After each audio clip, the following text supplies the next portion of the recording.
What time it is?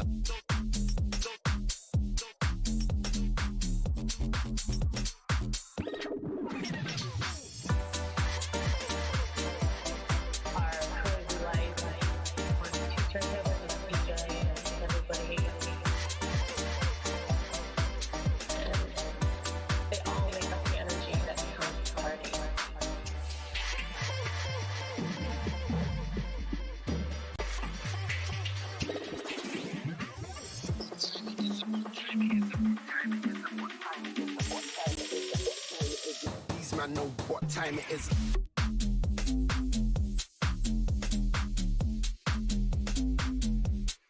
What time it is.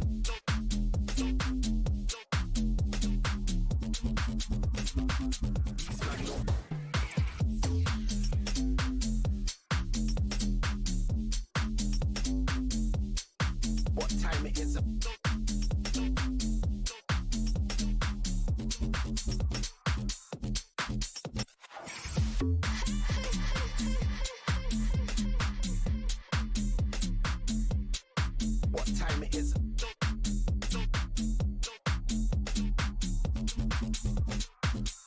I know.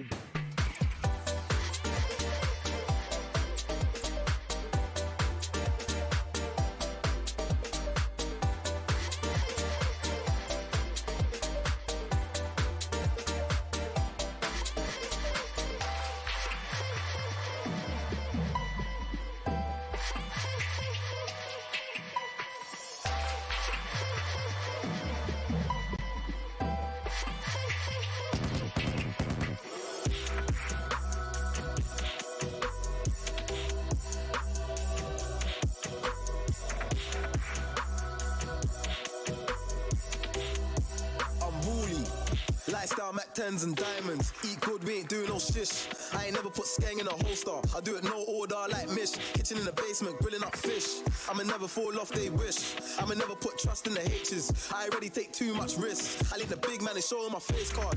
I ain't gotta pay for the food. You ain't gotta pay for the smoke, that's free. I ain't gotta pay man to shoot. Back rolls and tracksuits. One ops might see me in a suit. Weekday I be rags in the hoopties. Weekends might see me no roof. Private party, champagne to the face and a Barbie. Got your BM doing up mingle. How they broke and they singing out Cardi.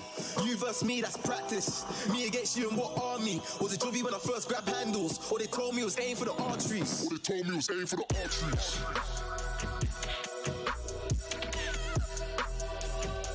Or they told me it was aim for the arteries.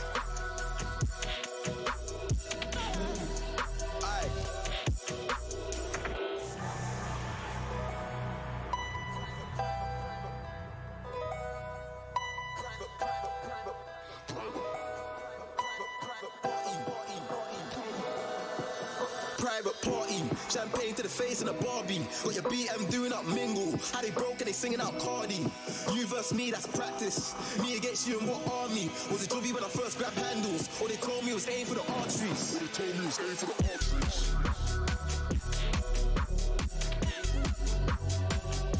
Or they told me it was aim for the arteries.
about?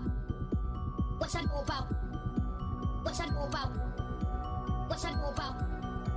What I know about? What I know about? What I know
Fumes are running so high, I don't wanna be alive.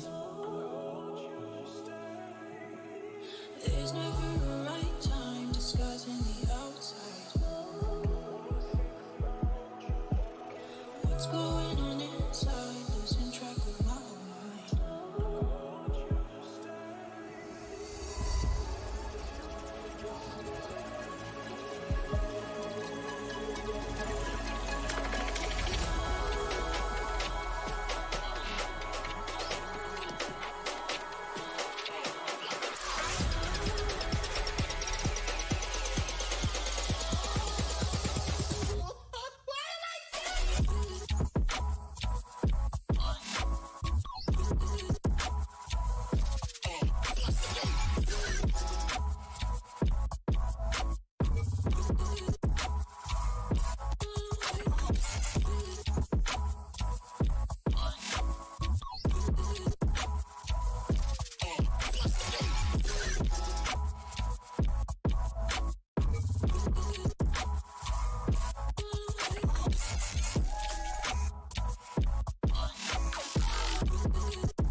I cannot fit in obnoxious.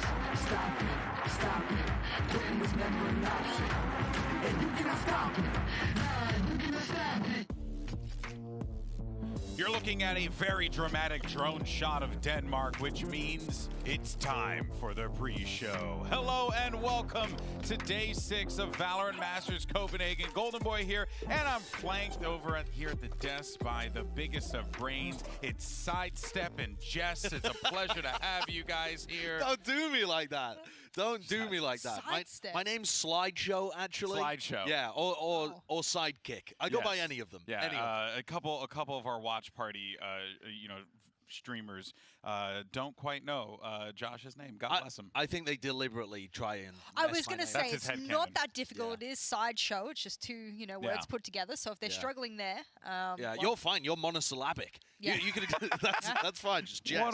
What a word. I did monosyllabic. I can't with you right now. Okay, well, guys, we're in the thick of the bracket this season. Sorry, let me just go ahead and start back over again because that sentence kind of threw me off for a minute. Basically, we're talking about the bracket here, all right? The storylines, they're starting, and everything's about to take shape. And today, we've got 2 more matches, and we're going to decide who is going to go up or who is going to go down. So let's start off with what happened yesterday because we kicked off with the second stage of some pretty exciting matches.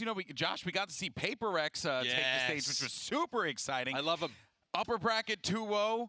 Look nasty, big win over Guild. They're going to win the tournament. Really? They're going to win. I said it before I came here. I'm sticking to it now. They're going to win. They're going to win. And when they don't win, I'm still going to. They're going to break my heart. They're going to break my heart. I just love watching this team. I love them. There's something about the style of Valorant that PaperX play. I want everyone to play this. Actually, it probably wouldn't be as interesting if everyone played this, but it's so enjoyable. And it's so confident. I don't know a team that moves as confidently as this team. Obviously, Forsaken being one of those players that just moves with such speed and such confidence. It used to look chaotic. It used to look a little bit unrefined. Now that I watch, you know, over the years, or rather over the months that we've seen them play, has rhyme and rhythm. If you were to slow it down to 0.5, you could work out what that rhyme and rhythm is, but you do have to slow it down. Yeah, you do. Yeah. I don't envy the people that have to play against them. No, they move so fast, and then, you know, that was just an awesome game. But then it was the #1 and #2 EMEA teams fighting in an epic battle that feels like it will never end. Fnatic versus FPX. The regional rivals met yet again, and Fnatic were able to pull away the victory here just with a convincing 2-0 win. It started off good for FPX. The first half was pretty good, not gonna lie. I mean, they strung together 7 rounds in a row. I was like, Fnatic is in trouble. This is it. I was like, I did not expect this, especially on this map. You think about a map that you tie Fnatic with, even, you know, way back in its historical stances, and this was the map they were most known for having such awesome set plays on.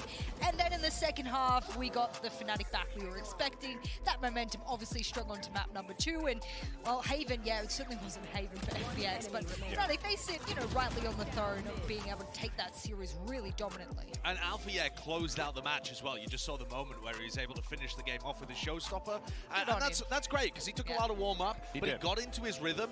And frankly, you know, when you've got Durka on your team, you don't really need to be putting up too many numbers, because Durka, I think, finished with an average of like 350 ACS or something. Yeah, something abysmal.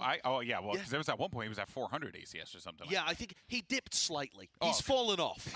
Durka's fallen off. He's washed now. That's it. 350 ACS, what a bum. Okay, so let's take a look at the current bracket and see where we are right now in the competition. So we have that epic upper semifinal matchup. PaperX going to be squaring off against Fnatic. But today, we're going to be all about the quarterfinals, baby, because we have 2 great games. We have Leviathan, we have DRX, and then we also have another repeat matchup, XSET versus OpTic Gaming.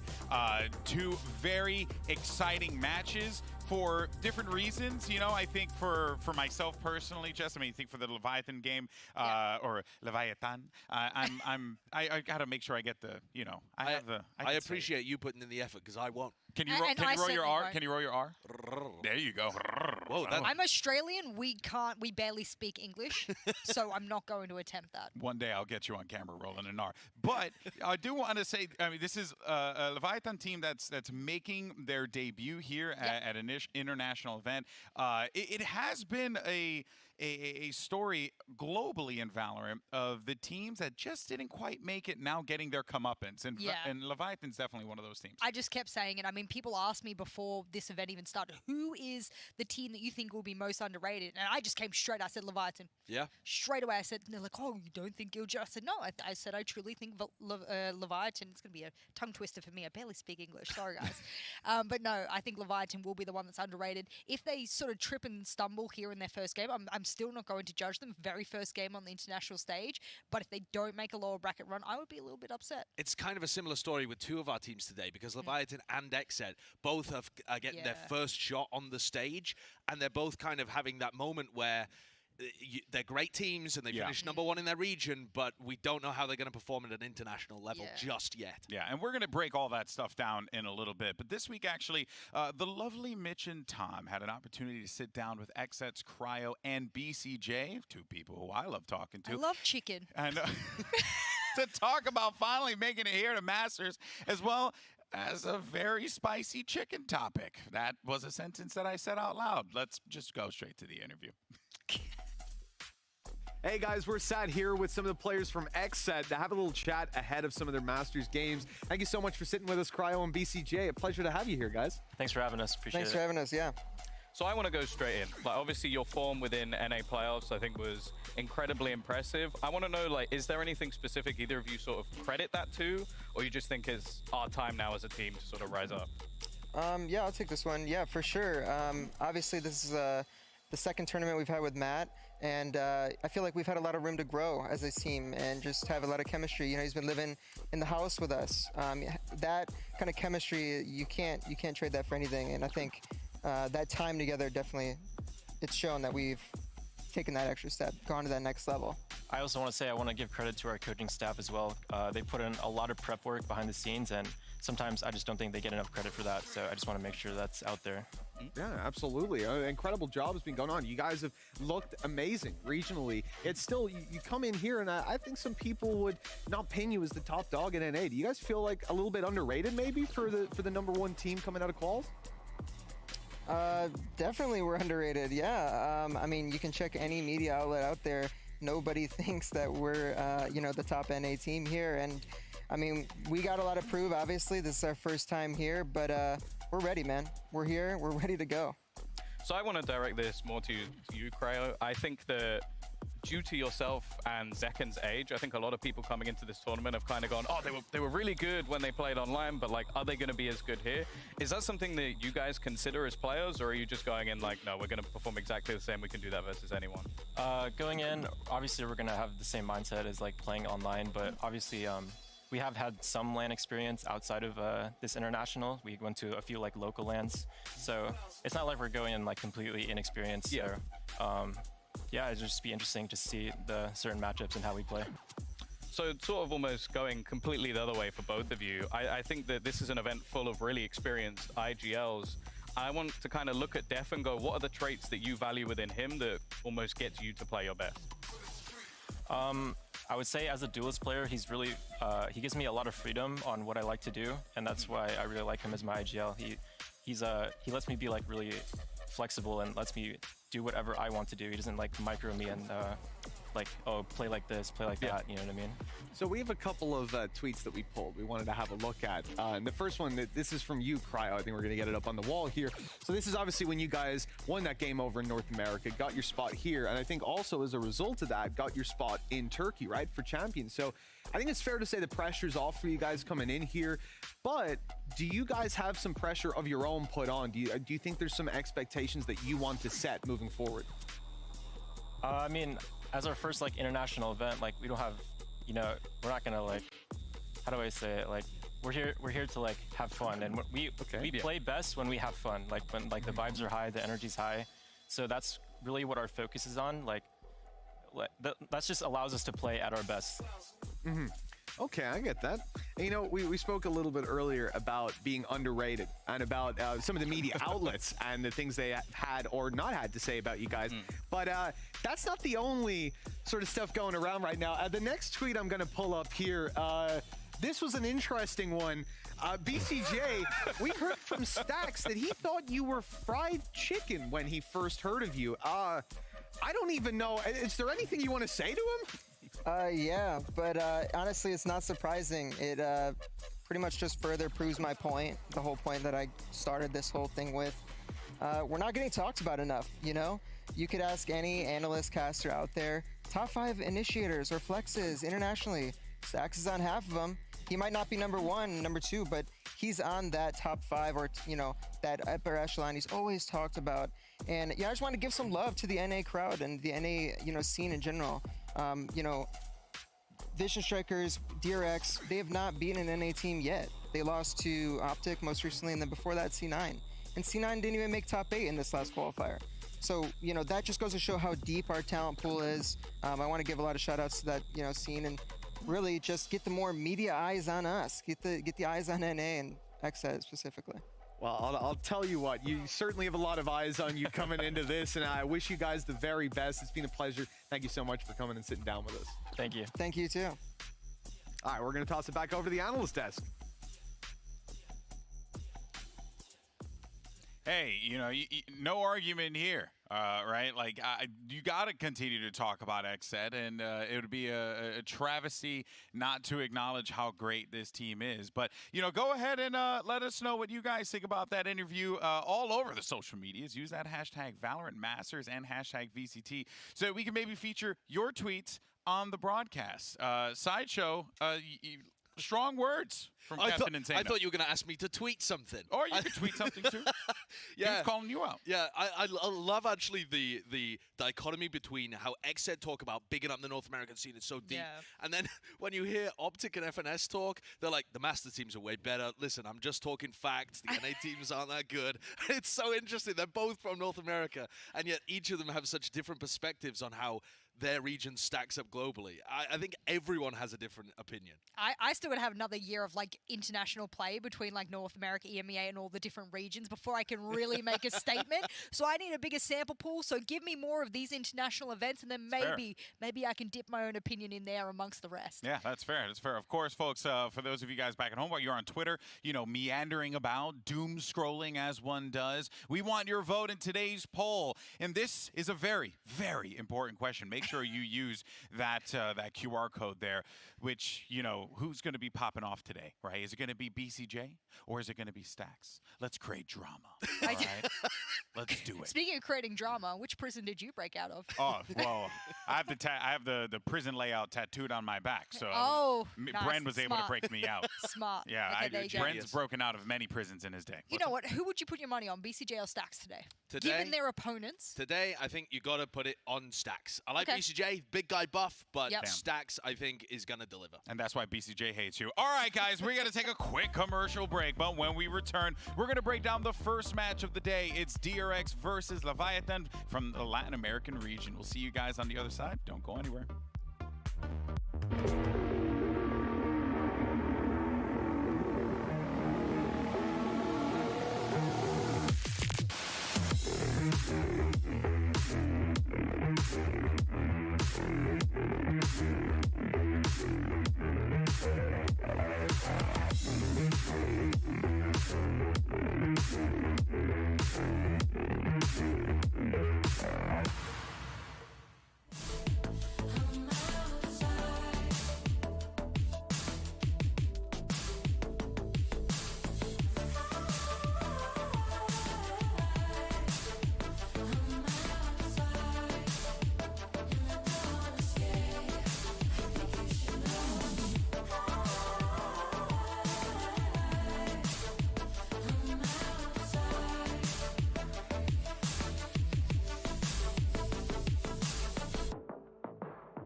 I cannot fit in the boxes.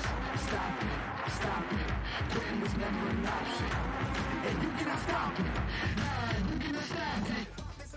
Welcome back, mi amigos, to Masters Copenhagen. Two top-ranked teams are going to meet for the first time right here in Copenhagen, and one team will be taking their first loss in the tournament. The drama ensues. Of course, I'm Golden Boy, joined by Sideshow and Jescode as we break everything down. Let's talk first, though, about DRX, the #1 seed from Korea. They talk hot trash, and I love it. That's what I don't know if Stacks necessarily means it in that capacity, but you know, that's just the narrative that I'm running with here. But they did take down Northampton and FPX in the group stages to make it to this point. In Sideshow, if there's one team that has the right to talk some trash, it is DRX, because they're playing some damn good Valorant. They are playing extremely good Valorant, and they have done for a long time. It's one of our most long-standing rosters. The core's been going back since 2020, but every time they've come to an international event, they've underperformed expectations. People love watching this team. People are fanatical about this team, but they haven't actually ever delivered a big result.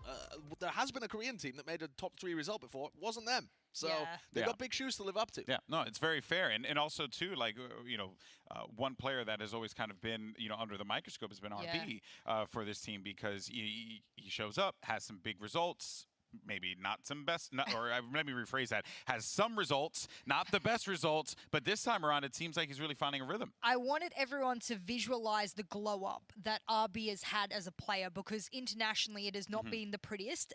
You know, sort of his own region, it's been nice, but look at this. I put it in chronological order for you all so you understand. 57, I'm not making this up.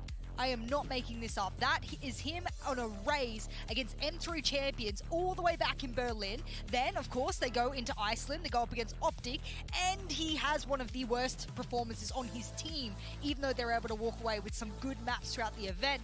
He's come into Masters 2 here, and he's been able to end the duelist role, which is not something he always played back in the day, where he actually performed sometimes even worse, which was difficult. He was the one that's able to come in to 2022, learn from Reykjavik, and just have this like beautiful anime redemption arc that like you can tell I'm an anime fan. I am all about that. It's not over yet though.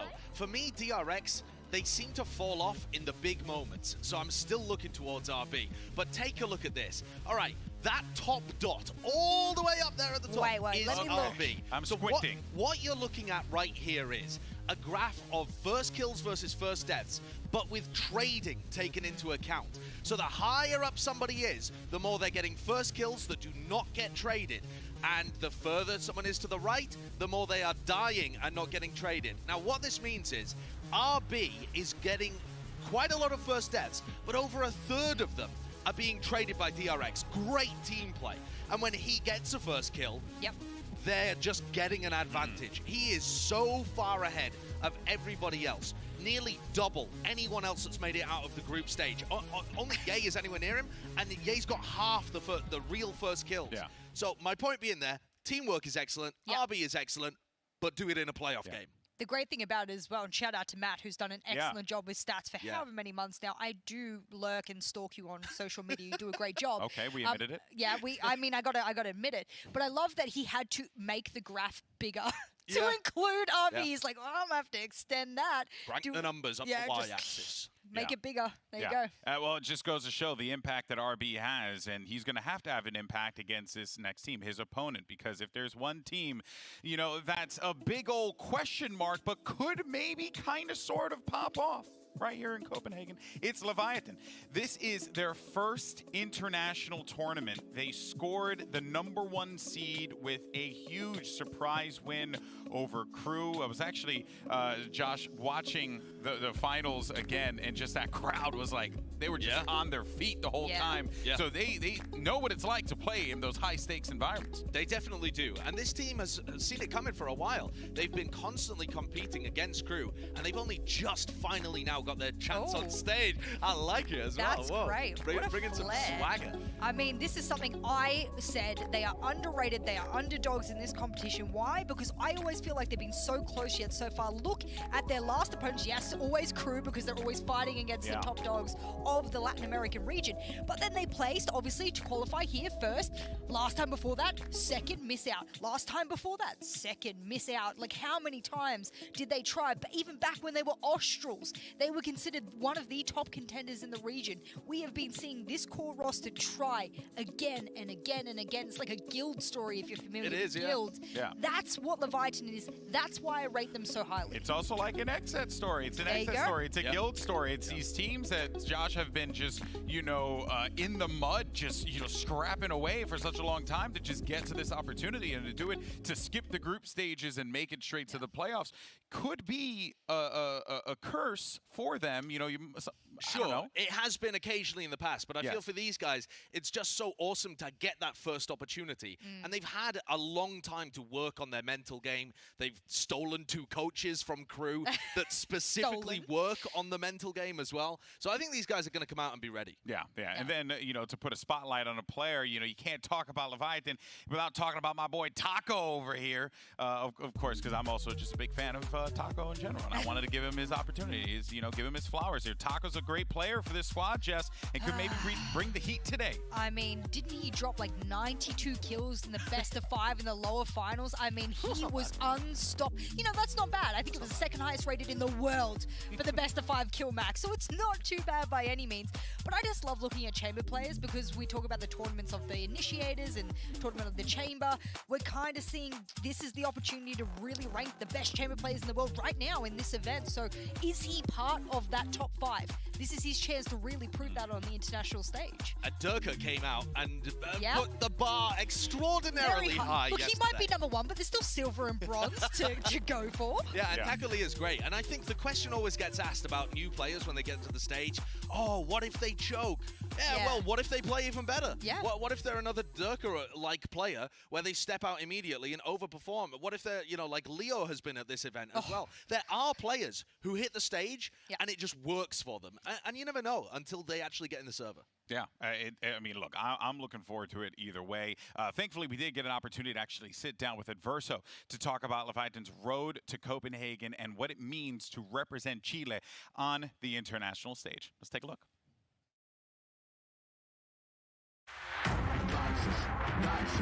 I cannot fit in the boxes, and you cannot stop it. You cannot stop it. Hola, mi nombre es Adverso y juego para Leviathan. Tenemos muy buen teamplay, muy buena comunicación y estamos 100% enfocados en también rendimiento individual. Trabajamos como equipo para mejorar nuestro juego como equipo. Eso es lo que hemos estado haciendo los últimos 6 meses como equipo. Tenemos una rutina bastante ardua, trabajamos mucho. Empezamos desde la mañana, 11 de la mañana y terminamos de jugar tipo 10 de la noche. Ha sido muy disciplinada. ¡Se tira el piso! ¡Mr. 4K Leviathan campeón! Es algo increíble, es verdad.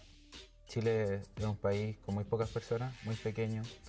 Y no es un país que resalte tanto en los deportes, mucho menos en los esports. Hay muy pocos jugadores que han resaltado en la historia de los esports en Chile.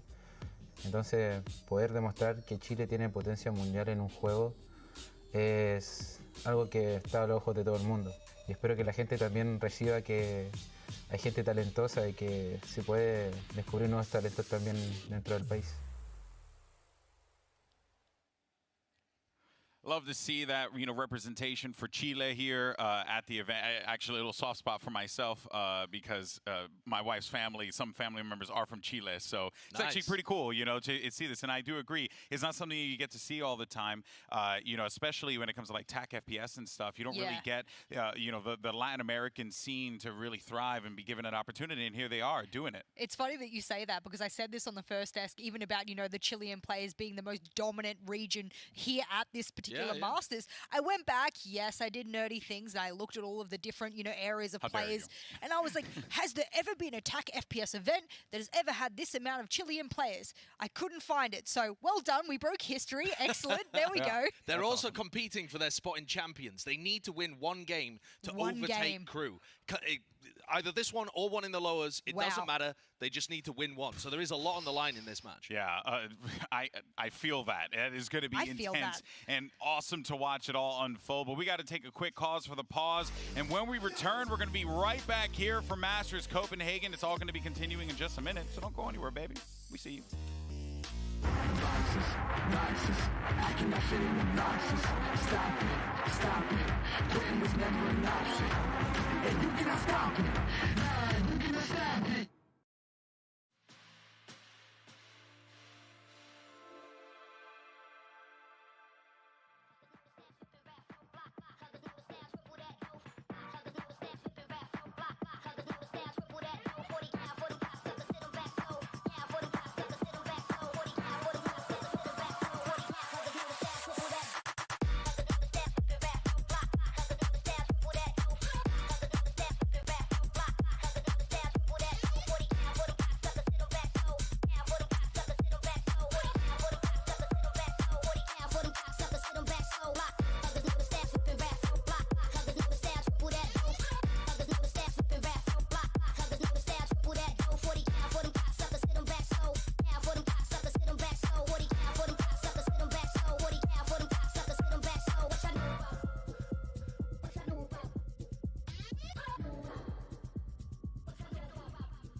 What I know about?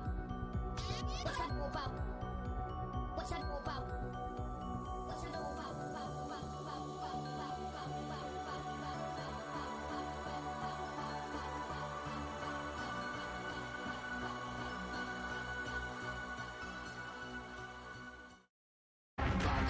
Obnoxious, acting that shit is obnoxious. Stop it. Quitting was never an option. And you cannot stop it. Nah, you cannot stop it. Earlier, we took a Twitter poll. You got the sticker. Remember, I sent it to each and every one of you. If you didn't get it, shame on you. We asked you guys to settle the current Valorant beef, or shall I say, chicken. BCJ or Stacks? Who pops off today? The questions, the results, they're all in your hands. Let's see what the polls show today, or unless we have to stop the count. Oh Stacks my God. overwhelmingly. Sideshow, you went for Stacks too, man. Yeah, you hate BCJ? But it's not 75% Stacks. That's unreal. I don't know. You know what? This proves BCJ's point, though. It does. It really does. It does. It does. But also, at the same time, BCJ has an opportunity to make people talk about him. You just got to play. Just got to play and pop off. Yep, there we go. Stacks has been on the international stage before. BCJ hasn't. I understand where the difference comes from. All right, well, guys, it's time to bring the pre-show to a close. It's time to kick off day 6 of the competition. 4 of the world's best teams take the stage today. You don't want to miss a pistol round. You don't want to miss a moment. Masters VALORANT Copenhagen starts right now.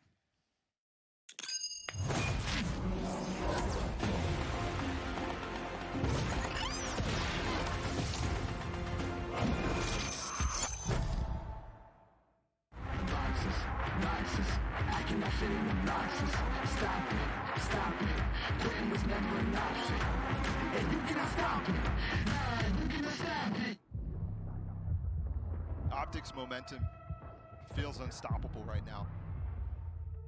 I mean, everyone knows that OpTic's a good team. They're respected everywhere. We definitely want to play OpTic at this event just to prove we're coming for that spot.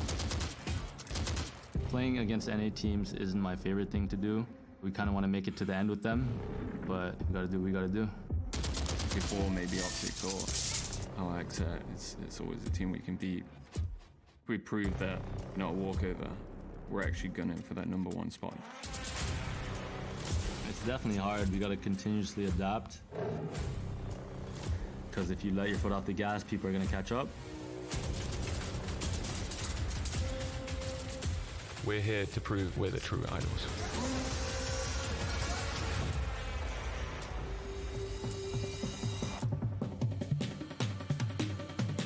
Estoy muy emocionado con competir equipos como DRX. Me gusta el equipo.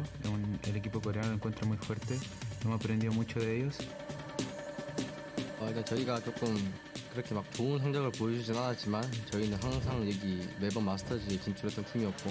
3 out of 3 international masters. They have pushed through that winners bracket.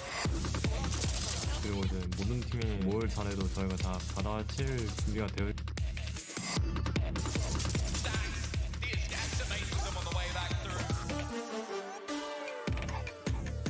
Controlar tus emociones, también la frustración. Yo creo que va por ahí. Que estén preparados para lo que viene. Leviathan viene más fuerte que nunca. No le tenemos miedo a los dioses de la VST.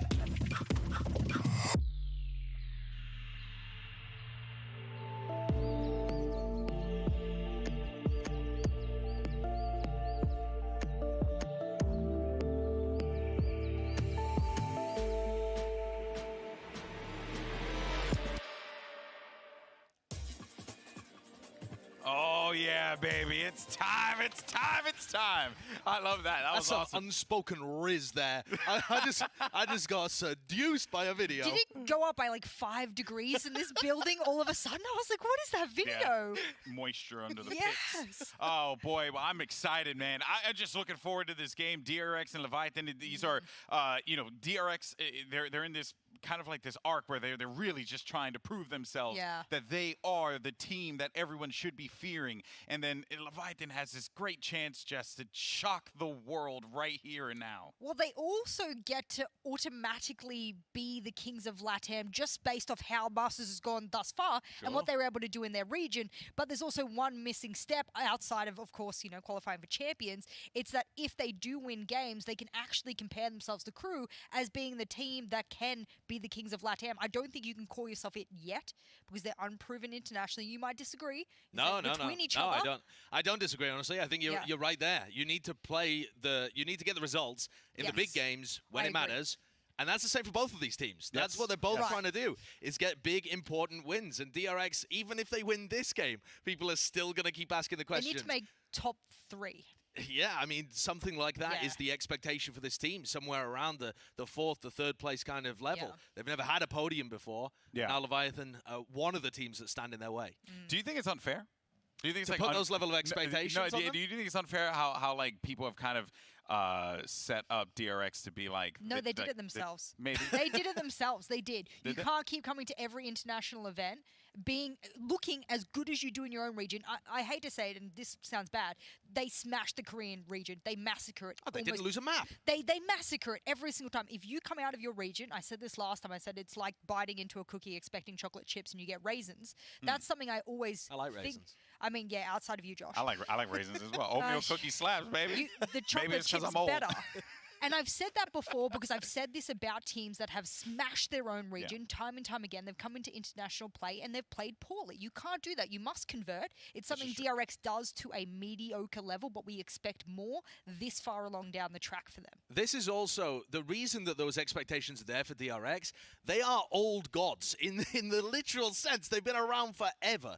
The 3 core players of the team, Stax, RB, and Zest, been around since 2020, and they've been dominant. So of course we expect them to win big games. Okay, well, the time for talk is past us here. Hold on a second, got my button.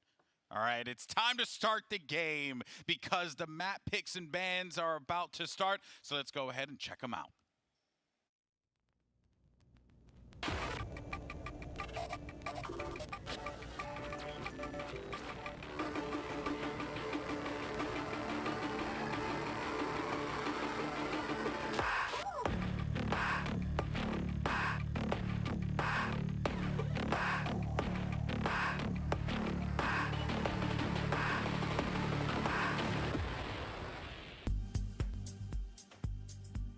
All right, let's see where we're going to be squaring off here for the #1 team in Latin America versus the #1 team in Korea. Leviathan has that first veto. They are going to yeet Fracture out of the system here, Sideshow. Yeah, and I think that makes a lot of sense.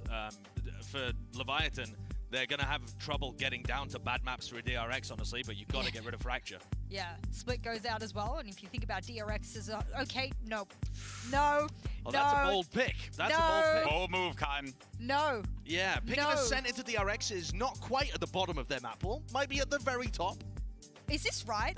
Like, production has been flawless this event, but are we sure that Leviathan picked Ascent? That shows confidence, Jess. No, that's unwavering confidence. Okay, there's 2 ends of the spectrum here. You're either the brilliant minds of countering and you're at one end of the spectrum, or you are idiots. That's it. The overconfidence, perhaps, a little bit. But DRX are also really fun to watch on Breeze, so that's going to be a nice dichotomy away from the more defense-sided Ascent, or at least it's going to be a little defense-sided, I think. Yep. Things ending on Haven, which has always been an awesome map to watch DRX perform on at these international tournaments too. I just can't get over this Ascent pick. I mean, look, there's been times in my career, I don't know if you've ever done a GB, where I've sat there and I'm like, I think we can counter this team. Like, I think their set plays and their strategy book is so obvious, and I've got enough VOD of them that I can turn around and everything they could possibly have up their sleeve, I'll have a counter ready for it. That's the only thing I can give a little bit of... But DRX are playing multiple compositions on Ascent as well. Sure, but maybe you've prepped that. You didn't play the groups. You didn't play the groups. Maybe you sat there for the week and was like, we can do this. They've got to come out with fire, though. They have. If you're picking Ascent into DRX, Leviathan have got to come out strong straight out of the gates. All right, that's fair. That's fair. All right, listen, I know everyone wants to keep talking. We keep talking about this for a while now, all right? But for right now, we're going to take a quick break, all right? Because after the break, we're going to meet the players, pick some agents, kick off our first map of the day. It's going to be exciting. You don't want to go anywhere. This is VCT Copenhagen. I cannot fit in the boxes. Stop it. Quitting was never an option. And you cannot stop it. Nah, you cannot stop it.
I cannot fit in the boxes. Stop it. Quitting was never an option. And you cannot stop it. Nah, you cannot stop it. Welcome back, everyone. It's now time to meet the players from DRX and Leviathan as they get ready to take the stage.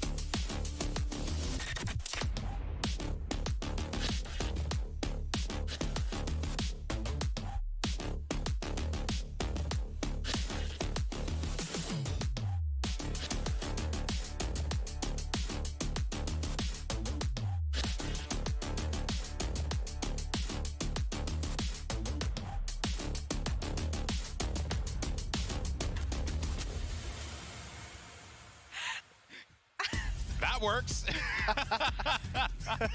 Oh, man. All right. Well, the teams are getting ready to take their stations as we jump into this clash of regions. The #1 seeded DRX from Korea versus the #1 seeded Leviathan from Latin America. And wow. I mean, for a moment, though, this really is going to be a missing presence for the Leviathan team. Yeah. Owner's timeouts have been elite. He's one of the best mental coaches that we have in the game, and he's one of the big driving factors that has pushed Leviathan to be the #1 team in ladder. So now the players have to go out there and do it without him. And it's like, you know, you've been pushed out of the nest. You've got to fly on your own now. Yeah. Oh, that's a nice way of putting it. Yeah, but they might hit the ground pretty quickly.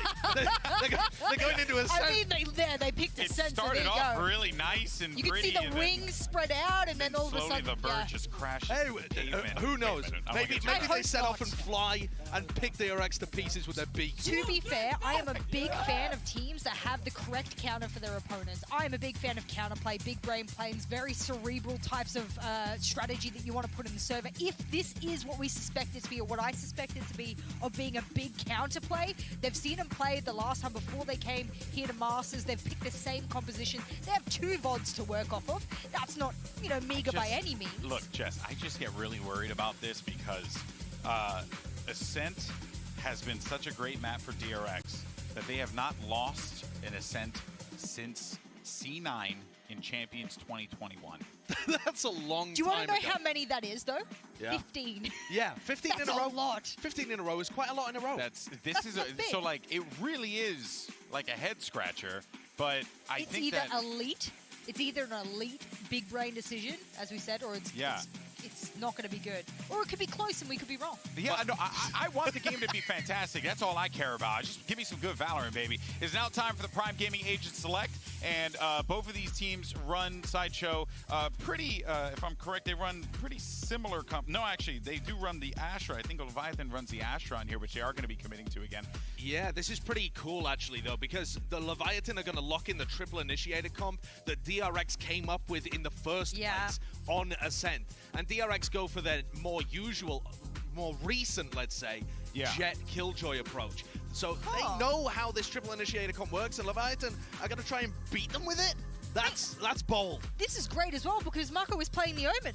Sure. Yeah. So if you were expecting an Omen, and you were big brain power play counter plays, well, you've got a new thing to take on board now, and I don't know how much that goes into the strategy or the counter strategy. You were just sort of concocted before you jumped into this game.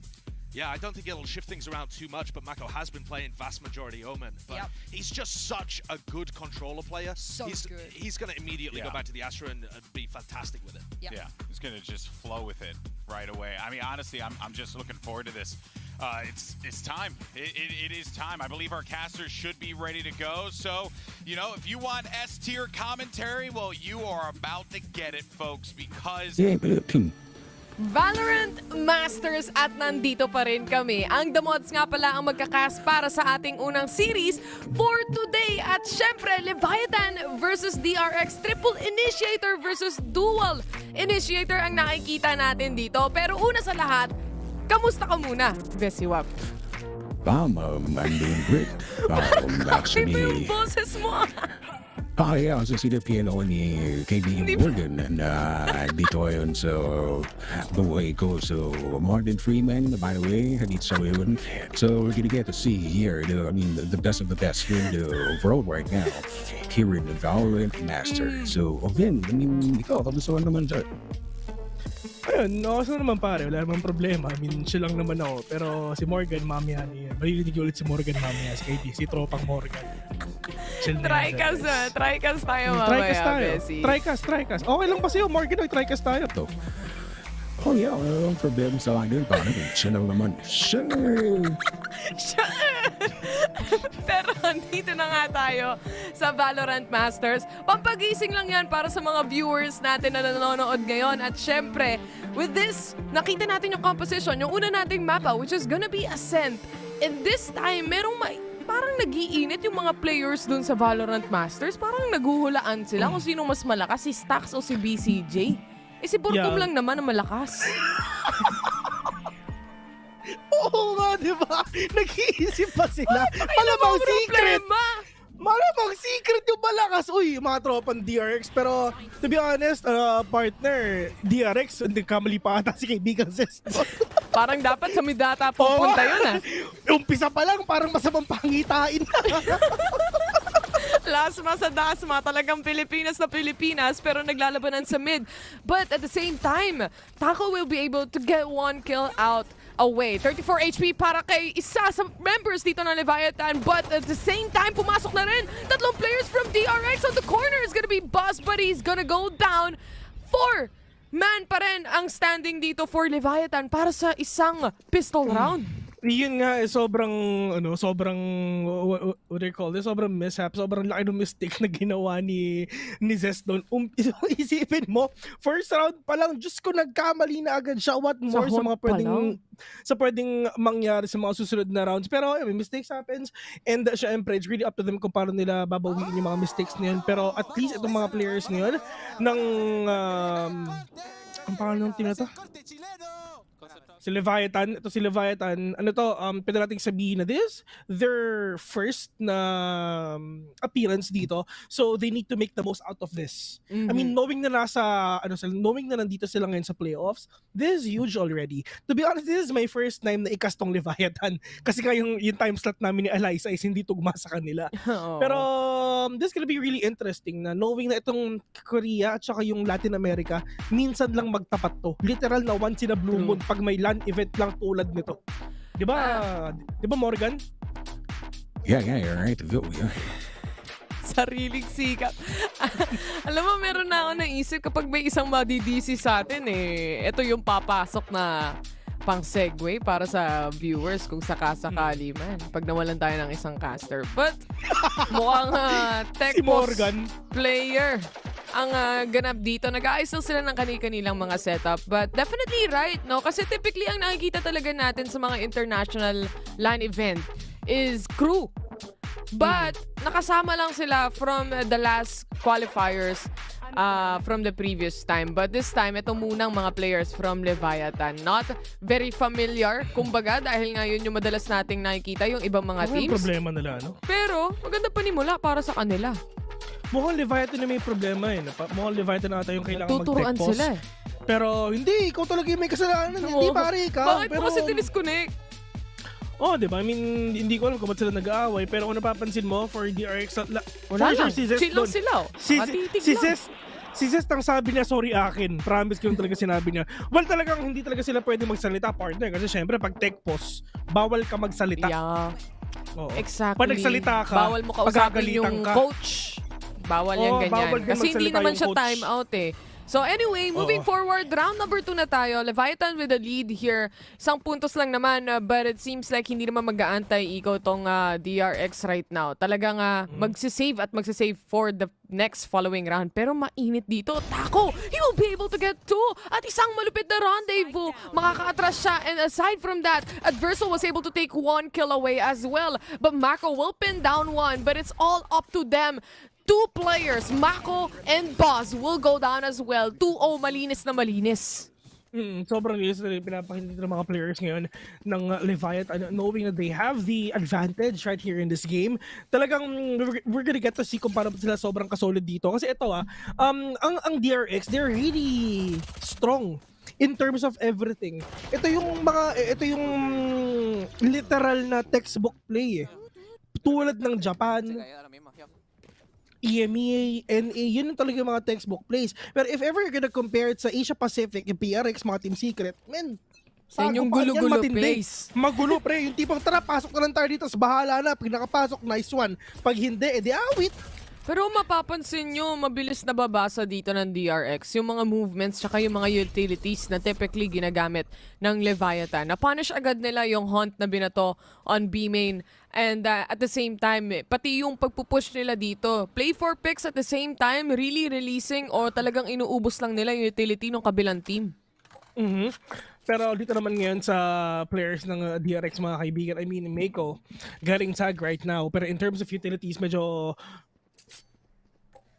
kulang-kulang rin talaga yung utilities na meron sila. Sasabihin mo, medyo awit. Pwede rin. Si Morgan, tingnan ko naman sabi. Ano masasabi, Morgan? Well, di na sabi, you need to step up kasi if I really should step up, sobrang kawawa yung players here ng DRX of ever. So, therefore, Maraming salamat, Morgan. Mainit pala itong mag-analyze si Morgan. Oo, man. Alam mo yung sobrang serious mode talaga. Meron tayong pinagagawa dito. Hindi mo na nagpapaalam. Talagang papagagat. Tour de force in action right now. The first kill on to tackle, but the second one. Pangatlong kill niya na to for this specific round as well. Mapapatras na lang talaga yung dalawang remaining members ng DRX. And if you can see, ito yung official na buy round na sana nila. Yeah, pero at least wala silang choice kung hindi mag-save na lang din. Pero, I mean, pwede natin sabihin na, what do you think ba? Tingin mo ba DRX sila ang magiging tinik ng Leviathan dito? Kasi, to be honest, kitang-kita natin sa camera, men. Umpisa pa lang, nagkamali na sila. Diba? So, I mean, yun yung simula eh. Kailangan yun yung simula ng delubyo eh. Kailangan lang nila magpainit, pwede. Pwede sila magpainit dito, pero parang speaking up dito, para nila diesel gagawin yun. engine ba? Yung mga siguro 4 rounds bago sila makabuelo na maayos. But another technical pause, malay mo, sila yung nagkakaproblema. Kaya pala hindi sila makascore. Well, quite unsure right now with the on-site and what's happening right there. But a quick technical pause, syempre ayusin lang din yan for the players itself. Yeah. But so far, with a clean 3-0 Leviathan, kahit na na-punish na yung ibang mga utilities nila, naubos na, at the same time, nakaabang pa rin talaga sila. They're prepared to take on and hold the fort down kung sakali man na makaka-entry na itong DRX. Wala man lang chance makapag-entry actually. Actually, yun nga. I mean, sobrang ino-overload na agad ng Leviathan itong DRX. So, grabe naman talaga si Idol eh, no? Talagang may rifle na papapang pa. Parang chamber ang galawan. Pero at least, diba, itong mga pinapakita ng mga players ngayon ng Leviathan, it's just, they have everything for them to win every round that they need. Pero wala silang choice. Pero parte ko napapansin mo, di ba? Feeling ko ay may tech post talaga is yung kabila eh. Kasi nagsasalita sila eh. Siguro What do you nga, think? no? Kasi pag tech post kasi guys, hindi pwedeng magsalita. Kahit anong mayari, hindi talaga pwede magsalita except yung nakaka-experience ng problem. I mean, ever since nung Masters back then, ganun na. Pero ngayon lang ako nakakita na tech post pero may nagsasalita. Baka sila nga yung may problema o sila yung nagsasalita. Alam mo yun? So, malalaman naman natin yan at maayos naman din na. Yun naman yung kinagandahan dito kasi LAN event. So, kung may problema, mabilis nilang maayos agad-agad. Hindi na yung aabutin tayo ng siyam-siyam. Siguro baka gising lang talaga si Ray na ngayon. Pero at least, pinanood ko yung replay best nung sa Morgan. Yung boses ko doon nakakatakot. Dami pa ako dito guys, pili kayo. Ang dami-dami pa si dito eh. May, si Omen. Mamaya. Si Omen. Dumalaw yan si Omen mamaya. Makiki-analyze sa atin yan. Si Omen pare. Pwede si Omen. Pwede. Sabihan mo na ako kapag kailangan na nating i-intro si pareng Omen. Sige. Pwede ngayon, Wes. Ayan. Siyempre, itong technical pause, yung mga teams natin, naghahanda na yan. Pero alam ko na, panood na to ni Pareng Omen. Ano kaya masasabi ni Pareng Omen? Ano analyzation mo dyan?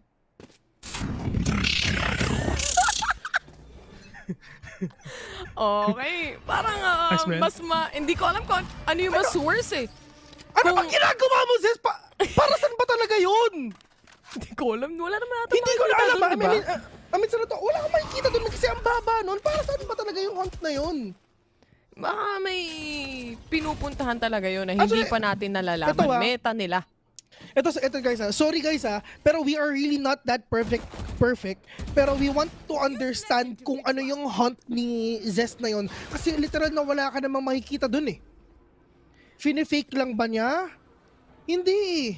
Wala kang makikita doon kasi ang lalim niya, no? Para saan pa talaga yun? Dumash in na. Sinarado na rin yung pintuan. Shai is quite aware na meron na mga tao dito. He gets the first kill onto RB. Pero dalawa na makakapasok. And Zest was able to pick up on the trade. 3 versus 3 situation. Makakapasok completely ang DRX. They are gonna be able to plant this spike right now. At syempre, yung mga players ng Leviathan ngayon naghahanda na for the post-plant situation right here. Ang kaso nga lang, caught off guard si Adverso. But with a trade, Melson was able to pick up on it. 2v2 pa rin ang labanan dito. Pantay pa rin ang laban. Kung sakasakali ba, pop flash o kung ano man yung binato dito ni Stax, hindi gagana. In a 1v1 right now. King! Huwag mong ituloy! King! Ikaw na naman, King! Diyos ko naman, sa lahat ng pangalan ng tao, ayoko talaga may King! Naalala ko dati si Adrian King. Naku po, King! King! Diyos ko, King pa yung pangalan mo? King! Hanggang dun lang. Guys, sinasabi ko yun sa sinasabi ko yun sa stream ko. Kaya don't forget to like my page. Sabay plug eh, no? Sabay plug. Ay, nako, King! Nanggigigil ako sa'yo, King! Yes. Oo! Kasi parang siya nakapatay. Parang siya yung gumawa eh, no? Kaya ako nagturunan. Pero alam ko yung coach nila, yung dating coach ng crew. Si Johnny. Hindi na ba si Johnny ngayon yun? Hindi na si Johnny yung coach ng crew ngayon eh. Alam ko Leviathan na ata. Johnny. Yes, Yes, pa. daddy. Meron nga pala kaming bagong aso, guys. Ang pangalan niya is Shiro. Shiro? Oo, kasi Bakit puti. Shiro? Kasi yun yung Japanese ng puti. Ano ba yung Italian ng white? Ano ba yung Italian ng white? Ha? Bianco daw, sabi ni May. Bianco daw. Pero ang pangit naman sa aso, di ba? Bianco! Shiro. Pangit, man. Cute. Kaya Shiro na lang. Yun pala yun. Kasi meron din akong tropa. Yun din pangalan ng aso nila eh. Oo, tatago na lang natin siyang Colin. si Red, alam mo si Direk Red, nag-long message sa group chat, kinabahan ako. Akala ko din may nagalit na. Anyway, Odin Play ata ang gustong ilabas dito, but not on B main. It's gonna be on mid, but it's not gonna hit anyone at all. Prowler out para sa mga players ng Leviathan. They are gonna be able to spot some sa may lobby lang ng B. Kaso nga lang, wala namang magpupush dyan. Kahit makuha mo yung info, pwede naman silang mag-rotate. Yeah, I mean, they have the info, they have the information, and all they're gonna do, syempre, is just try to shut down everyone na talaga makikita nila dito. Pero yung we're gonna start it off, I mean, for the players of DRX, and kung napapansin nyo talaga, hindi muna nag-hunt si Zest, di ba?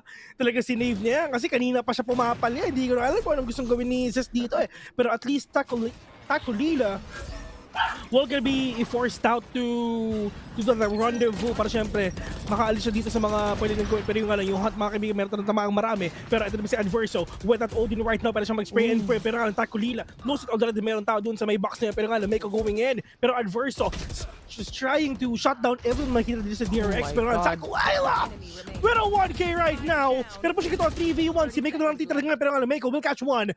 Is this gonna be an ace na gagawin ni Mako mga kaibigan?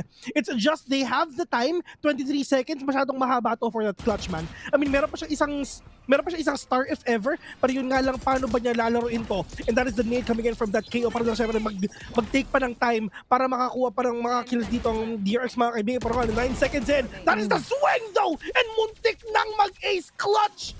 Kaibigang Mako mga kaibigan, and that is 5-0 in favor of the Latin American team, Leviathan. Kung hindi sila sabay talaga sumilip doon, kahit yung split second lang na mapabayaan, na ma-pick up yung isang kill, pwede pa silang matalo. At the same time, na-punish talaga na ubos completely itong DRX sa loob ng site.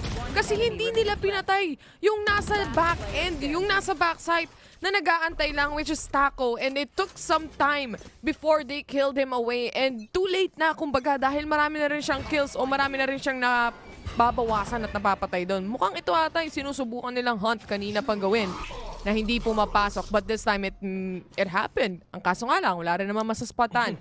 Ultimate from a KO is now released. That is gonna be on to Stacks, if I'm not mistaken. Or kay King. Kay King pala. You already get one King lang yun. Pero at least King getting all the advancement na kailangan niya. Pero meron naman siyang ultimate dito. Pwede yung gamitin na. Pero nga lang, Prowler. We're not gonna see him. That is King with a 4K! Tatlong nakita niya. Tatlong pinatay niya. Pero now, Melzer, ladies and gentlemen, will finish the only guy remaining here in DRX. 6-0 already. What an explosive round na ginawa ng DRX. Ito King is low. I mean, si King Bear, tama. King is super duper low dito sa may short, pero but still managing to take down 3 more. Alam mo yung sobrang awit din, yung sobrang sayang, yung Prowler na walang natamaan dun sa may 3. And yun na nga, ginalaw na nga dun eh. Pero sobrang sakto nung pag-move ni nung pag-move ni Zest nung Prowler pakanan, hindi natamaan, hindi naspatan si kaibigang King. Timing grabe yung position talaga. doon, men. Grabe yung timing. Pero ito na, Takulila pushing in, pero wala siya makapatay doon sa may short. I mean, doon sa may B-link rather.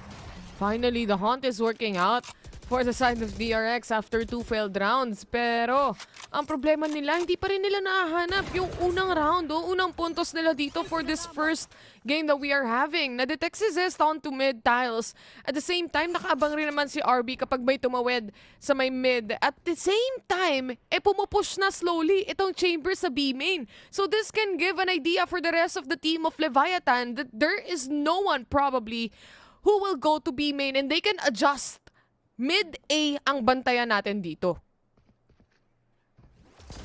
Pero a big shoutout nga pala kay Pico, ladies and gentlemen, na kumakahul-kahul. Pero sabi niya, yes! Tama yung sabi ko. Yes daw. Tama. Pati aso talagang nag-a-agree sa'yo. Tama. Kaya sakto, babae ka kaya talagang lahat ng sasayo mo. Hindi ka talaga tama. Pero nga adverse mga kaibigan will take down 2. I mean, I have no idea Lagi silang nahuli on sa what's ganun. happening. Man, hindi ko alam kung ano nangyayari dito sa ano. Oo, sobrang init, sobrang cracked with a double C. Pero 3v3 onto this game, I mean si Meltzer, onto that corner, he's gonna go down to the hands of Mako Maren, pero at least nakapag-trade off siya dito kahit paano. 2v2, 1 initiator, 1 settle lang natitira dito sa side ng Leviathan sa DRX. At least meron naman settle dito, pero wala na siyang oras! Sakulayla! We're gonna go down! I mean, we're gonna take down DRX right now na kahit merong lockdown dito mga kaibigan. It's fine, just to po, tinurbo pa! My God! Tinurbo ng mga taga-Latin America! Wala kang magagawa kundi magtako at magburito mga kaibigan! Matindi ang pinapakita ni Taco! Hinampas ng burrito!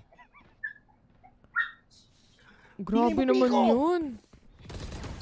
But nevertheless, pagdating sa aim duels na meron tayo ditong nakikita, Leviathan all throughout has been crisp on their aim, not only for Taco's side, pati dun sa mga ibang members na itong team ng Leviathan like Adverso and the rest of the teammates as well. And if magtutuloy-tuloy itong aim duel, cracked aim duel na meron sila, at the same time, they put in place kung ano man yung strategy na meron sila and they just keep on bullying DRX.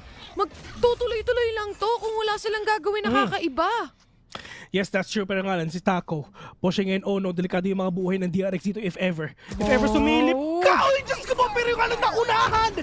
Peaker's advantage, kung baga. Pero si Meltzer gonna push in! Wala pa siya binabaril dito, mga kaibigan. Pero nga lang, nakapatay na siya na dalawa! Oh my God, Adverso and Meltzer is doing it! Pero RB, all the way to the corner. Nagulat na rin yung mga players ng Lev. Hala, ba't meron ng tao doon sa may rafters? Ang bilis naman noon. Pero pushing ito, 2v3 right now. Is this gonna be a 7-1? There's a huge possibility na maging 7-1 to bes ha. Pero wala nang Hunt, wala na rin ditong Recon, wala na rin Owl Drone. So lamang talaga ang DRX dito kahit anong mangyari. Pero that is a Recon bot mga kaibigan. Abot yan hanggang hell. Pero yun nga lang siya! What a push! Oh my God, Mako! 1v1 with a great one. Mako knows kung nasan ba yung isa. Pero nga lang, Diyos ko po, nabawasan pa. Pero nag-a-analyze sa Adverso ngayon.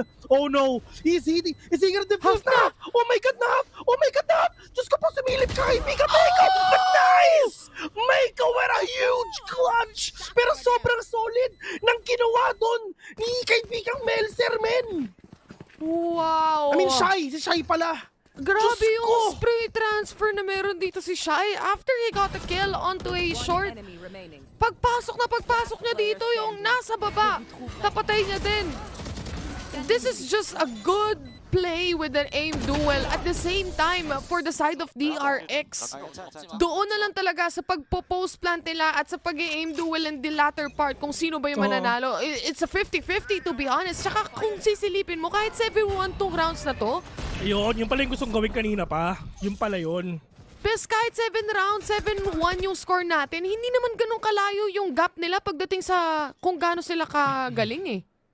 Kasi lagi sila nag-1v1, 2v2, ganun. Hindi naman nabubuhay ang Leviathan na 5 sila tapos ubos agad ng DRX. Hindi nagiging ganun.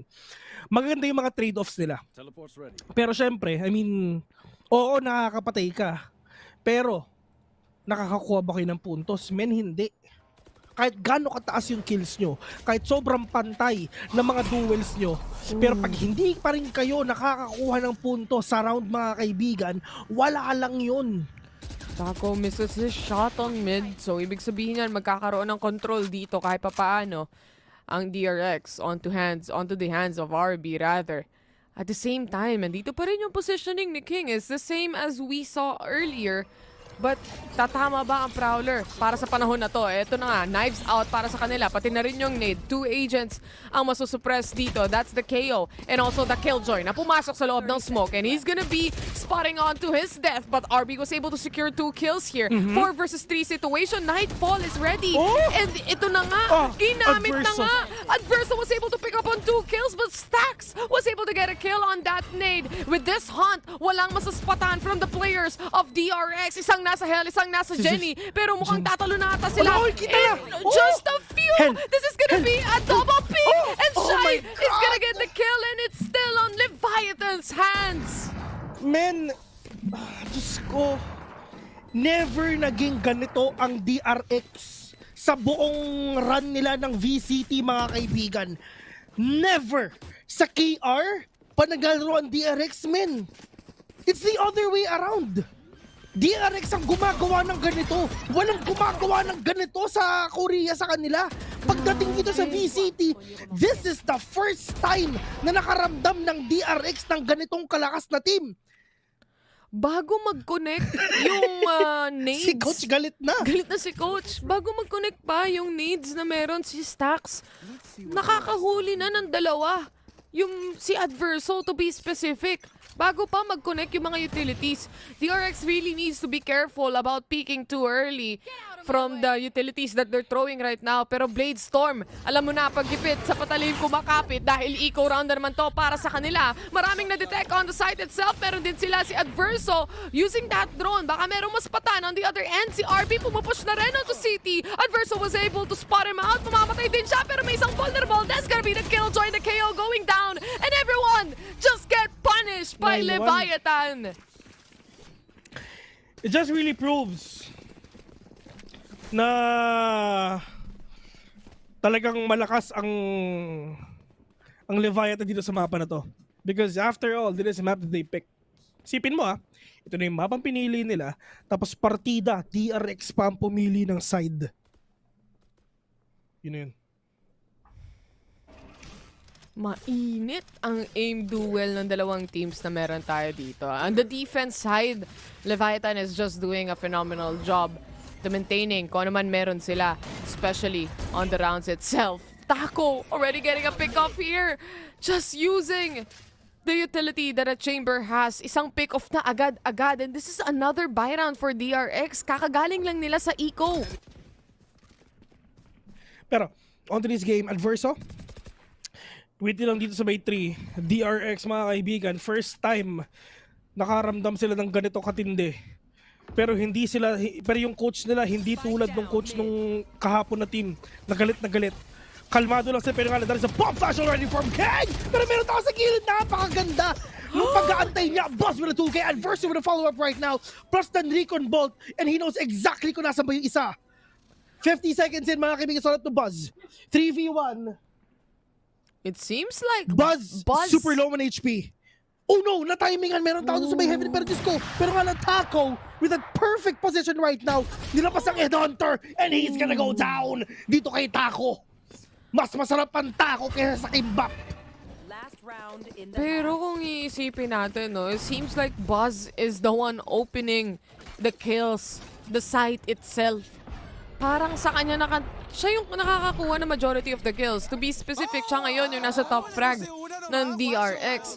And if RB can't find the space, kung hindi siya makakapag-create ng space talaga para sa ibang mga teammates na meron siya dito, hindi talaga sila makakapag-entry at all. Tapatan ka ba naman ng tatlong initiator? All the info is on their side in each and every angle, mapa mid, A or B. Yeah. Literal na ubos. Pati pantubos. Oh my God. Bam. Someone's Perfect. gonna die. Bam. No Diyos one. ko. They all survived. Pero may nabawasan. Wala ba nabawasan? Wala. Wala nabawasan, Bes. Pero nga, nadali sa pop flash already. Taco, not gonna catch anyone, pero at least meron naman siya ditong... Second miss. Meron naman dito, pero yung oh my God! Oh my God! Meron pa tao doon sa may rafters. Grabe yung play na ginagawa dito ng Leviathan. Complete domination. Literally, DRS just got destroyed by Leviathan. Oh Alam mo, my Bes, God. A Leviathan, that is a mythical creature, ladies and gentlemen, na literal umuubos talaga ng lahat ng makita niya. He will devour you alive, and that is that thing na ginagawa ng Leviathan. They are devouring DRX right now with an 11-1 scoreline. Kinain ng Leviathan literal. Kinakatakutan yan sa dagat, mga kaibigan. Kinakatakutan din yan dito sa Valorant.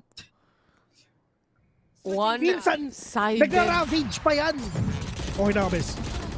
Sobrang one-sided nung match na meron tayo dito. Completely demolish itong mga players ng Leviathan. At the same time, kapag meron nagmi-miss ng mga shots sa kanila, for example, the chamber itself on the operator, meron parating readyng sumalo. Ganun kabilis yung communication ng team ng Leviathan that everyone that needs to rotate have rotated by the time na nakapasok na sila completely and by the time na kailangan talagang mapunish yung nag-e-entry.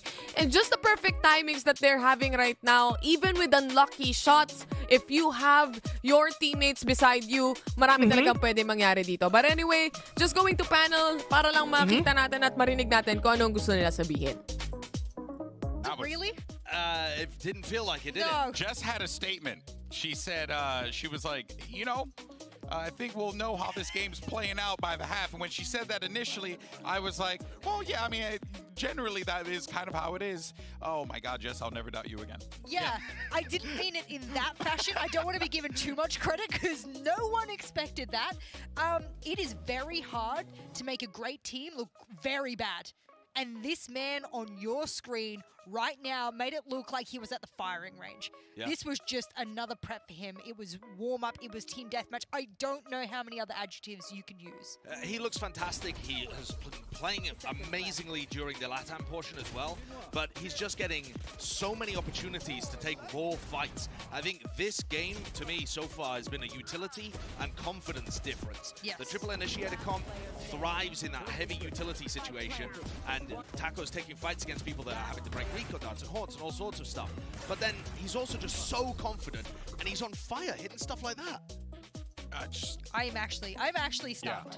It is not often you can hear Hypok and Pansy stand there and say the things that they said about a team and shock them. They've been here for a while. They've been around the block, and they're now seeing a brand new monument just stand strong in front of them. But also DRX in a lot of these rounds have had moments where they're just not coordinated enough to convert. Take a look at this replay when they're trying to hit onto the site. This is what I'm talking about with utility difference. RB comes in his smoke, gets hit by a haunt, he's got to deal with that, and then there's a recon dart that comes through straight afterwards that Adverso swings on, then he dies. Mako's desperately trying to hold off the hordes, but they can't get in to punish Taco Leah because there's waves of utility being thrown in that they have to deal with, and it's stopping RB from taking fair gunfights. He started this half 0-7. He just couldn't find a duel. All right, well, you heard it from the analysts. You'll join us after the game. It's time to jump back into the action. Pansy, Hypok, over to you guys.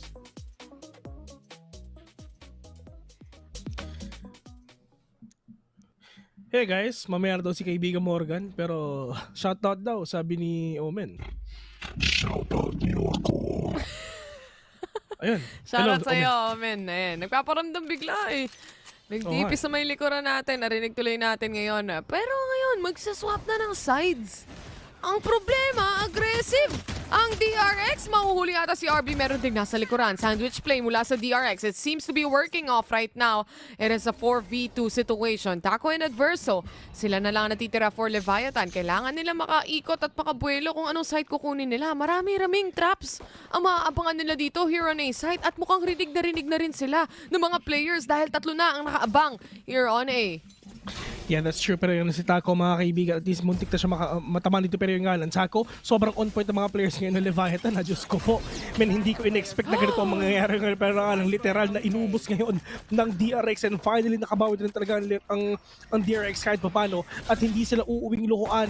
Pero Taco Laila, he is super low right now. Just tapping everything na kailangan niya. Pero Diyos ko, pumuntik na. Nawala yung headhunter. Oo nga, kung ako sa inyo, itibag na yan, men. Bumawi kayo kasi tinurbo kayo niyan. Oo, tama. Yung kadami-daming rounds na yun. Pero ang ganda ng pistol play nila dito. Inipit talaga nila yung mga players sa mid. Kung alam nilang mag-slow play itong mga players ng Leviathan, at least by this time, masusure nila na mahahati ang attention nila on B lobby itself. But anyway, isang puntos na nakuha ng DRX. They're still trying to find their footing. Hinahanap pa na rin nila yung mga puntos na kailangan nila. Pero malayo-layo pa yung kailangan nilang habulin para lang maging tie itong score. Hindi sila pwede magkamali ng 9 times, mga kaibigan. Yun lang yun. Yung dami nun. Oo, napakadami nun. 9 rounds yun, bes. Ang dami nun. Pero as long as sila naman yung may advantage dito, well, they have the Spectres and a Bulldog dito sa side ngayon ng DRX. So, we can say na they have a higher chances of winning this round. Pero nga lang siya Uy, may tumalon. Oh my God, RB. Pero meron din tao dito lang sa may mid, mga kaibigan, na hindi alam ng DRX. Pero nga lumabas na ngayon si kaibigan Melzer, pero nga Stacks is getting tagged right now. Grabe, isipin mo, yung gamit is naka-Spectre, men. Sabi niya, siya sa unti na lang, classic. sige na. Palabasin mo pa ng kaunti. Malapit nang makita nung jet eh. Talo siya sa classic, bes. Ganun ang Uy, natamaan ng sis. Wala low. silang utility pa ba dito sa corner na to? Si Stacks wala. Oo, wala tama. Pala Si silang Baz utility sana, kahit ano. Si Baz sana pwede. Si pero malayo siya. Adverso, at the same time, anyway, wala eh. Wala silang pambato ng utility. Talagang may ipit lang siya sa corner na yon, pero makakaligtas pa rin si Melzer dito. 4v5 ang meron. Kaso gawin natin yung 5v3 pala. 5v3 yung ginagawa dito ng mga players ngayon ng Leviathan, mga kaibigan. This is gonna be really hard for them to pull this off. Pero King just gonna deny that alarm bot. Pero ZSKR with the perfect possession for them to take down everyone right now. ZSKR will pop one head. Try to go for the second one right here. Pero nga King will gonna deny him. Pero Buzz, niluto si Taco. 1v4 and RB, we're gonna secure that round for them to push it to an 11-3. Pero at least, di ba, partner, I mean, makakita talaga tayo dito ng, siguro, there's a chance na mag-11-4 to. Kilala natin ang DRX, men. Hindi yan sumusuko agad-agad. Pero, kailangan nila ipanalo to. Kasi ang mapa ng next round, ang mapa next game is yun ang mapa nila. So, let's see if ever kung sino ba talaga makakuha nitong game na to. And kung manalo man ng Leviathan dito, men, bawi na siguro sila sa next game kasi Breeze, mapa naman nila yon. And it's gonna be really up to them on how will they pull it off. So they can be really aggressive. Pero for Leviathan, let's see if ever magiging aggressive pa sila dito because of that triple initiator setup na ginagawa nila. I mean, yes, wala silang duelist, pero ito yung maganda, partner, di ba? Nag-defender sila na tatlo yung nag-defender sila tapos triple initiator sila. Tapos ngayon na attacker sila. Men, napakahirap ng triple attacker. I mean, triple initiator sa attacker, mga kaibigan. Men, isipin mo, literal na alam nila kung nasa ba yung mga kalaban nila. Ito ang libreng map hack, mga kaibigan. Libreng map hack eh, no? Legit na map hack. Kumbaga.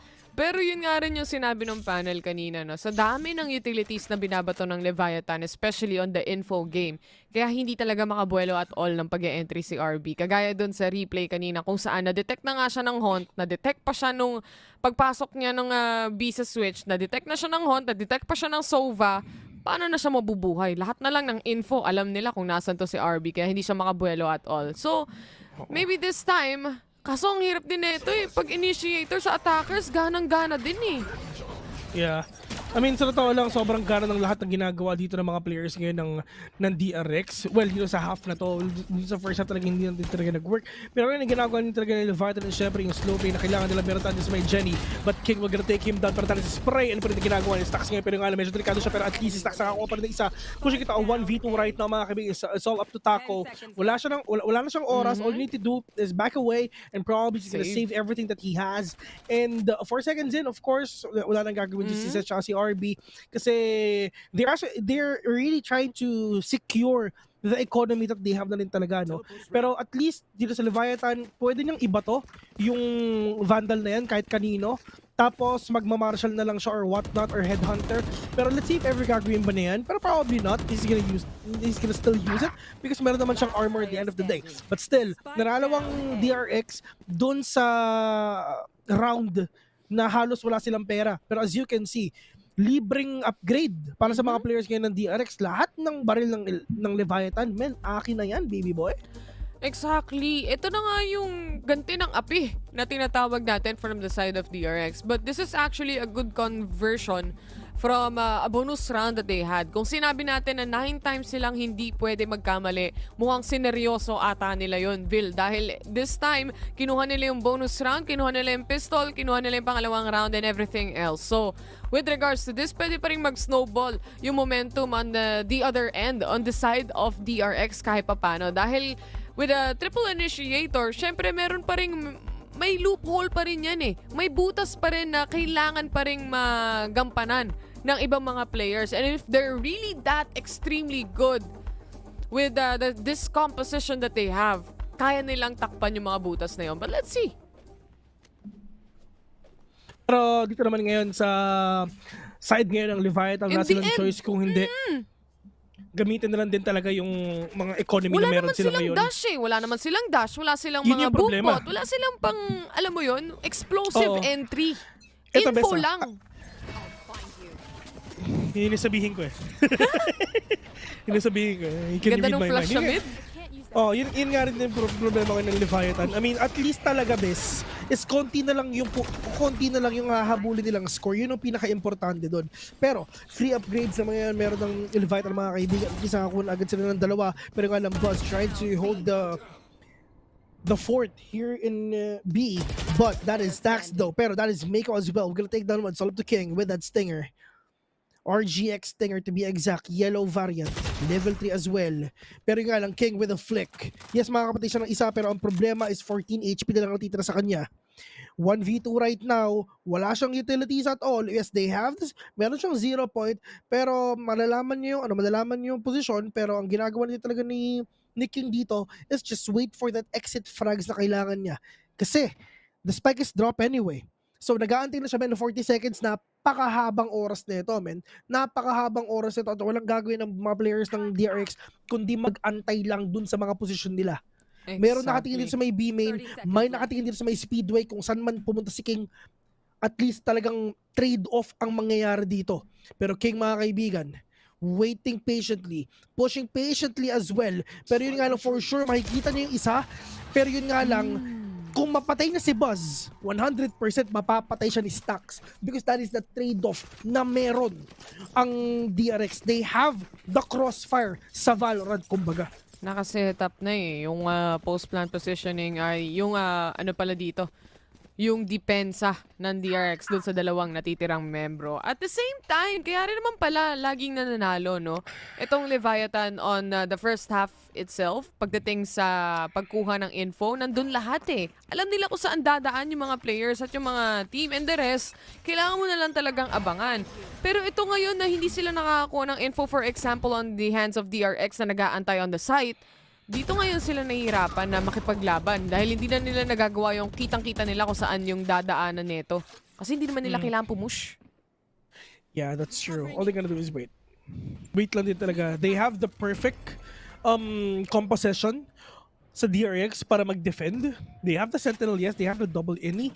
And they have the full map control na pwedeng gawin ni Mako. And syempre, yung mobility and yung mga smokes ni RB as well. Pero dito lang sa Leviathan, ang problema nila is paano makakapasok sa lungga ng DRX, mga kaibigan. They have a lot of rounds to lose. Yun lang din yung kailangan natin i-consider. They have a lot of rounds to lose, mga kaibigan.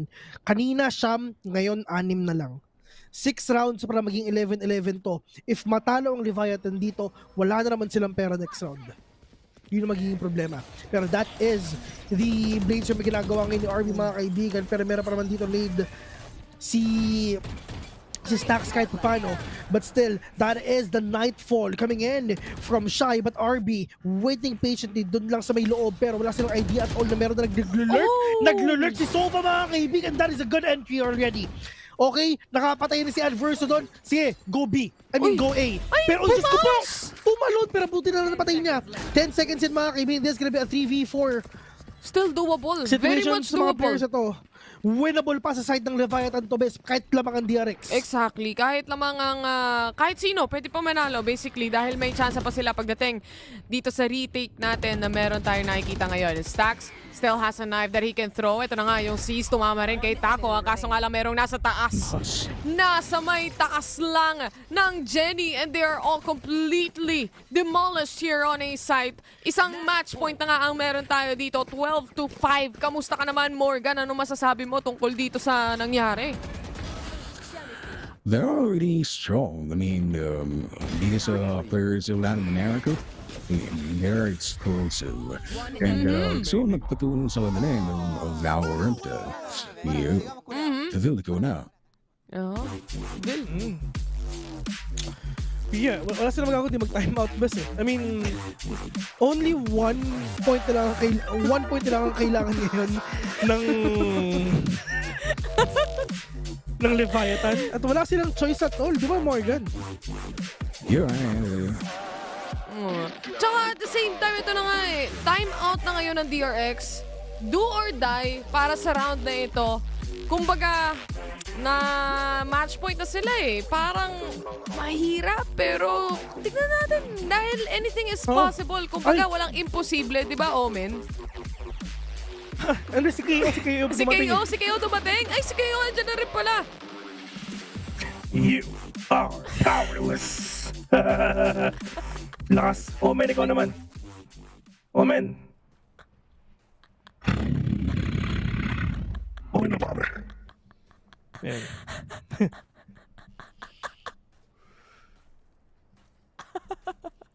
Magkaibigan pa ba tayo, bes?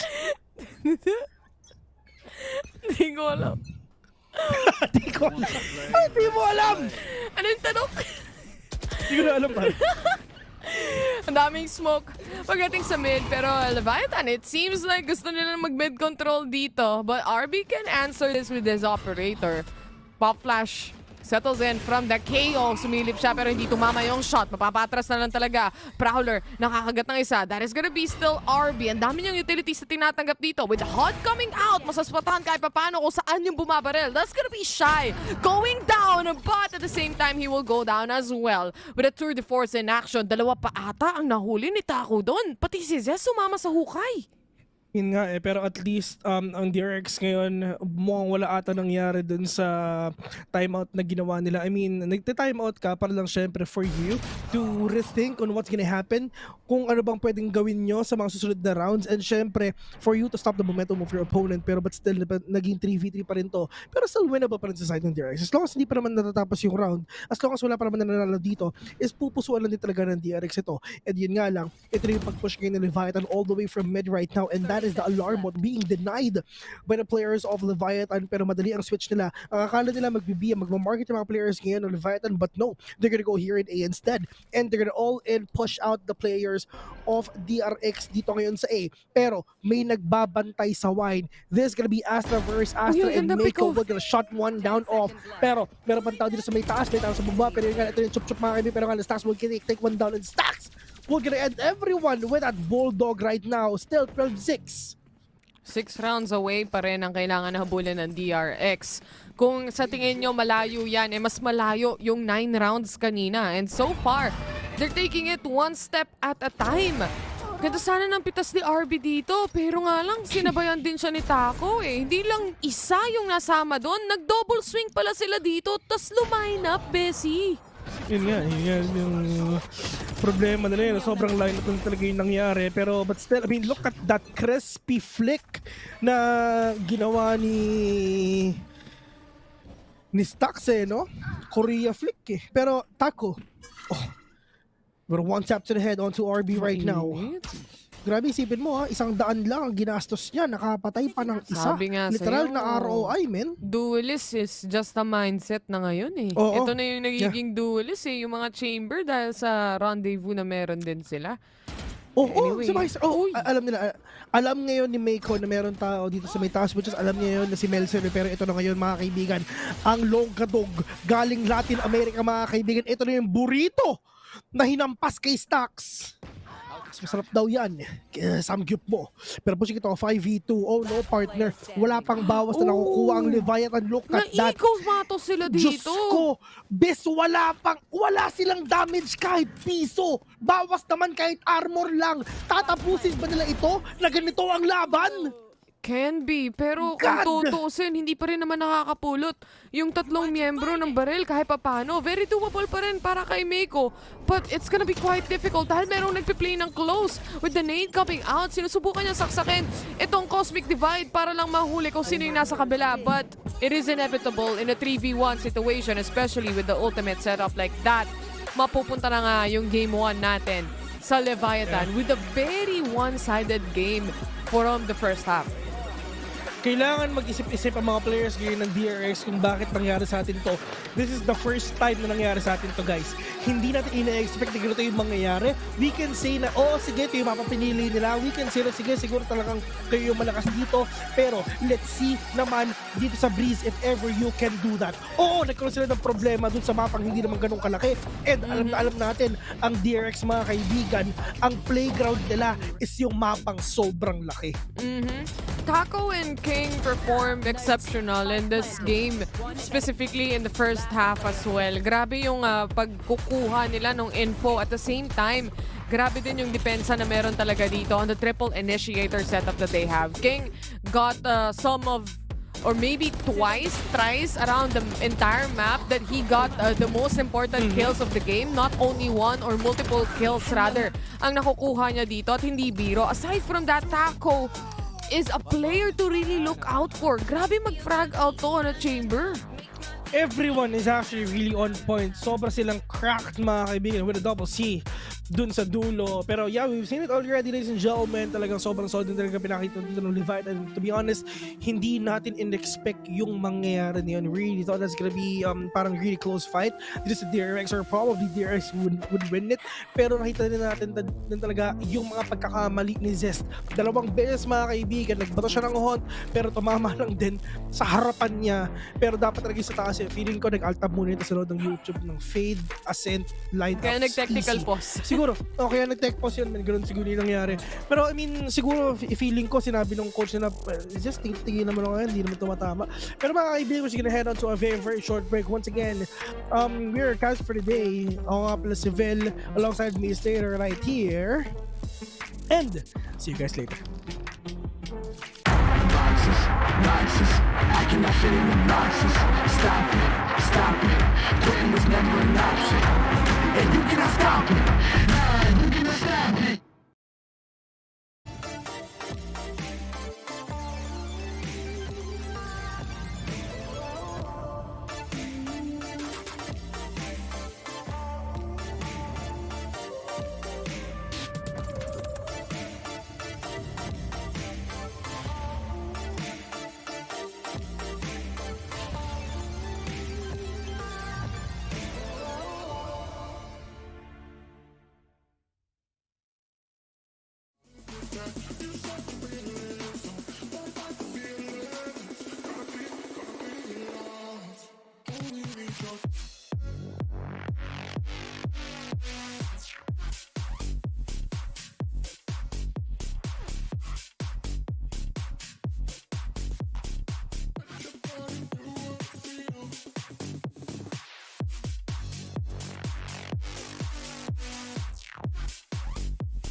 obnoxious. I cannot fit in the boxes. Stop it, quitting was never an option. And you cannot stop it, man, you cannot stop it. It was a thrifty round to end the game, but boy, oh boy, it was anything but scrappy as Leviathan look dominant in their debut against DRX. Welcome, everyone. I'm Golden Boy alongside Sideshow and Jess here. And Jess, just kind of start things off. I mean, you know, this team, they just showed up. Everyone was like, oh, you know, maybe they're going to be bam, and then they just dominated everyone. And that was so awesome to watch. You became a rap god for a second, so I'm going to translate that in my head really quickly and assume that you said you were right when you called them the most underrated. Oh my God, this is not the time, Jess. This is the exact time I need to come out and say to everyone, I wanted them to come out. I thought you were going to say I was right. You know what? If I had the amount of confidence that Taco has, maybe I would come out and say it just like that. But I will say, for an overwhelming start here, please, viewers out there, don't expect them to carry on this kind of dominance on every map, every series from here on out. They were prepared for Ascent. That was the big kicker for us. Why pick it? Why pick it when you know your opponents are so good at it? You're not the best at it. It was such a big brain move. Yeah, I think specifically as well, the manner in which they have just beaten DRX with their own composition. DRX invented this comp, the triple initiator on Ascent. And King is the player that makes this work for them. Yes. Moves away from being their duelist player to play an extremely aggressive KO that can go and support his more usual supportive initiator players. And he had a huge amount of success. They're going to continue playing this kind of style into the next map on Breeze, and they're going to keep playing DRX's comps into them. And I'm worried now, because it looked like such a great map pool for DRX, and Leviathan have thrown all of that out the window. It's so funny as well, because you speak about the very next map, the man that we just highlighted on your screen, King, he's going to be the one that pioneers, alongside Taco, of course, but let's talk about other players. He's put his name across the screen enough. He's going to pioneer the fact that they don't run a duelist, but for them, they don't need a duelist, because they have the aggression in spades, and they have the teamwork, they have utility. You spoke about utility layering throughout map number 1. I just don't think that DRX, even though they should be able to deal with it, have the formula just yet as to how to deal with that kind of stuff. Yeah, they're also very good at clicking heads. Like our Verizon high-speed moment of the match, and it's Taco Friday, baby! It's not even him clicking heads. No! Watch this. I mean, at first, RB comes around the corner, you're like, oh, great shot from RB. And then out of nowhere, you look, you see, why 2? And it's because Zest's there with his homie. And unfortunately, that's just this ride together, die together.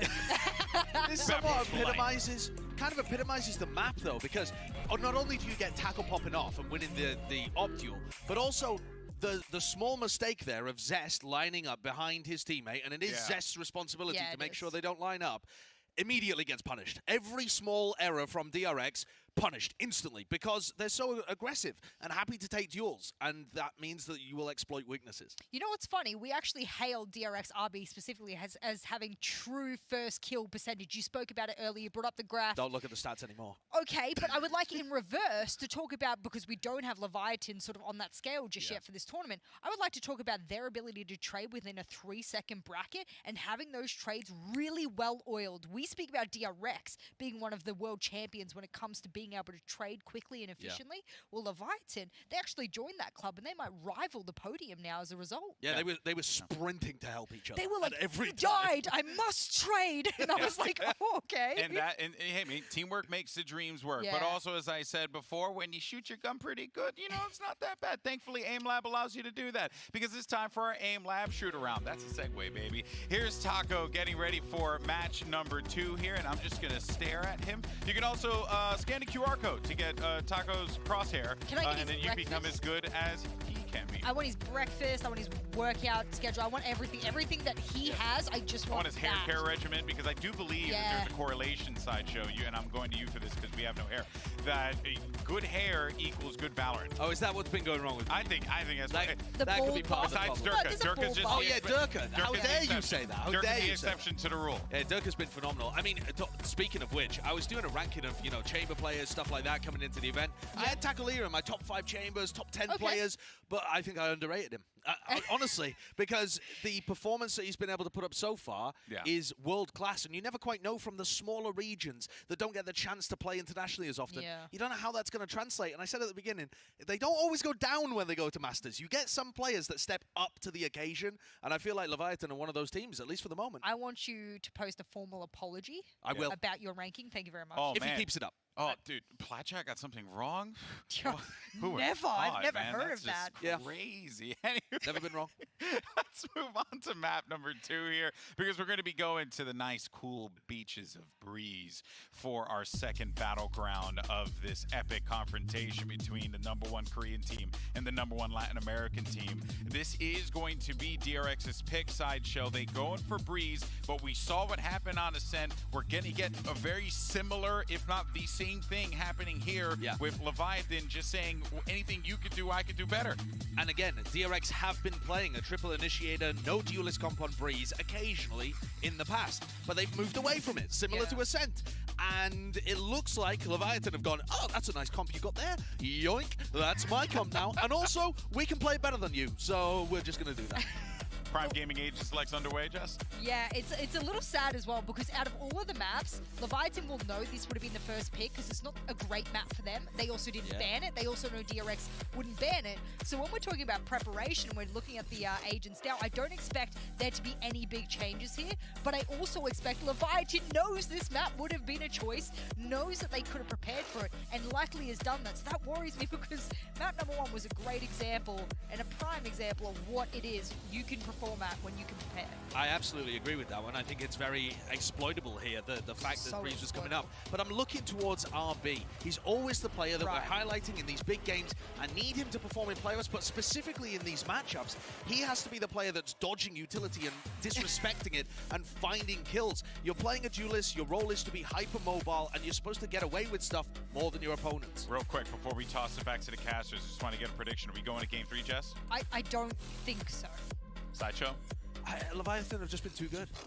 All right, you heard it from the desk. This could very well be a 2-0 for the #1 Latin American team. It's now time to get ready for Breeze. Let's send it over to Pansy and Hypoc for the call. Ladies and gentlemen, boys and girls, hello sa inyong lahat mga kaibigan. Once again, we are your casters for today.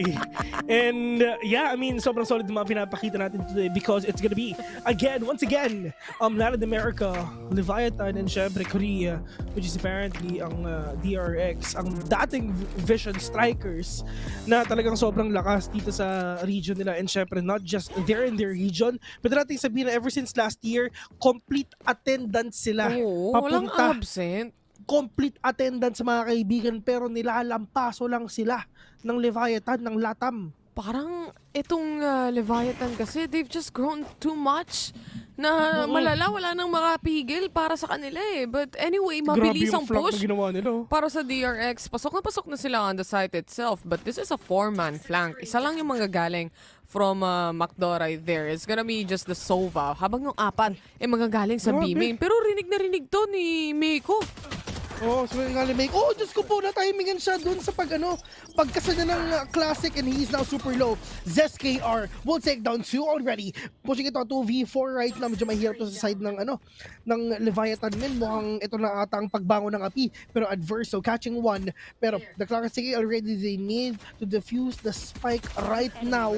Pero that is a swing coming in from Buzz right now. Will take down 1. It's all up to 1. Adverse ang mga kaibigan. Yes, meron siyang recon bolt dito, but this is not enough for them to secure that win. Wala na siyang oras at hindi pa niya alam kung nasan ba yung mga kalaban niya. 1-0, and finally nanalo ngayon ng DRX dun sa first round for the first time. Kung ako yun hindi ko na binigay yung final kill. Pera pa rin yun At kailangan ko lang mamatay, kumbaga, para sa side ng Leviathan. But it is what it is. At hindi gumana yung 4-man push nila on B-main. First of all, because they weren't able to shut down the Viper. Aside from that, hindi rin sila manalo sa aim duel pagdating din dun sa isang nag-aantay sa B-main. And completely, ang bilis nilang napasok yung B-site wala talagang lumaban o walang pumalag para dun sa entry na ginawa nila. Kaya nakakuha rin sila ng magandang positioning for the post plant. Pero mukhang shorty ang puhunan dito. Kaso nga lang, nangert-ngert. Huling-huli sa akto. Meiko was able to secure the kill on that Viper. At bawas na nga ng isa ang Leviathan. Nasample ni Pico yung players na yun eh. Pero but still, I mean, this is now si King waiting on that corner, and at least alam niya na meron tao dun sa may dun sa may cave. Pero wala siyang idea at all na meron na bumababa papasok lang dun sa may hall, pero probably gonna go there dito lang sa may shop yun. And I think meron siyang idea ngayon kasi nga narinig niya, alam na rin yan doon galing yung wall if ever. Pero kala na flashing yung one, pero kala that is a dash coming in from the players of DRX right now, but Buzz will get that kill. 3v4 situation mga kaibigan. Meron pa silang flash ngayon. Pero just about that timing again, but Buzz will do the trade-off onto Shy. Meron pa down sa may likod, and Adverso, this is gonna be really hard though. Yes, Shock Dart will be activated, pero problema lang tamaan nung kahit isa, and the timing of Buzz will gonna take him down dun sa paglabas ng knife ni Adverso ngayon. Pero at least si Taco, meron pa siyang 4 na bullets for that Headhunter. 3 ang kalaban niya. He needs to miss 1 na lang. There goes the first shot. And for the second, iniipon niya pa rin talaga dito. Just making sure na tatama talaga and make each shot basically count. But 5 HP remaining. Papasukin niya na lang to and he has no choice. DRX will still secure this round, and may isang upgrade na nga sila onto Buzz. That's gonna be a Vandal on his hands pagdating sa bonus round na meron tayo. So pwede pa nilang makonvert tong bonus round na to actually. Yeah. Hindi ko alam sa Leviathan, men, pero galit na galit ata sila sa duelist eh. No? Parang ayaw na ayaw eh. Pare. Parang triple grabe, ini talaga ang laruan nila. Oo. Parang ito Ben, ganito siguro. Malay mo, yan ang meta sa Latam. 'Di ba? O malay mo, yan ang meta sa Latam, 'di ba? Ang iniisip ko lang dito. Ano best? Malaki kasi masyado yung mapa. Kapag naka-triple ini ka, may info ka, sige. Pero yung explosive play, yan yung kailangan pagdating sa isang breeze kasi masyadong malawak. Pag nag-slow ka, mahuhuli ka kahit anong angle. Yung mga burst damage, you mean, na nilalabas ngayon ni Raze, yung mga ganon, yung mga showstopper, yung mga Pangels, pero yun nga ito sa Taco. With that upper area of the map right now, getting that, using that verticality, but that is a pop flash already from Shy mga kaibigan. RB with a kill onto 1 right now. RB with a 2K, RB with a 3! Ubos, pati patatamos, this is gonna be an ace, pwede gawin ni RB. Pero problema, ito ang buy round ng DRX mga kaibigan. Pushing ito a 2v4 right now. Buzz, literal na piso na lang ang buhay niya kasi nga natamaan siya din siguro ng mga utilities ngayon ni Viper. Pero King with the pot shots on hand, not gonna catch anyone right now, but RB with a complete turnaround will get 4. It's just gonna be an ace. Galing kay RB. Pwede tayo makakita niyan. Pwedeng gawin ni RB yan, pero alam, Meltzer will be revealed. Kasi nasa labas lang lahat, pero yun nga lang, Mako will gonna steal yung hashtag mood challenge ni RB. 3-0, and it's just, we can say, that DRX is just doing the things that Leviathan did to them a while ago. Nagulat rin sila dun sa positioning na nilabas dito ng DRX. Like I said, they can convert the bonus round, and exactly like that they did. All because of a good entry coming in from RB. Kung kanina sa Ascent hindi sila makabuelo at all dahil laging nakikita kung nasan nga ba to si RB. But because a map like this, like Breeze, masyadong malayo yung mid sa B, malayo yung mid sa A. Kaya naman kahit papano, merong space to actually go around itong mga players, especially on the side of DRX. But anyway, eco disadvantage na naman ng Leviathan as of this moment, and this can be an easy 4-0 for DRX if they can do this right. If they can do it right. Yun lang doon, men. If ever talaga sobrang ganda ng mga nangyari dito sa side ngayon ng dalawang teams na to, if ever. Pero for sure, I mean, like what we've seen a while ago, I mean, for Leviathan, sobrang solid nila sa Ascent. Well, that is their map. Pero dito naman ngayon, lalaroin nila dito sa mapa ngayon ng DRX, mga kaibigan. This is gonna be a fast game for DRX, or probably ditikatan pa to ng Leviathan for it to pull off at 2-0 scoreline. Pero that's the dash already from RB, and he's gonna be shut down by King. Pero ang problema, merong snake bite dito mga kaibigan. Zess is literally low on HP, pero that is a pop dash already. Pero just ko po, no scope with that Marshall, pero not gonna catch anyone right now. Pero oh my god, meron pang shock dart dito, pero meron pa pang isang shock dart para syempre makapalparin kahit balparin. Natako Laila all the way dito lang sa kabilang dako ng A. Pero Adverso with a swing right now, muntik na makaisa, pero that is a headshot coming in from Leviathan, pushing it to a 2v2. Once again, this is Leviathan. Nanalo sila kanina kahit Sheriff lang ang gamit niya. But Adverso, 4 seconds on that recon bot. Wala siyang idea kung nasa si Mako, pero alam niya kung nasa si Buzz, which is andito lang sa gilid ng rocks na to. Pero yun nga lang. Buzz, forget that. Kellen said 4-0. Sige, turbuhin mo. Galing Korea with love. Muntikan pa nila makuha yung round na yun. Ang ganda nung pagkaka-set up dito ng Leviathan. All the shots from the Sheriff connecting to the head, especially yung people from DRX being caught off guard from time to time, nahuhuli at nakukuha nila yung mga kills. Ang kaso nga lang, syempre, nasa disadvantage talaga sila. Going to a point na ang ganda na ng mga shock dart plays na nilabas ng Leviathan. If they can just capitalize, especially with just a gun, kung nasan yung positioning ng mga players na to, mapapunish talaga nila tong DRX. Pero hindi ganun yung nangyari. Now, Shy, he's just holding the fort on mid. Habang si Stax, nakaparehas niyang Sky, nag-aabang lang din dito. Isa lang ang pagitan nila. Isang wall lang ang pagitan ng dalawang players na to. The Seekers are ready, tour de force, and aside from that, a Blade Storm in the hands of DRX. But for Leviathan, they're still farming for that orbs. And this game, mga kaibigan, talaga pinapakita din talaga ng DRX na hindi kami magkapatid dito sa Leviathan. Oo, dinurog niyo kami ng game number 1, pero dito sa game number 2, we are the pride of Korea. So talagang gagawin nilang lahat para makabawi nito kahit papano. Ayaw nilang umuwi sa Korea na dinurog sila ng isang team.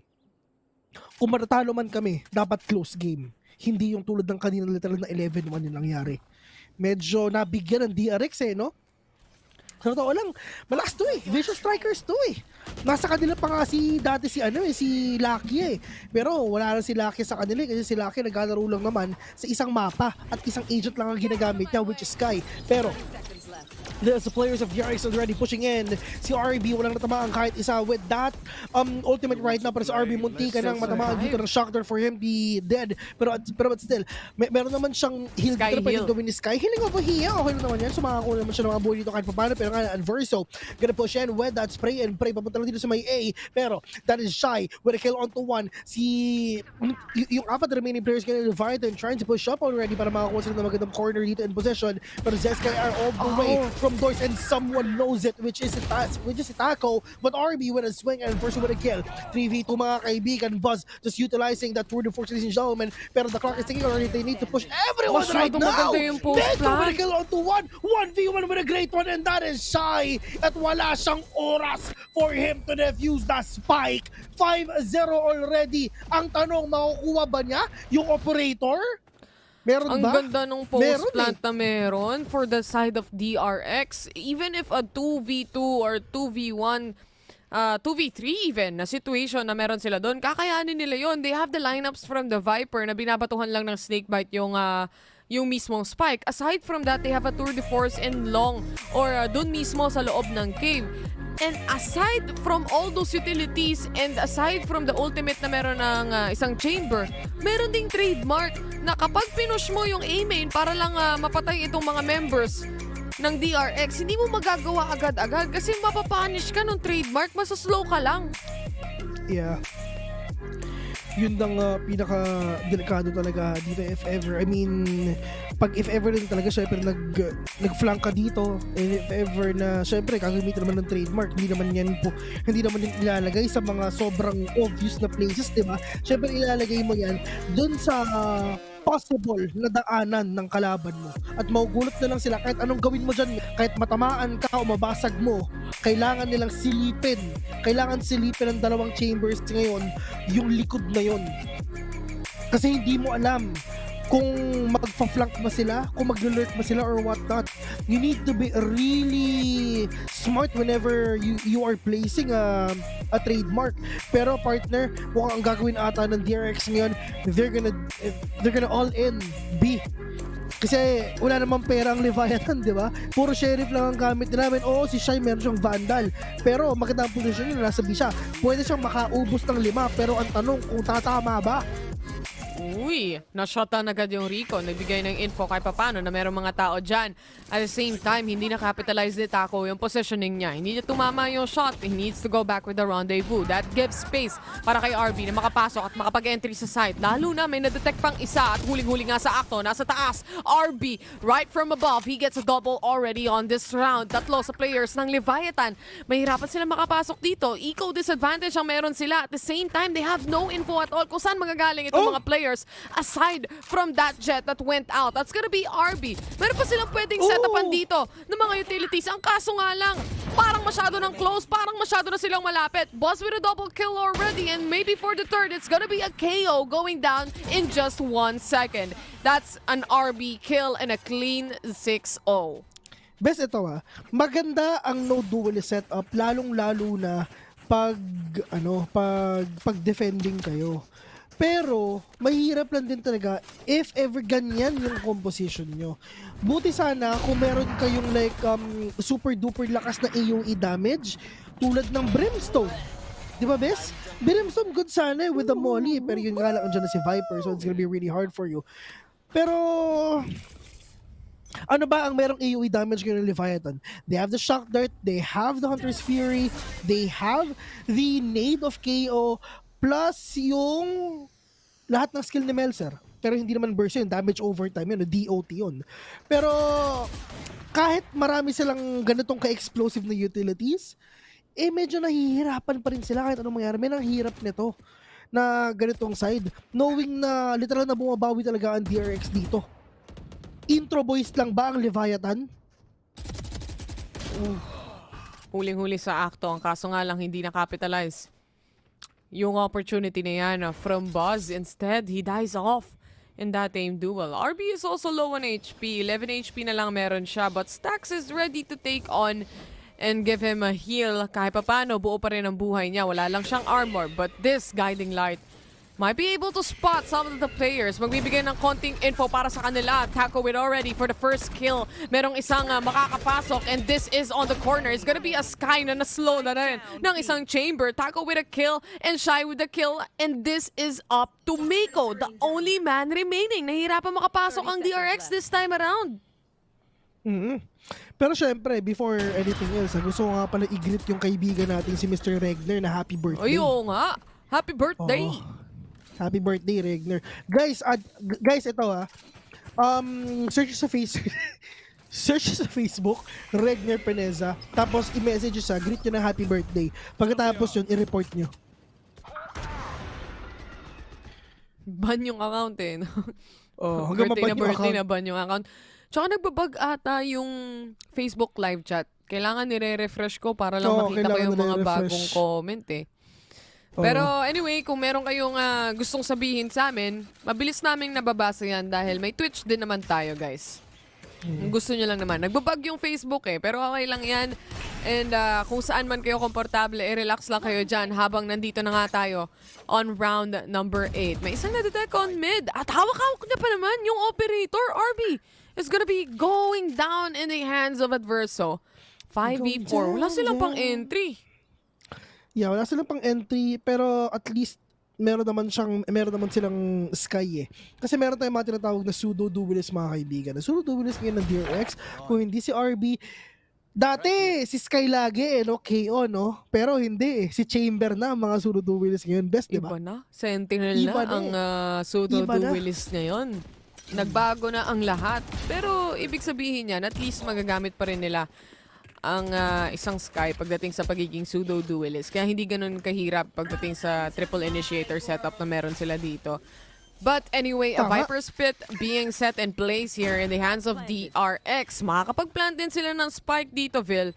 At ready naman agad sa retake itong mga players ng Leviathan kasi marami naman silang nakapwesto na sa site mismo. Yun din yung maganda sa kanila, At least marami talaga silang backup if ever. Pero this is the push coming in from Buzz right now. Will take one down with a short kill like a melody, but 4v2. Si Taco, all you need to do is save that operator on hand. Tamang lineup lang. Walang bawas yung armor yung dalawa ni Shy. So syempre hindi kayo magmamaasim mga papi. Mag-aantay lang kayo mga baby boy. Yan lang ang magagawa nyo. Pero si Stax nagro-rotate, mahuhuli niya to. Oh no! Uy! Hindi pa namatay! Ay, pero ayun na, nabawasan. Hindi ko alam parang nag-hesitate ata si Lods Pero but still, Stax! Oh my namatay God! Lahat. Walang na-save! Oh my God, Stax man, doing the plays para sa DRX, and now, confident ang mga players ng DRX na malaki ang chance nilang manalo dito, men. Maybe we can see a game number 3. At saka, sa totoo lang, malaki yung chance na gano'n ang mangyari. map pick rin naman nila to eh. So they know what to do. They have the strats and they're comfortable in this map as well. And knowing na 4v2 situation naman sila kanina, obviously, sa dami ng pera ng DRX, they can just rotate at isang pwede makapag-lurk sa kanila. Pero mukhang nag-a-advance sa mga players ng Leviathan at pumupush agad-agad on A. At the same time, makakabalik din naman ang players ng DRX because I think this is gonna be a B hit in just a few moments. Smokes being set up here. Andito na rin yung drone at a guiding light onto the side. Pero mahuhuli pa rin si King. That's gonna be a Stacks getting the kill and Adverso getting a trade off. Kaso nga lang maraming mahuhuli on B main itself. Ang daming vulnerable. Pagdating dyan, at the same time, it's still a 3v2. Makakapag-plant sila ng spike. Kaso nga lang, caught off guard by Adverso right here. It's all up to Zest. 2v1, make it a 1v1 right now. Shy, nasa may mid lang. And siya pa rin ang makakuha ng kill. It is still in the hands of Leviathan. It's a 7-2. Kahit pa paano nakukuha nila yung rounds na kailangan nila makuha dito.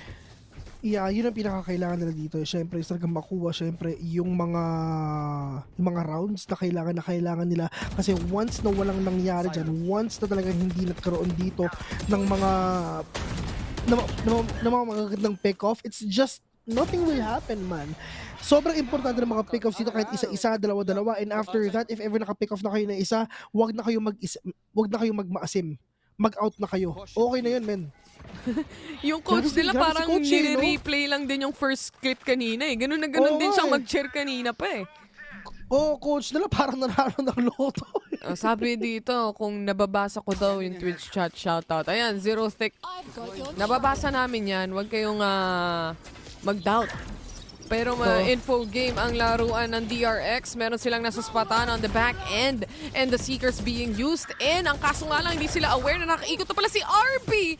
And tamang swing lang din towards Adverso. He will get the kill here. At kahit na ganun ang nangyari sa loob ng site, may dalawang natitira pa ang players dito sa Leviathan. It's Taco and it's Shy. They have the guns, but can they get the kills? I mean, there's a chance that they could actually take down everyone right now. Pero, kung sobrang throw. Kung sobrang throw. Pero, tingnan natin kung ayaw nila, hindi yan magpo-push. Feeling ko ang DRX, masyado na silang safe play ngayon. Lalo na, series point na ng Leviathan to eh. Tingnan natin. Kung round secured. Wag na magmaasim. Yeah. Pero, huli pa. Hindi niya ZKR. pudok, parang iba ata. Sa iba ata siya nakatingin. Naka-altab, nagpi-Facebook. Busy ata eh. Nagtitweet pa yun siya. Saving at the moment, by the way. Ano? Saving, ATM, by the way. Yun ang tinitweet niya. Ito yun, no? Nahuli yung Viper nung drone na nagaling sa B-main. Tapos, once na nangyari yun, hindi siya aware na nakapasok na pala yung mga players sa mid kasi walang nakatingin sa nest eh. Yun na rin yung malaking problema. Pero mali mo, makabawi pa rin sila dito kahit paano, lalong na sa Leviathan. Kasi what if makapag-comeback sila? No? I mean, it's not that impossible for them to do that anyway, Miss.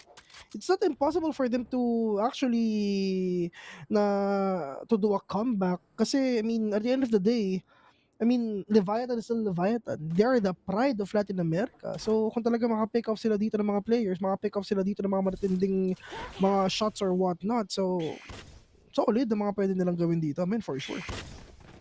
May Blaze Storm pa si RB na pwedeng gamitin ko sakali. But I don't think that's quite essential as of this moment. Ang daming players na nasa spawn. Taco was able to spawn one, get a kill as well. At kahit pa paano makakapitas siya ng isa sa mga pinaka-importanting players. That is RB. And they have to do an entry on B. The good thing is, fortunately enough, walang tao at all ang B site natin, no? Nagro-rotate pa lang ang mga players ng Leviathan and using the ultimate with the Hunter's Fury, trying to delay them. Maiikutan nila to, pero meron nakaabang. That's Mako getting the kill on the flank itself. At tatlong players na nga lang ang natitira for Leviathan. Eco disadvantage pa sila dito, Vil. So medyo mahirap to. But Adverso with the kill, a headshot for Zest. May isa pang nag-aabang. That's Melser. Alam niya eh. Oh, He knows it already. I mean, Melser. I mean, meron meron talaga silang... No way. Oh my God, makakisama talaga si Adverso ngayon. I mean, like what I've said a while ago, meron talaga silang idea kung nasan yung mga players ngayon ng DRX because kahit malapit sila na naka-smoke. I mean, after all, naririnig nila yung footsteps ng kalaban nila. Pero at least, ano ba magiging ano ba? 9-3 ba to or 8-4? Kasi kung 8-4, do you think na mahirap pa rin eh. Kahit 8-3 or 9-4 mangyari dito, men, sobrang mahihirapan ng Leviathan sa pag-push knowing na malaking mapa nito. Literally man, kailangan ipanalo ng Leviathan ang mga aim duels nila. They need to finish or win their aim duel first before sila makapasok. Hindi sila pwede makapasok, hindi sila mabilis, men. Ang gagawin lang nila is like walking in a park, mga kaibigan. Maglalakad lang papasok. Kailangan makuha ni Taco yung mga kills na gusto niyang kuhanin. And missing that first shot will not do it at all. Dito nahihirapan ngayon yung Leviathan. Kung kaninang first game, all the shots coming in from Taco connects perfectly. Kaya nakakakuha sila ng magagandang pitas. This time around, hindi gumagana yon sa Breeze. And malaking problema yan dahil knowing na sa kanya nakasalala yung operator to stomp the players of DRX from pushing the sites itself, makakapasok itong players ng DRX. Yeah, makakapasok sila pero kaya ba nilang i-commit itong mga entry na gagawin nila? Pero si RB, let's see. I mean, he can actually go in agad-agad. Wala na siyang dash dito. So, kailangan niyang gamitin siguro probably yung kanyang updraft para makapasok or, yun yung gagamitin na nga niya. Just finding all of this entry keys that he can do. But Shy will gonna take one down. Pero Shy, mga kami, will gonna fall down to the hands of Stacks. Kung siya kita, 4v4, Stacks getting tagged. Pero si Taco, he needs to make the most out of that operator kasi kanina pa yan hindi nag-work. Kanina, sobrang solid, nag-work, pero ngayon hindi na. Nabasa na ng DRX kung anong ginagawa ni Leviathan ngayon. There's a thing that they are trying to maximize. But, there's still a lot of utilities na pwede ibato ngayon ng Leviathan, but still, Taco will take down one, but it's not pa-flash na ginawa ngayon ni Stacks, mga kaibigan. Nakakuha siya ng isa, pero dahil sa trade-off na ginawa ngayon ni King. Pero, wala silang gagawin. Oh my God, Adverso with that spray and pray. Let's see, medyo mahirap na gawin na may mga kaibigan, but Adverso will gonna take the last remaining player of DRX to close this match with an 8-4 score. Yung unang parte, kumbaga, nung take na yon from the side of DRX, very much successful. Kahit na nag-position itong mga players ng Leviathan into a vertical positioning, for example, umaakit sila sa mga walls ng mismong B-site, hindi pa rin na-bother itong players ng DRX. They still know what to do. They still know how to conquer a site. And like I said, this is their map pick. They have a good strat. They have a good play. When it comes to this map, they're comfortable as well. And especially RB performing so great right now. Malaking potential to make it to game number 3. Let's see kung anong gustong sabihin ng ating panel. Leviathan's perspective, the map is much bigger. They can't run and trade for each other. You didn't see that same kind of sprinting across and helping out. And they just weren't able to adjust quickly enough. The final few rounds where they played retake, that worked for their comp. And it's nice that we can champion Leviathan map number 1, and then I can come to map number 2 and be like, oh my God, DRX are back, baby. You know, it's not going to be this one-sided affair that we predicted it might be. And this man on your screen is a man that we keep bringing up. I've done it before. I'll do it again. Map number 1. You can see the left-hand side of your screen, or rather the right-hand side, but the left column there of how he performed 80 ACS in that first half. Look at what he's done in the first half of this map. It is an incredible glow-up. He understands what his job is, and he gets a bit more breathing room on Breeze to do it. Yeah, he's also playing much more confidently, very aggressive, and I said before we went in, he has to be the person that applying pressure to the initiator players, updrafting into them, dashing into them. I feel like he's really doing it here. But because the map's bigger, he's just not getting hit by as much util as well. That's what it is, breathing room. It felt like he was suffocated on map number 1. Now he has more room to play with, and now that he is, it looks so much more RB-like on land now that we've got him here. Now that Leviathan, though, have managed to get 4 rounds, on their attack side, the amount of utility they have is going to allow them really easy mid control. So I'd love to see RB get aggressive on either side of the map. Push B main, push A main. I think those are going to be key areas. But do you think that there's a potential that they are anticipating that, though, right? That they think that maybe hey, you know, we're going to have all this access. Maybe we anticipate RB. Maybe there's a counter to that for the DRX side. Maybe they let them take it, but have a secondary redundancy plan waiting for them when they try and strike on the side. All right, guys. Well, we're going to send it back over to the casters to steer us for map number, or side 2. Go ahead, guys. That was...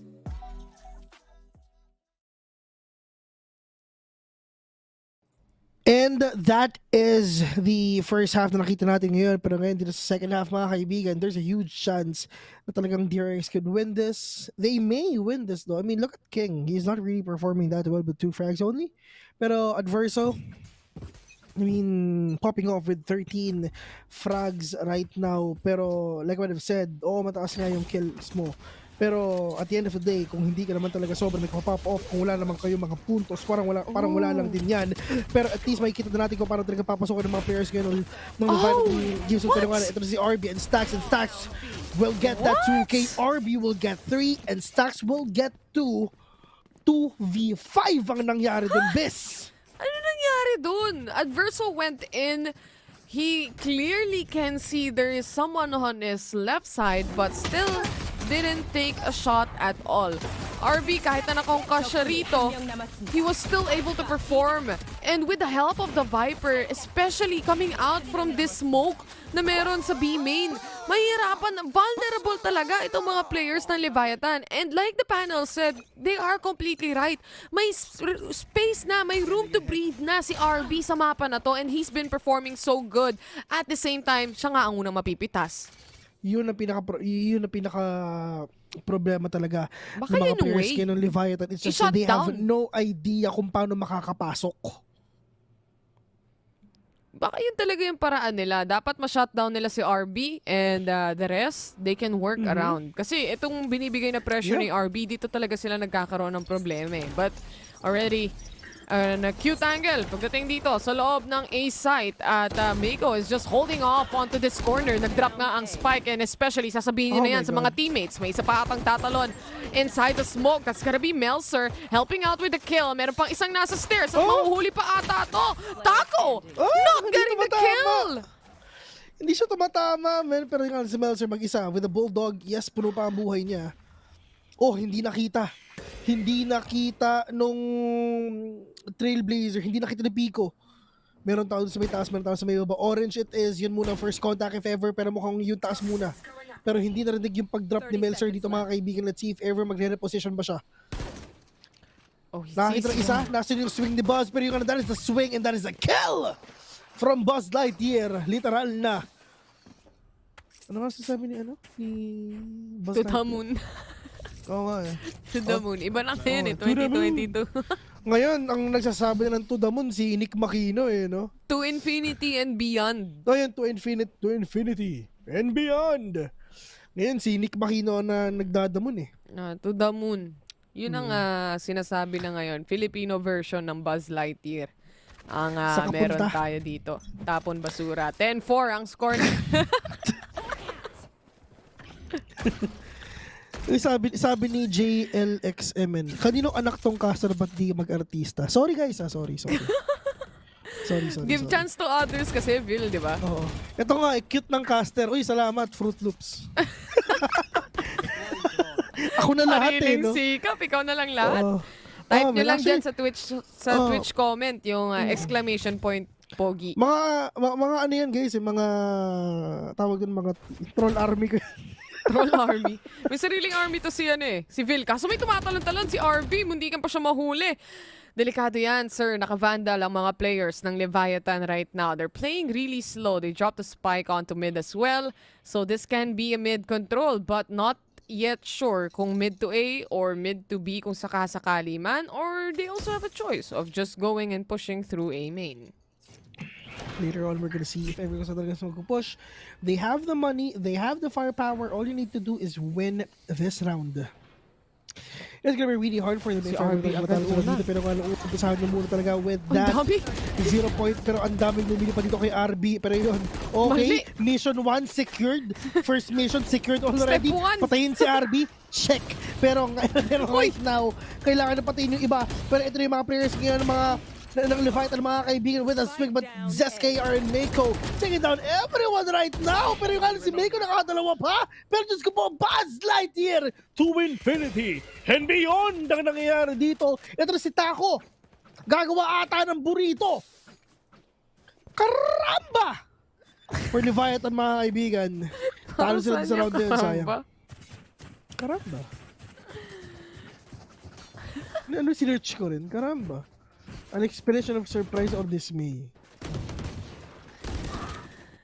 Wala silang nagawa. Pagpasok nila ng site, sinagot lang sila nung lahat ng baril na meron dito ang DRX. Obviously, etong mga smokes being set in place and kahit na nakaposisyon pa si RB sa mali kanina, na-figure out pa rin ng DRX kung paano pa rin mapapunish ang players ng Leviathan.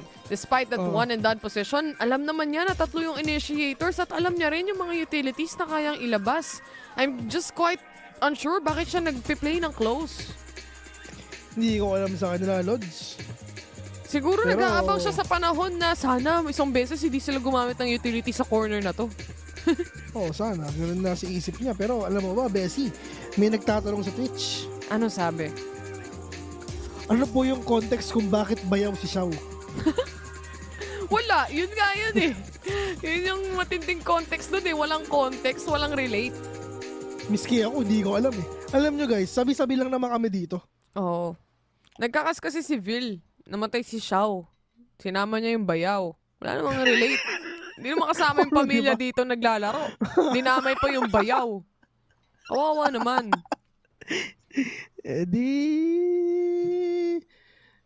Sorry. Teka, magsasorry si ano? Magsasorry si Morgan. I'm sorry guys, I'm sorry. Salamat, Morgan. Sige lang, okay lang. Basta si Morgan ang nagsabi. Naniniwala ako. Papatawarin ko agad-agad. Anyway, isa lang pala ang naka-vandal sa Leviathan side. That is only King, but Boss is already reacting. There's some presence pagdating sa may tunnels. Di nga lang siya sure kung sino nga ba, o sa halls rather, kung sino nga ba yung magiging pwedeng mapatay doon. Hindi pa ba kayo inaantok, casters? Di pa? Alam mo, natawa ako. Sino daw casters? Taylor, Vil, Morgan. Tricast to guys eh. Si KO, si Omen. Ito, marami tayong casters dito sa PPGL. Pakilala ka nga, KO. Wait lang. KO. KO, hello.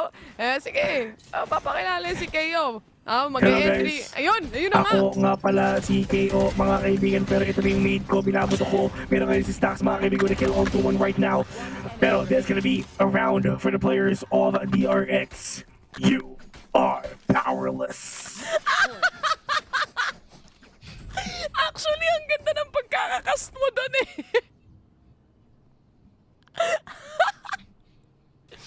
Ganun pala pakiramdam, guys, pag naging caster. Yung mga agents. Oo, di ba? Ang ganda ng pagkakakast mo doon, KO. Oy, salamat pare. Salamat daw sabi ni KO pare. Buti na lang tulog na yung mga boss namin. Yun nga, di ba? Direct sa atin lang Ay, to. walang magsusumbong bukas ha. Oy, sa atin lang to ha. Sa atin lang ko ha.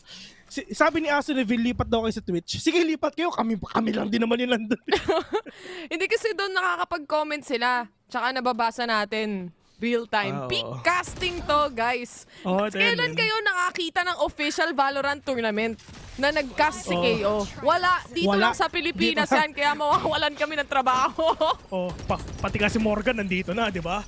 Pero at least, ito yung mga players ngayon ng Leviathan, mga kaibigan, going ready. And kung napapansin mo, si RB lang din talaga lagi namamatay ngayon eh. No? Kulit-kulit mo kasi, RB. Kanina ka pa, ang lakas-lakas mo. Alam mo kung sino ka. Pero kung si Taco, parang papakitaan ng burrito. Ito mga players ngayon ng DRX. 4v2 right now. And that is the players of Leviathan man with a spike being planted by him for V2. Pero this is gonna be a round for Leviathan if ever talaga makuha nila to kasi it's all up to Zest. Sinaraduhan ng pinto. Bawal pumasok. Kala mo, hindi alam kung saan siya. Close open. Yan ang laruan dito ng mga players pero makakahuli pa nga ng isa si Zest. But that's it. Isa lang ang pwede niya mahuli.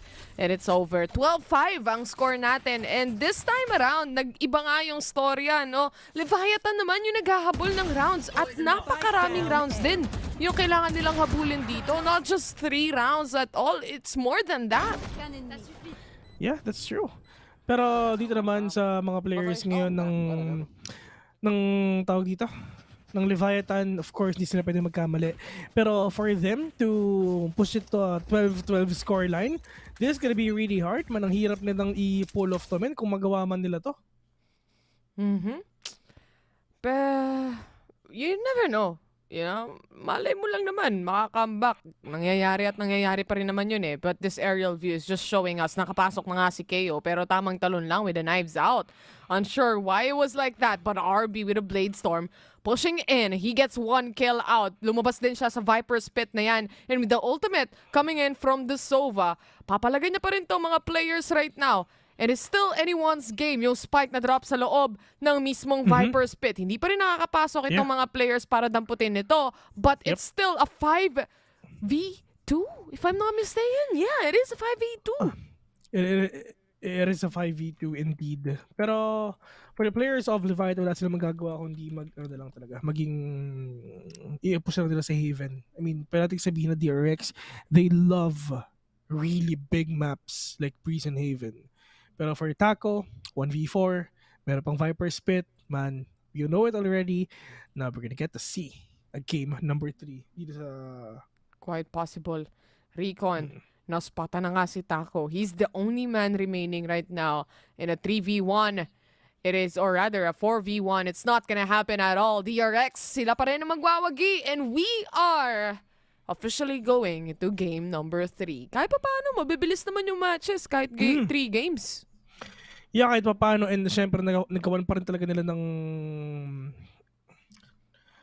Nagawan pa rin nila ng paraan kung paano na rin talaga mahirapan din yung mga players dito ng Leviathan. Pero dito natin manalaman best kung intro boys lang ba yung mga players ng Leviathan. Kaya nga eh. Ang lakas nila nung game 1 eh, no? Pwede pa nilang ma-reverse sweep to, best.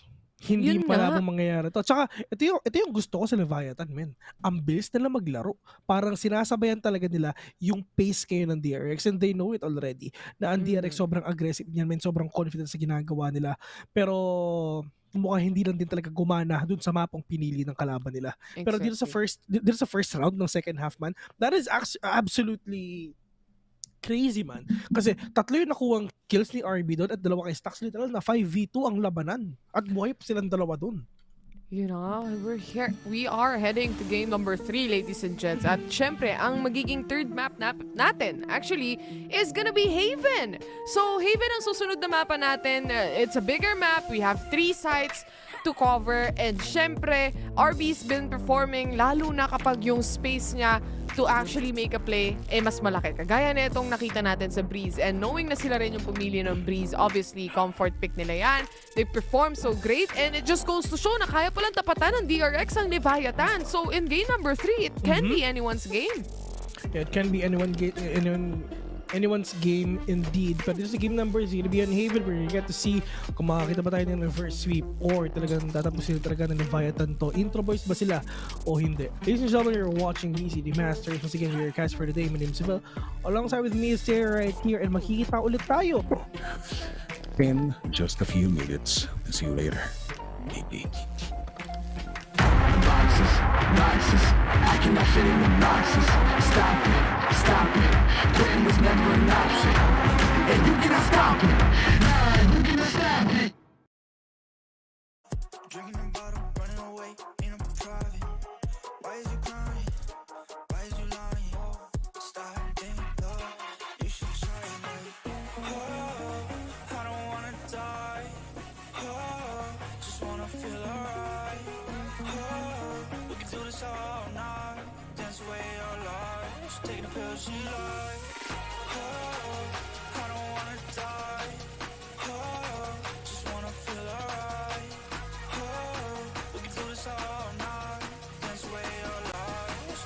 pill, she like one stop.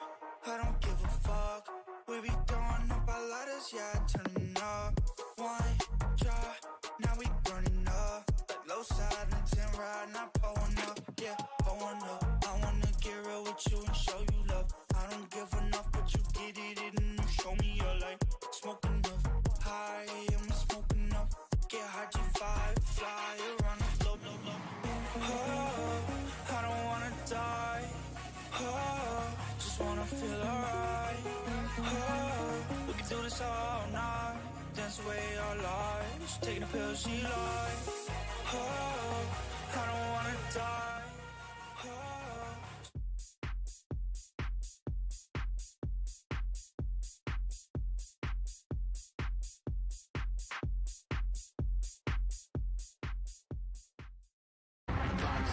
Boxes, I cannot fit in the boxes. Stop it, quitting was never an option. And you cannot stop it, nah, you cannot stop it.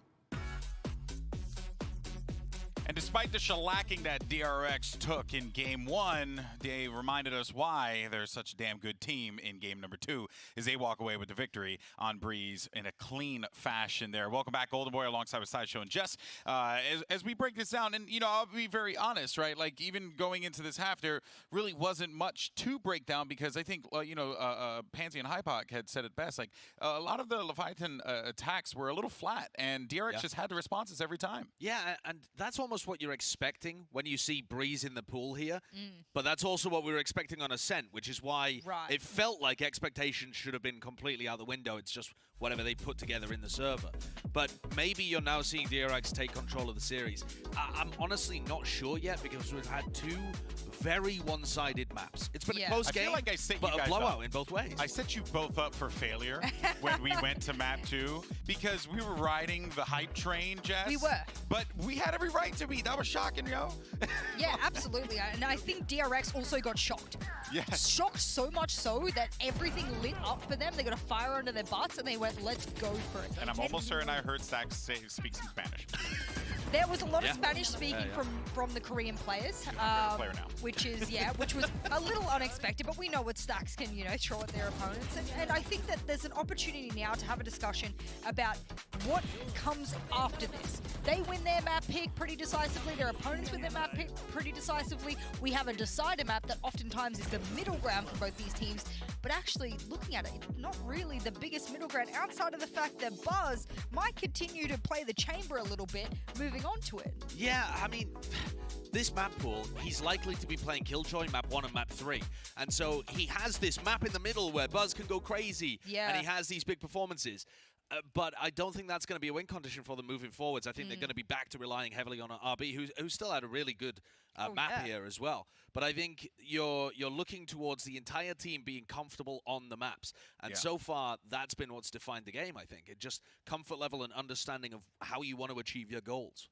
Yeah, well, let's go ahead and shift our attention, to Haven, because if you're just joining us here, welcome. I mean, you missed a shocker of a Game 1 from Leviathan, but DRX, as I noted before, corrected the ship there. Not a big change in the scoreline, a one-round difference there. It feels like what you'd expect to see, Jess, in those situations, right? You know, even though it was Ascent and we were really shocked that Leviathan went for it, this kind of now brings us to a battleground of Haven where I'm actually feeling like DRX have found themselves here. They have corrected things, and I don't think that they have, not that they don't have much to worry about, they have a lot to worry about, but I do think DRX can go into this feeling just a touch more confident. I can't look at you right now because I'm having to scroll so incredibly far down to find the last time that DRX lost on this map in such a way that convinced me that maybe they weren't good at it. And if I'm scrolling for this long, someone who's usually pretty quick at how they do it, they've lost to one team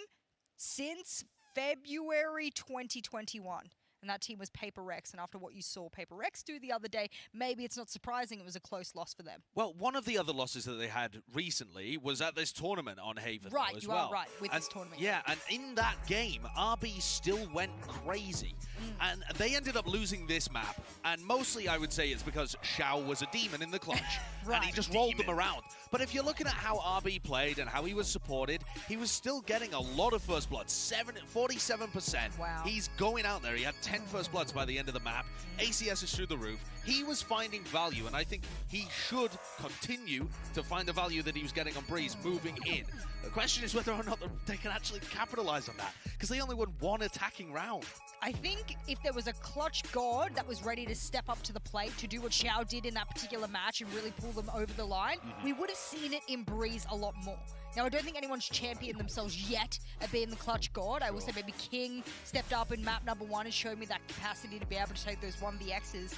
But I think when we go on to this particular battleground, the compositional differences, the playstyle differences that were coming in, the confidence and the momentum on the side of DRX, I now have to flip the script on my prediction and start to sway towards the Korean set plays that I know and trust. While map 1 and map 2, though, I would have said traditionally very heavily in DRX's camp, map 3 is kind of open. This is a good map, especially for Tacolia. This game, I think, is going to be less about like the clutches in the same way that the FPX one was with Xiao. I think it's going to be about first limbs. Tacolia takes fights again and again on the defense side of Haven. He sets himself up, chamber, rendezvous, take a fight, leave. It's perfect for him. Yeah, and they're really active around the map. They'll take a fight, they'll leave, and they'll re-push an area of the map. They'll re-push mid or push C long. They are very, very active and dynamic in terms of how they approach their Haven defense. And I think that that's going to mean that there's a lot of early engagements where RB needs to be winning them, or you could see Tacolia pop off as he did in map 1. Yeah, I think that even kind of drawing back to what happened on Breeze, and we had mentioned this before, right? The open-ended nature of the map versus Ascent being very closed, and I think we're going back to Haven, that's, kind of a similar situation to Ascent, if you will, where you're going to have that lane coverage there, the opportunity for Taco to just be a threat and reposition whenever he wants. That will be something that they're going to need, DRX will need to shut down. It's also a little bit scary because you think about, okay, there's multiple bomb sites on this particular map to work with, there's areas that you're able to avoid. I'm worried though, because DRX, when they commit to a site, sometimes they commit hard and they don't think about the fake and bait. So that's something that Taco can avoid, really exploit here. Just like me with my exes in high school. All right, well, here we go. The Prime Gaming Agent Select. There were a few of them. GB, I don't need to know what kind of a ladies' man you were. I wasn't at all. That was the point. Brag, you dirty old man. Yeah, I mean, these are the compositions you're expecting to see, honestly, from this team. Mako goes Omen, but overall, you've got very different comps here. You've got a composition that is going to apply a lot of pressure to RB as he's trying to get into position. Because even if you get past Tacolia, taking that early duel, then you've got Raise Fade combos with the Season Nade around the map. So RB is going to have a challenge on his hands, but he popped off last time they played Haven.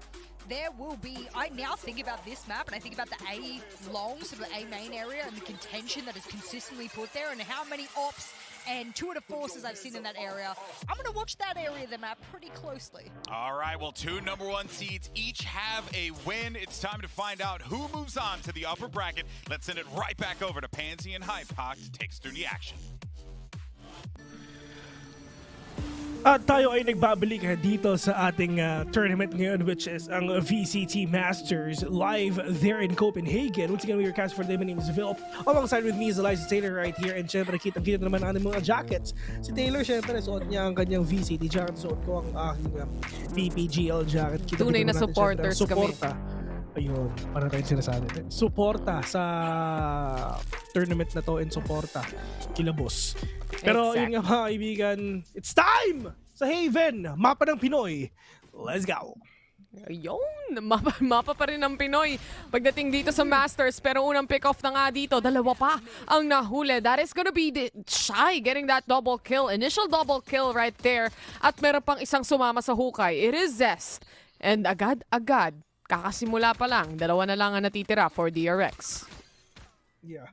Pero at least mga kaibigan, talagang magkakaroon pa ata ng matinding mga laban yung mga players natin ngayon kasi nga parang dalawa na lang natitira ngayon sa DRX. Pero let's see if ever makukuha talaga ng mga players ngayon ng Leviathan ang mga ulo ng DRX. Kasi kung napapansin mo, halos wala pa rin talagang bawas sa mga players ngayon ng Leviathan.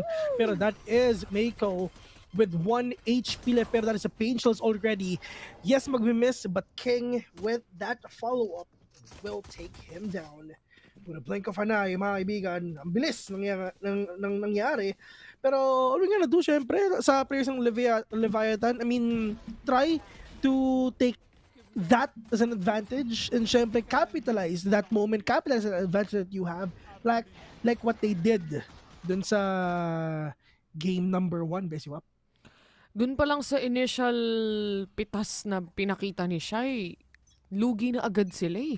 Dalawa agad yun on mid. And yung mga ganung pitas, especially on a pistol, na kailangan maramihan kayo, kumbaga, to punish players, especially on an entry, mahirap talaga. Ngayon nakongkas yung Omen, sinubukan nilang i-push. Hindi sila aware na meron palang tao on the back end. That is Taco waiting patiently on the corner. At isa-isa na nga silang naubos with that swing from Adverso. Tatama pa rin yung shot. A very clean 2-0. Yeah, very clean 2-0 indeed that Leviathan did. Sobrang bilis ng mga pangyayari. And DRX, they still keep up sa ginagawa sa ng Leviathan. Nangyayari na ito kanina nung game number 1, pero hanggang saan ba mangyayari itong matches na to? Itutuloy pa ba ng DRX ang kanilang panalo like what they did nung game number 2? Or Leviathan will gonna end everything and finish this best of 3 series na isang biglaan lang? First 2 rounds pa lang naman yan eh. Marami pang pwedeng mangyari. Tsaka kung napansin mo, no, the panel talked about it as well, na the last time na natalo ang DRX sa mapa na to was February 2021. Wow, ang tagal na. Grabe. I mean, Paper Rex ang kalaban nila dun. Which is hindi Masters yun, men. February. Siguro yun yung KJC. Siguro, ewan ko lang. I mean, maraming tournaments kayo, pero that is SKR. But big 2K right now. Meron pang C's. Zest is forced out to fight with literally 1 HP left. Pero Zest with that retrade. Refrag rather. Retrade. Taco Lila. In-expect talaga si Mako doon kanina. Kasi tinutulungan niya yung isang miyembro na na-seize na. So he wanted to make the trade happen and it did. Fault lines will be set on Taco ngayon. Pero wala siyang choice kundi lumaban. Probably exit frags indeed. Pero yun nga lang, Stax will gonna end his life for them to secure the victory that they want. 2-1 already and DRX fighting their way para syempre makakuha pa dito na mas maraming score. Pero partner, ito na ang tunay na gun round. They have everything on hand. They have the money. They have the firepower. Ang manalo sa round na to, talagang makakakuha ng matinding lamang. Pag nanalo dito ang DRX, baka maging 2-3 to in favor of DRX. But if ever Leviathan manalo dito, expect na nating 4-1 or probably a 4-3 kasi meron pa naman pera ang DRX kahit pa paano, Besiwap. Meron pa silang operator at isa sa mga napaka-importanting factors lalo na sa isang Haven map is dapat maging successful itong operator and that punishes a lot of players, especially dito sa depensa na meron ng Leviathan. Being very aggressive, pinupush na nga rin nila using a boombot, trying to control the back ends o itong hinahawakan nilang post plan. Kasi kailangan talagang merong isang makapag-lurk dyan na maayos. This is already the push from Leviathan's side. It's a 3v3 situation. Nakaligtas pa rin si King. At kahit na meron pang tao sa likuran niya, at least may ipit at masasandwich na nga dito ang isang player. And this Killjoy is not gonna go down. Boss is still quite alive. 1v2 situation. He gets 1, but not quite enough to get the second. Kahit 21 HP pa yan, it is still around for DRX and a good control from them. Yeah, and ang problema dito ng Leviathan is wala silang pera. They need to make the most out of all this sheriff na gamit nila. Pero DRX, like what I've said a while ago, marami pa silang pera dito. So, potentially, baka maging 2-3 to if ever. And if ever na matalo ulit ang DRX sa round na to, men, may pera pa rin sila. Same goes with Leviathan, win or lose. Marami silang pera. So, wala silang choice kung hindi talagang gamitin na lang nila lahat ng meron sila dito. Itapon lahat ng resources nila, itapon lahat ng mga utilities nila. We're gonna start it off with a third at nilalabas ngayon ni Buzz. Pero that is gonna be denied by Leviathan agad, which is in chamber with Taco. Pero Mels are gonna push and probably not gonna catch anyone dito sa silong. Potchas lang talaga ginagawa nila. Ang ginagawa ng Leviathan dito, they're just letting DRX know na there's one person waiting in that corner or probably na talagang tinatakot lang nila, ini-intimidate lang nila ang DRX dito, best eh. Kasi kahit sheriff yan, men, nakaka-one-tap pa rin yan kahit anong gawin mo. Yun Pag nga. naubos ka dyan, men, wala talaga. Lalo na, gaano kainit yung aim netong Leviathan. Di biro. Nakita nyo naman nung game number 1, kahit anong ulo makita nila, kahit ilan pa yan. Literal, pag pumasok ka, patay ka.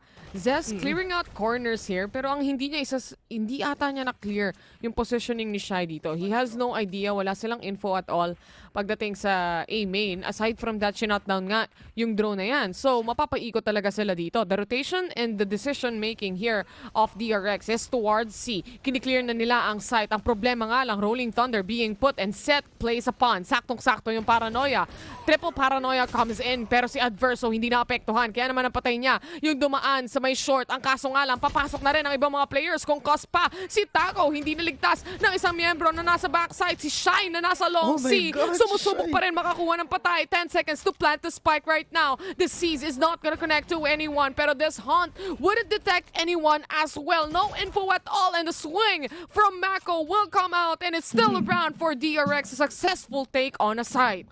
Grabe yung ginawa ni dito eh, ni Shai. I mean, it took her, si Fade, it took her 5 bullets for him to take down 1. I mean, at least napatay niya. Pero sana siguro 2 hits na lang.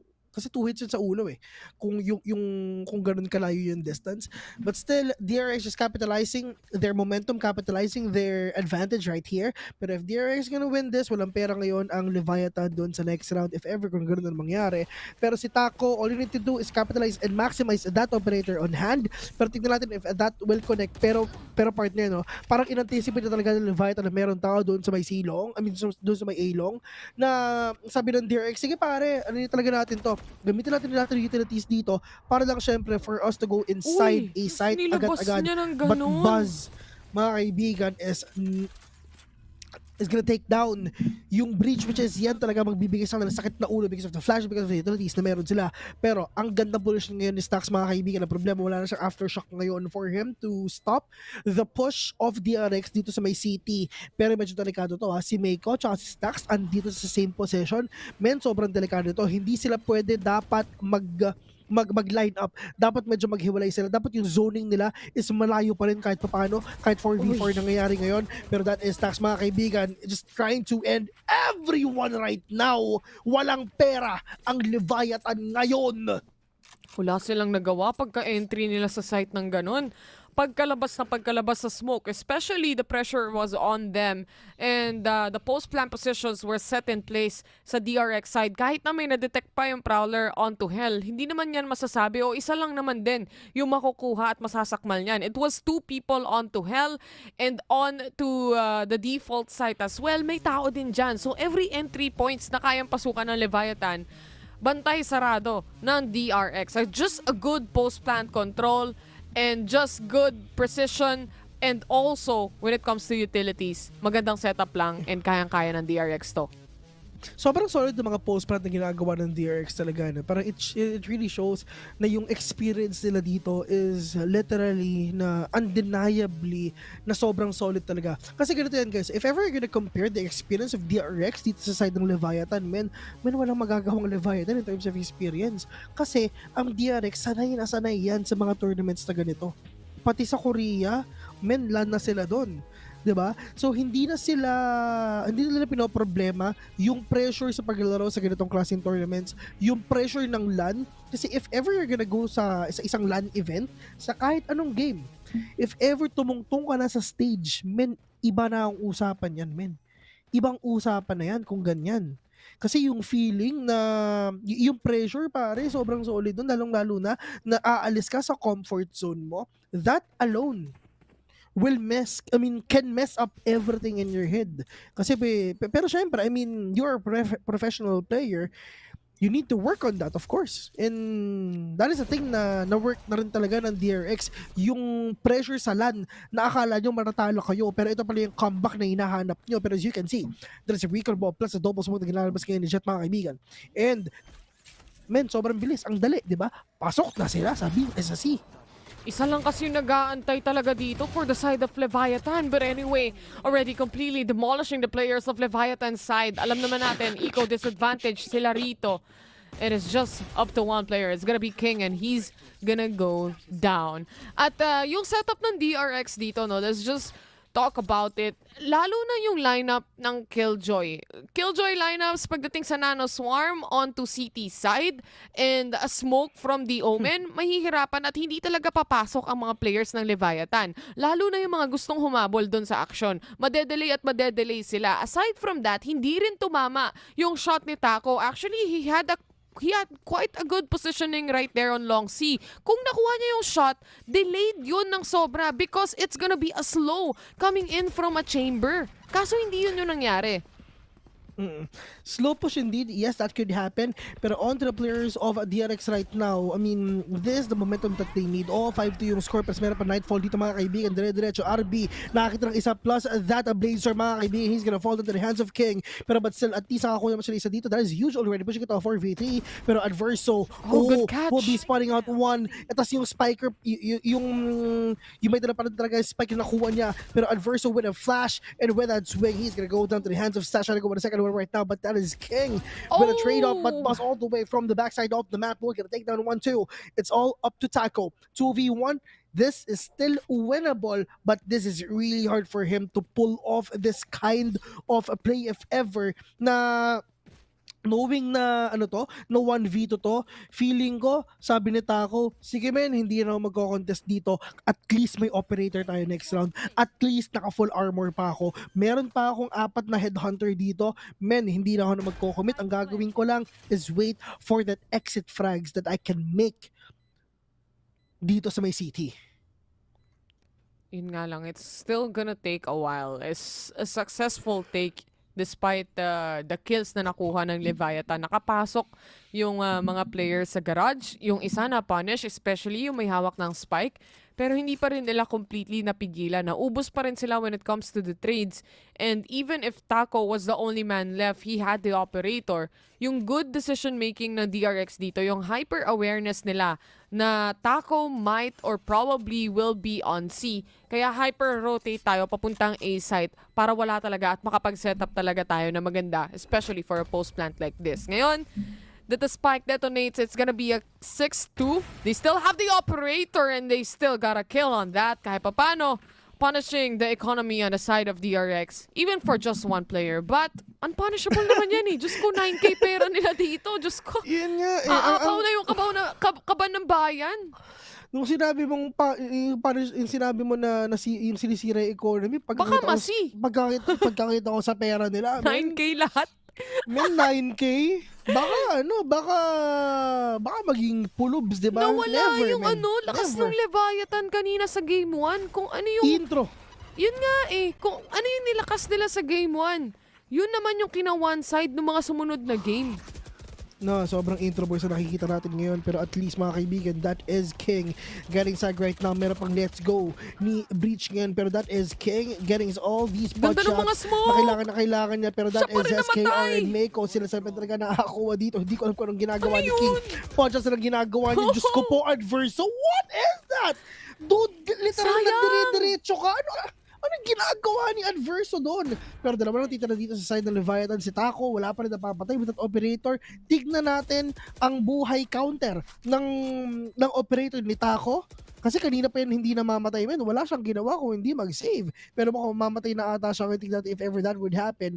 Pero ginagawa ngayon ni Melzer, andito siya pero wala siyang magagawa. He needs to die in this round. Pero that is Buzz who's gonna fall down. Pero ito na yung push nila mga kaibigan. Hinahabol nila si Taco. Takbo, Taco, papunta na kami sa'yo. Pero kung napapansin mo, si Mako, oh my God, typats ka kay Mako, kapatid. Pero Diyos ko po, malilikuran pa ata. Hindi alam ni Taco na nasa kanan lang niya si Mako. Pero ito na yung paglipat. Pero ito na, they know it already. Wala silang gagawin kundi habulin ka, kapatid. Napapagaliputan ka na. Nakakita ka na ba ng Taco na na-corner? Takot to takot real quick ang nangyari doon. Napaatras na lang talaga. The operator disappeared in just a snap of a finger of DRX's side.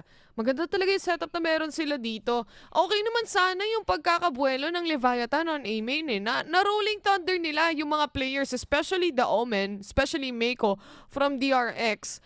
They had a good positioning from the Rays. Nakapag-satchel in siya doon. Unfortunately, because of all the smokes that were set in place, walang makita si King at all.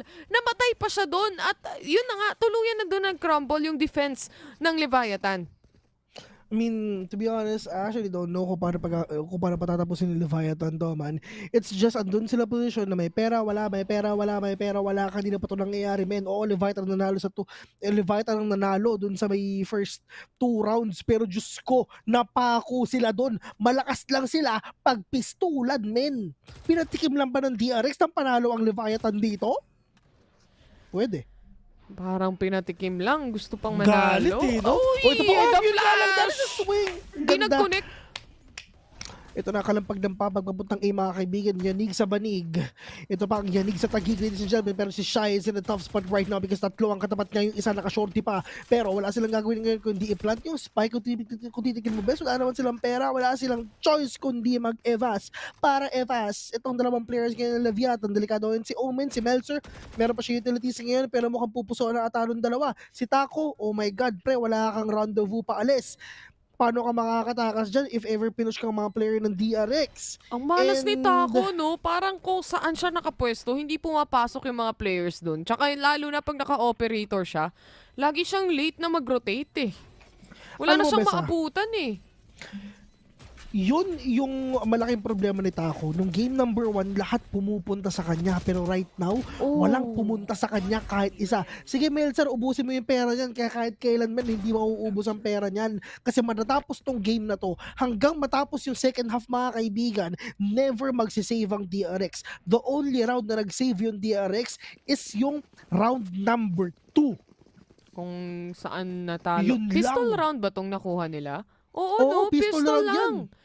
Pistol and only the second round. Yun lang ang nakuha ng Leviathan so far. And along the way, it's just continuous 8 rounds for DRX. And Yun nga, diba? yung dalawa doon is from a spike post plant. If I'm not mistaken, sumabog yung spike. Yung iba, kills. Yun nga, di ba, Bes? Isipin mo, yung first time na nag-save ang DRX is yung second round nga. Doon natalo sila sa first round. Yun lang. And after that, Lana. Tinuloy-tuloy na ng DRX. Lana. Finish na. Lana, finish na. Taco! Positioning is correct, but the shot wouldn't connect. At si Adverso lang pala ang merong Vandal dito sa kamay ng Leviathan. Kahit pa paano, kaya niya makipagtapatan dito sa mga Vandals ng DRX. But the problem remains, there is no one going to see. Lahat ng players ng DRX, nakapwesto sila dito. And balak nilang mag-A-hit dahil nakapag-smoke na rin sila, nakapag-dash na rin. Yung Jet, alam na alam to ng players ng Leviathan. But unfortunately, the paranoia still connects. Tatlo yung naging yung naging assist.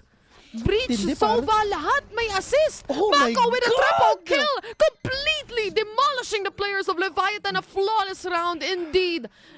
9-2, DRX. Ang daming rounds, tuloy-tuloy. 9 rounds consecutively, Vil. Leviathan just got obliterated. Leviathan just got destroyed, mga kaibigan. Leviathan just got punished. Lahat na ng synonym ng natalo, ng inubos, ng dinurog. Apiran mo na yan, pre, baka magalit pa yan. Pero yun nga, Diyos ko, ano ang gagawin ng Leviathan dito? This is the last round already of the first half. And knowing that this is the first time na meron silang duelist, kaya pala hindi sila nag-duelist, kasi pala nag-duelist sila, talo sila. Kaya pala si King hindi pala yun ang ginagamit.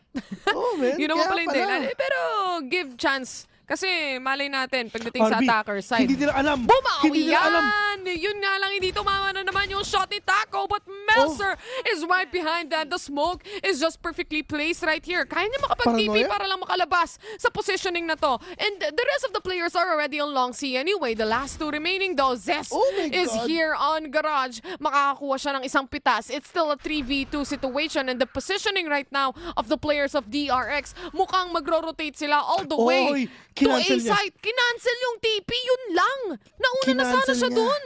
Oo nga, yun ang pinaka-unfortunate move na ginawa ni Melser. For sure, sasabihin, ay sayang sana pala pinusuan ko na. Pero hold that thought, partner. Dalawa pa rin ang nagpupush dito sa may A, mga kaibigan, which is apparently si Raze at saka si Breach. So pwede pa nila talaga mabawi ito kahit papano. All the way from sewers right now. Pero ZSKR wala siyang idea. Pero yun nga, eto na! Pero it's all up to RB. 1v2, King is low. Roomba will be activated, mga kaibigan. Dalawa silang magpupush dito sa may A-lock at mukhang hindi ata ine-expect yan ni kaibigang RB. Nasa likuran mo, My God! RB. Sige men, saksakin nyo! Pero sabi ni King, hindi. Tournament lang ang laruan. Oo, tournament nga indeed. And better first safe. half, 9-3, bes. Pero ito, bes, maganda ang attacking ng Leviathan. If ever gonna compare dito sa DRX, maganda ang attacking nila because of that raise. They have the AOE damage. Isipin mo yung pwedeng magawa ng Seize and Pain Shell. Isipin mo yung pwedeng magawa ng Seize and Roomba. Seize, alam mo ang hindi ko nakita na ginamit dito ng Leviathan on the defense? Yung combination ng isang Seize saka Pain Shells. Parang rarely nating nakita si King. Because typically, teams that uses Fade and Raze composition, lalo na on the defense itself, binabatuhan ng Seize yung A-lobby sabay Paint Shells. Pero parang never tayong nakakita ng kill towards that or ginamit. Ever, maybe hindi lang natin nakita masyado talaga yung point of view ni King at ng Fade nila dito. But anyway, let's see what the panel says about this game right now. One-sided, pero tingnan natin kung ano sasabihin nila. Where you could take early duels and try and take fights and make things work for the team. And it's not like he's been whiffing, but he's just been completely shut down. I think he had the least deaths for his team as well, because he just had to save so often. It was so weird, because it was almost like unintentionally DRX were like, Taco's in this side, we go the other side. Yeah. And all of a sudden Taco has to save however many rounds in a row. I don't think it was intentional though. I actually think it's Leviathan's mistake not having him in power positions. I spoke about A-Long, for example, somewhere that RB consistently on this map challenges. We have seen a lack of that from Leviathan. Power position, power angles not held from them. They're letting them onto side. Look at this one though. He gets flashed off the angle, goes into the backside. Even if he tried to take a peek, RB was going to be on him. He's getting stunned, Nana Swarm. He's got nothing. There's no options for him. There's just no options. Yeah. And there's no one there to help with him. And this is the problem that I think Leviathan has. They put a lot of weight on his shoulders. Maybe he does that to himself. But it seems like he's trying to do a million things at once. And he thinks that's what he should be doing. I'd like to see a little bit more help, for lack of better words. Help him. But I mean, just overall, DRX look unbeatable right now because they have something for every position on the map. So good as well. You saw a couple of those XX there. They were like, there could be someone in this corner. Flash, smoke, pig, done. Okay, there's also probably someone backside. Oh, we'll flash, we'll make sure we go and we'll kill them. There is a step-by-step plan that is so flawless from DRX that this is why we call them one of the best, most methodical teams in the world. Yeah, something that Pansy had said is just you could see how drilled this DRX team is on their executes. But now it's time to see if Leviathan can answer back, as it's going to be their turn on the attack. Let's send it back over to our casters. And we are back, ladies and gentlemen. Once again, 9-3 ang scoreline natin ngayon, and it's really up to the players of Leviathan. If na makakakuha pa sila dito ng konting bawi kahit papano, well, it's gonna be really hard for us to determine if ever that would happen, because nga nakuha ng DRX ang kanilang momentum that they need. And in terms naman ng mga in terms of kills, Pwede ko sabihin yung Leviathan, well-distributed kumbaga. Pero King, we're gonna start it off with the Roomba first. Nabuto na talaga yung Hunt dun sa may backside kayo pero wala makikita at all. Pero this is the four-man flank na ginagawa ng DRX, mga kaibigan. Ang dami niyo nakita! Nakadalawa pa! Nakaka-stress panoorin yun, Painful South mula sa race para lang mapunish yung mga gustong sumunod. RB already rotating around the players of Leviathan pero apat pa ang buhay sa kanila. This is Shy already peeking. Trying to see kung sino pa ang nasa may window. Pero dalawa, tatlo ang nag-aabang dyan. That is Melzer getting the kill already. It is all up to Buzz, the last man standing. Ang kaso nga lang, utility placements, there's nothing at all. 11 HP remains. He gets the headshot but not enough to get the kills for the 3-man remaining. Leviathan taking a win again on a pistol round. Ito lang yung mga nakukuha nilang round so far. Actually, Omsim. First 2 rounds, sige. Rock na ito. Pero sa totoo lang, look at the 4-man flank that DRX did. That is actually kung tipong bahala na play no? At saka buto na lang si Taco, nakakuha siya ng ano dito. Bago siya nakapag-TP, no? Tawag dito, natuhog niya yung dalawa. Come on, vamonos! Everybody, let's go! Naalala ko na naman yung kailangan natin. No? Where are we going? A-side! Wala. Play for picks pa lang ang mga players dito ng Leviathan. Alam nila kung ano yung strengths nila and it is on the guns itself. Mag-aabang sila dito ng aggressiveness at yun na nga exactly ang pinapakita ng players ng DRX. Ang kaso nga lang, masastuck na naman si Taco dito sa corner. Nag-iisa lang siya. Yung tulong, nasa na? Paparating pa lang and this is already 3-man swarming in. Leviathan side gaining the kills right here at hindi na nila kailangan pumasok ng site. Bes. Meron nga palang gusto i-shoutout. Si Mr. Pika Lozano na kaibigan natin. Ayo, akala ko si Pico. Si Pika pala. Nauna to si Pika bago si Pico, guys. Bigay shoutouts. Mr. Star Magic. Si Mr. Artista yan, man. Oo. Tropa yan. Mr. Pika. Galing sa suntukan yan. Pero sa video games. Galing sa suntukan, pero sa video games. Yun naman yung importanteng kadugdong niyan, guys. Diba? Pag nakalimutan, delikado na. Hindi ko sinabing violente siya, diba? Violente lang siya sa video games. Man. Pero kung mapapansin mo, kahit na 9-3 yung score natin, kung mapapunish na naman tong DRX, yung mga aggressive play nila, pwede na. Ito na yung C-Spain Chills, kaso hindi tumatama. Yun lang ang problema. Nilabasan pa nila ng aftershock. Lahat na ng utility, nilabas nila sa garage. Walang tumama, Besi Wap. Diyos ko, Nanosam, aftershock, C-Spain Shells, lahat na. Pati Roomba, Diyos ko, inubos nila sa garahe lang, dun lang. Wala silang nakuha kahit isa. Ang sabi ni Buzz, pre, ako lang to. Mailap pa. Bawas naman kahit armor lang. Diyos ko. Literal. Anong ginagawa nyo? Maganda positioning ni RB. Kapag dry pick to, matik patay itong nasa A-main. Kaso nga lang, nilipat niya yung positioning niya sa A-short. Nakita niya na.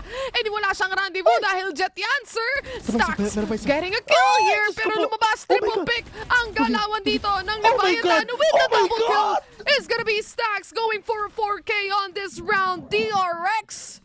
What a play. What a play indeed. They really thought na akala nyo? Makakaisa kayo? Akala nyo? Oo, men. English, Tagalog, lahat na. Oh. Tibay ni Bazeno, tinalo pa si, tinalo si Cardo Dalisay Ano mo yan, men? Tama yun. Inabot siya ng season 18 sa garage, di namatay. Galit no, tinibag nyo kami kanina, ha? Papatikim namin sa inyo. Ayan na, si Coach Leviathan. Kanina, sigaw ng sigaw yan. Ngayon, napapahawak na lang ng kanyang forehead. Sabay, face palm. Pinasok na naman. Sige, kas mo, sarili mo kakampi. Dinamay pa, pati yung Nano Swarm. Diyos ko, Lord. 69 HP natira. Nice. So, best Dalawa yung tumatalon sa Leviathan. Ewan ko na lang. Sige, pilit niya. Oh my God. Sabi ni Marie Hazel sa Villa, hindi ko yung antok sa boss mo. Walang antok dito. Ano antok dito? Next week pa kami matulog, no? Trycast namin to. Ano masasabi ni Morgan? Tropang Morgan. Kasi maganda-ganda yung mga setup dito ng DRX eh. Papasok na ata. Leviathan already pushing in onto C. Ang daming utilities na nilabas dito. Pero mabubulag pa rin. Dalawang players right now and the corner has been checked. Na-clear out lahat ng corners dito. Leviathan, a successful take onto C. Makakapag-plant sila ng spike agad-agad and post or plant position ng mabilisan as well. Dalawang remaining players for DRX. Up to Zes and up to RB. Pero sa tingin ko save to kasi may op. Bumabawi yung mga players dito ng Leviathan. Ng Leviathan ha. I mean, maganda yung ginawa nila kasi pati yung observer nabaliw din eh. No? Isipin mo lahat ng tignan niya namamatay.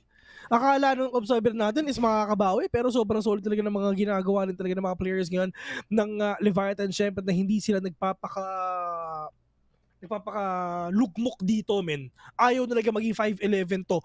Gusto talaga nila na ma-6-10 pa to. Siyempre, di ba, Morgan? Yeah, right. Right. Sabi naman, Morgan, salamat sa pagpaparamdam dito. Pero mukhang it's gonna be a save for DRX. They don't have a choice. RB has the operator and they wanna capitalize on it on the following rounds. At pinag-usapan ng panel kanina yung mga hyper positions, especially when you have an operator na hindi nila nakita sa Leviathan side kanina. Kagaya ng mga pwestuhan, for example, sa Team Secret side. Alam mo kung paano pumwesto si Dubstep on A-main, for example, with an operator. Yung mga aggressive peaks na ganon, yung ikaw yung may advantage, hindi nagawa ng Leviathan kanina. But along the way, here on the latter half, bumabawi naman sila. May showstopper na rin si King. May gustong sabihin si Omen. Sabi.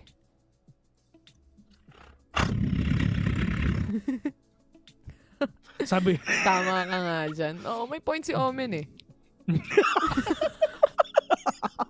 Iba na talaga utak natin pag 1:30 na ng umaga, guys.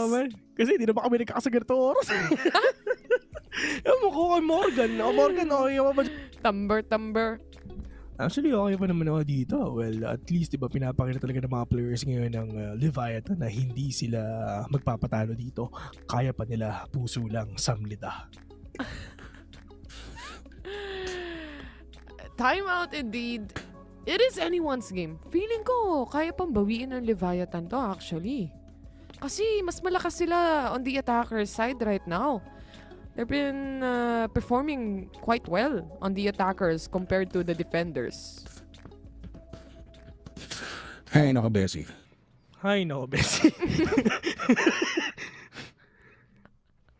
Matindi ang laban, men. Hindi ko alam kung sino mananalo dito. Wala akong idea.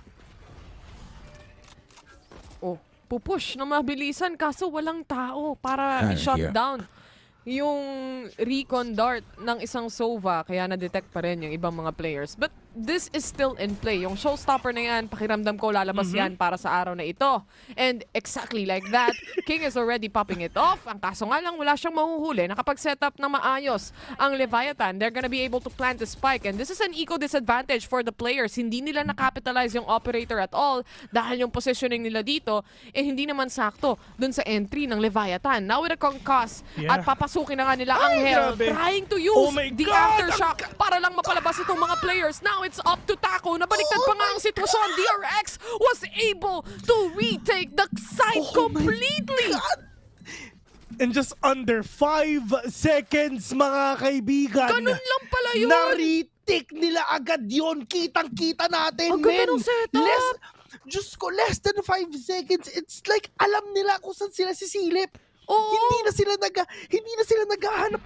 Hindi sila naghahanap eh, you know. Pagkapasok ni Buzz, alam nila yung isa, tapos dire-diretso na yun. Man, ang bilis nung nangyari. Partida naka-classic pa yung iba. Yun si Shai, bine-blade storm na, hindi na nakatalikod sa bilis ng nangyari doon. Nabigla sila doon, na-overwhelmed sila completely. Pati yung yung concuss, tsaka yung paggamit ng aftershock kanina dun sa Hell, hindi nila in-expect yun, kaya na-push out yung positioning ng mga players ng Leviathan at successful yung retake nila na eco matos itong mga players ng Leviathan. Napitas na nga ang isa. That is King. Another duelist out right here. Mahirapan makapag-entry as Shai crawls in Mamamatay rin siya. Stax was able to pick up on the kill. Kaso nga lang, may trade-off na kasama yan. That is Adverso on Garage. May isa ring nasa Long C. Ang kaso nga lang, papasukin na ata dito with a flash coming in. Masasalo yan ng Omen. Pero si Buzz makakaligtas. He still has the lockdown right here. Nano swarm out. Pati yung pati yung spike na drop sa harapan nila. Yun nga yung malaking problema dito mga kaibigan, but still si Melzer siya si Taco na lang natitira dito. The spike is dropped. Apat pa ang kalaban mo. Paano mo kukunin yan? One taps indeed, yes, you can use it, pero in terms of utility, walang-wala na si Melzer. 7 seconds for the next smoke. He's gonna use it probably just to block off the vision of their enemy. Pero ganito yung mangyayari dito. If ever nakapatay siya ng isa, ang pwede nang gawin is mag-TP tas kunin niya yung spike. Pero ang problema, nasa cubby siya. Hirap nun Kailangan makapatay ng isa si Melzer dito para lang magkaroon siya ng chance ang makuha yung spike with that from the shadows. Pero 12 seconds remaining as of this moment and I don't think pupush pa to si Melzer. Yeah. At wala rin siyang info kung nasan tong mga players. Kaya naman, wala rin siyang pera, no? So, hindi niya talaga pwedeng itapon itong kill na to towards DRX's side, knowing na match point na rin sila. They just wanna hold on to these Vandals that they have. At least, may pampalag sila kasi wala na naman silang pera. Match point na walang pera. Ang Leviathan, this is a very big problem. And they have 6 more rounds to go bago nila mahabol ang DRX. Diyos ko, ang akala ko sa Pilipinas, no? Men, ang akala ko sa Pilipinas lang may intro boys, pati pala sa Latin America meron. My God. Diyos sila ko, dito? Na-reverse sweep? Sila, men. Yun nga na-reverse sweep sila ng matindi, as in sobrang tindi. Ang ganda na sana nung simula nila, yung game number 1 nila, completely stomped, pati yung panel, sure na sila na, 2-0 to, Leviathan is just too strong. And then, pumunta tayo ng game 1, 13-6 yung score. Leviathan 1. Pumunta tayo ng game number 2, iniisip natin na nabully ang DRX. They came back to that map with a 13-5 score. Mas less pa ang nakuhang rounds ng Leviathan kesa sa kanila from game number 1. Yeah, pero pinapakita ko yun ng DRX mga kaibigan. They are really one of the best team to beat dito sa VALORANT Masters na natin sabihin best na ilang beses sila nandito. Ilang beses na sila lumilipad. Sana kami rin makalipad. Ano kaya yung feeling na best?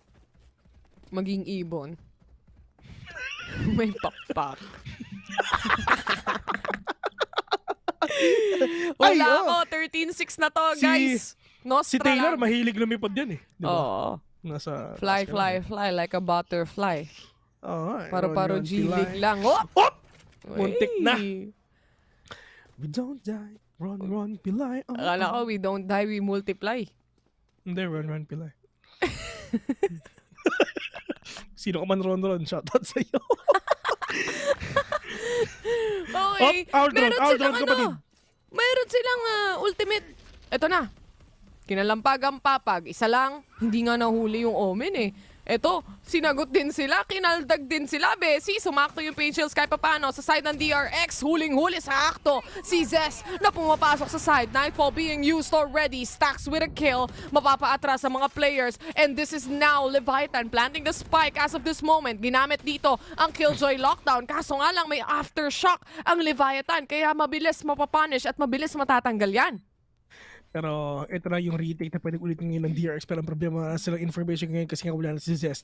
So they need to make the most out of this aftershock na pwedeng gamitin ni Stacks para lang syempre maalis pa yung mga players ngayon dito sa may help. Just ito yung gagawin nila. Oh my God!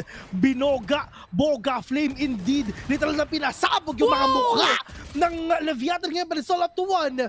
But makakita pa tayo ng isang round mga kaibigan because Leviathan would win that round, ladies and gentlemen. It's not yet over. So it's over. May pahapyaw na ganun. Gusto mo ba i-narrate ko yung buhay mo? Pwede rin naman. Ano bang, pwede bang sabihin mo na lang sa akin kung paano mananalo yung Leviathan dito, Morgan? Hindi ko alam Mahirap, Morgan. Pero, tignan natin. Baka kayanin. Kanina, ikaw na kaya nila. Bakit hindi ngayon? Pero, may mga utilities silang nagamit doon. Speaking of utilities, Rolling Thunder lang naman yung ulti nila. Hindi nga tumama. But they were still able to get it. So, you never know. Kaso nga lang, unang makakaspot sa kanila dito isang turret from the Killjoy. They know the info already. There is gonna be someone on garage and probably someone on long as well. Paranoia, will it connect to the players? Paintials, nabawasan lang ng kaunti si Mako pero makakapag-set up pa rin siya ng mga smoke. Meron pa siyang ultimate na pwedeng gamitin. Kaso nga lang, nahuli na si Buzz with his hunt. He won't be spotted. Denied ang hunt na yan. They still are quite aware na may tao dyan on the back end. Kaso nga lang, si Zest nahuli sa likuran na Jay Rizal ang kuya mo. Double kill already on the side of Leviathan. It's all up to the last two players. Pero dito naman ngayon, si Stack at si RB, are they gonna push it or not? Meron pa naman silang pera next round, so kahit ano mangyayari dito, mali mo makabawi pa. Pero sabi ng Leviathan, bawas naman mga idol kahit armor lang.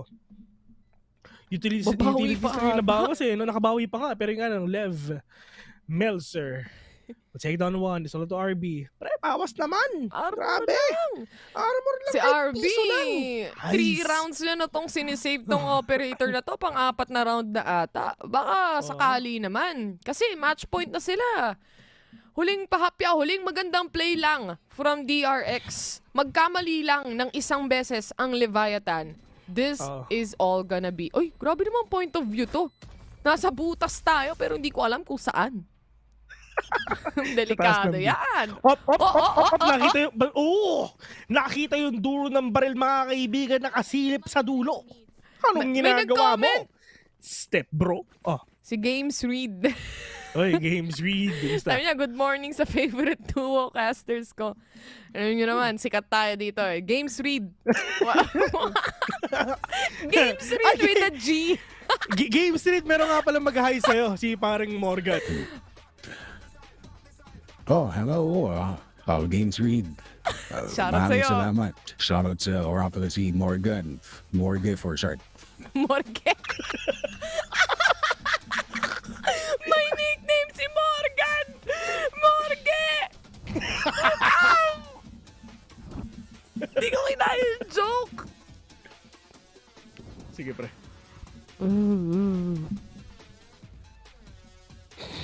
Hindi ko alam kung papagalitan pa tayo. Papagalitan talaga tayo, guys. So, kapag pinagalitan kami, kung pinagalitan, muna tayo, ibig sabihin, may nagsumbong. Oo. Pag pinagalitan kami, may nagsumbong sa amin na ginagamit namin yung voice changer. So, wag nyo na subukan. Voice changer? Pag may nagsumbong, hindi si Direk yun. Walang voice changer na ginagawa, boss. Anong voice changer? Talagang boses ko talaga yun. Dali-dali mag-ganong boses eh. Malay mo, nakikicast lang si Black and Blue. Basic.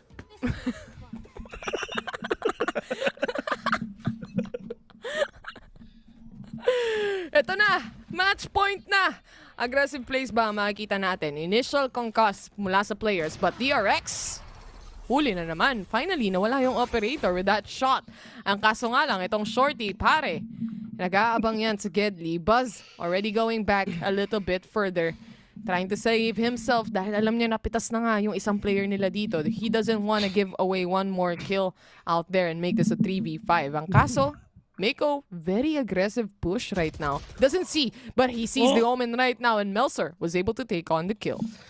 5v3 onto this game, pinupusuan pa talaga ng mga Lev. Ay, nako. Kaibigan naman to si paano yun? Kilala mo ba si Levi Ackerman? Kilala mo ba yun? Hindi, panahon mo pa ata yun, Morgan. Hindi, Attack on Titan yun, man. Ay, hindi ako nanonood ng Attack on Titan. Actually, ako rin hindi rin ako nanonood. Pero alam ko lang doon. Ang dami kasi sa feed eh. Oo. Kasi mga friends ko kasi yun na lagi. Puro Titan yung mga kaibigan mo. Ikaw yung isa sa example na. Oy! Actually, sige! May lumilipad. Leviathan already getting a kill here. Buzz will be going down and the double kill from Stacks. Not gonna be a triple out there. Ang kaso nga lang, mahuhuli pa rin ang huling natitirang player. That is Zest. Hindi pa rin tapos ang laban. Match point pero mukhang napako ang DRX. Magsisave ang DRX. Kahit may mga 4K silang pera, magsisave sila. You know? Grabe naman talaga yun, men. One tap to the head. Pang! Thai pats. Tapos si Melson nakaisa pa no? Ang tawag dito, Besiwap, puso. Ganda ng buhok niya, no? Kulot. Tawag dyan, puso sabay comeback. Baby ko, si kulot. Tanggal trabaho talaga. Flash in! Smoke out. Yan ang sagot ng DRX. Ang kaso nga lang, pag ginagawa mo yung mga ganun, talagang mafa-farm yung orb na meron itong mga players ang Leviathan. Tsaka kung mapapansin nyo, nasa eco disadvantage ang DRX ngayon. Stacks only has a Spectre and tamang si Q guard lang, si kuya nyo Buzz. Yeah, that's gonna be it for the players of Leviathan right now. Pero meron pa naman marami players ngayon sa DRX. Mga kaibigan, buhay na buhay pa rin naman talaga sila. Kahit Sheriff lang ang gamit nila and a Bucky and a Spectre. I mean, that is more than enough for them to take down everyone. Pero syempre, ang kalaban nila dito is yung mga Phantom and yung mga Vandal ngayon ng Leviathan. Pero if ever gusto nila labanan if ever sa DRX, if ever gusto nila labanan ng Leviathan, syempre lalabanan nila yon sa close quarter combat. CQC. Kailangan malipitan for them to maximize the damage that they can do, that they can give dito sa Leviathan if ever. Pero ang problema ngayon ng Leviathan, hindi sila pwede magkamali ng 3 beses kasi ang kailangan nila ng DRX dito is just 1 point for them to close off with a 2-1 score in favor of the Korean boys. Di na ata nila ipupush. Mukhang 5-man retake na ang gagawin ng DRX dito. Kung nakita natin kung gaano kabilis ang nangyaring retake kanina, malay nyo, makita na naman natin ngayon as Melzer is already planting the spike. Merong Hunter's Fury na pwedeng laruin ang DRX dito. Aside from that, they have other utilities as well. And meron naman silang kahit papano mga Spectres. Ito na nga ang Aftershock, pati na rin yung Concuss. The initial play na nakita natin from DRX's side kanina on their post plant or rather on their retake, nakasmoke na rin ang A-main at A-short. Kailangan pasukin to ng ibang mga players. The showstopper has been being placed out by King right here pero hindi niya pa pinuputok. Inaantay niya talaga yung tamang moment at tamang momentum dito as King shuts down 1. Taco will also get 1. It's all up to Stacks right now. May kalampag ng papag but in a 3v1 situation, that's gonna be quite difficult. Hindi pa tapos ang laban as Leviathan closes things off in a 10-12 score. Actually, I mean, that is a 1v3. Yes, pwede mong gamitin yung Rolling Thunder, pero it's not that worth it no? I mean, gamitin mo na lang yan kasama yung mga kakampi mo. I mean, ito besa. If ever nanalo dito ang Leviathan as naubos nila ang DRX, half buy ang DRX dito. Dun sa 11-12 scoreline. Tinapon yung off. Mayroon na daw siyang ult. Tsaka marami na silang pera. So okay lang na mawala na yung op. Basta hindi na makuha dito ng DRX kung ano man mangyari Interesting. Interesting to be honest ng ginawa dito ni Taco. Pero ito naman, nagmamaasim na naman ng mga idol natin sa DRX, mga kaibigan. Too many rounds to lose daw eh. Yun nga eh, sa sobrang daming round to lose, nagmaasim na naman na sobra. Inuulit-ulit nila yung ginawa nila kanina. The spike is drop, at least meron trademark dito na once na lumabas ka lang ng konti dyan, kapatid, you're gonna be spotted out agad-agad. Ito pala. Kahit konti lang. May ultimate yung 4 na player. Si Buzz, isa lang yung kailangan niya mapatay para magkaroon din siya ng lockdown. So, kompleto pala. Magpupush. Nako, sige. Pag pinush to ni Buzz, matik to. Lalo na, the time is ticking. Kailangan na mag-decide. Hindi mo yung ginagawa ng Leviathan. Ina-anticipate nila baka mag-push out ngayon mga players kasi ng DRX, kanina pa sila push ng push eh. Exactly. So, ang ginagawa nila ngayon is mag-antay pero nagpaparoon din yung mga players ng Leviathan sa labas. Alam na ata nila yung pwede mangyari dito. Buzz, however, on that corner mga kaibigan, that is a perfect paranoia for them to catch 2. Pero that is the hunt as well. Will catch 1.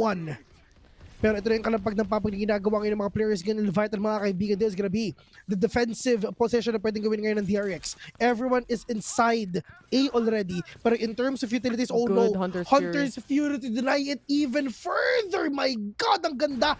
Meron pa sila dito. Meron pa sila dito. Oh my God! Alam nila kung nasa yung iba. Meron pa sila Rolling Thunder. Kay Buzz, 1 kill na lang ang kailangan nila. Kailangan makuha to nung nagpupush sa mid, which is gonna be the fate kung sakasakali man. Kung makukuha niya yung rotations na to, maaaring mapitas niya yung mga players. Ang kaso nga lang tumawid yung mga players ng DRX nang walang kamalay-malay. Isa lang ang nakuha.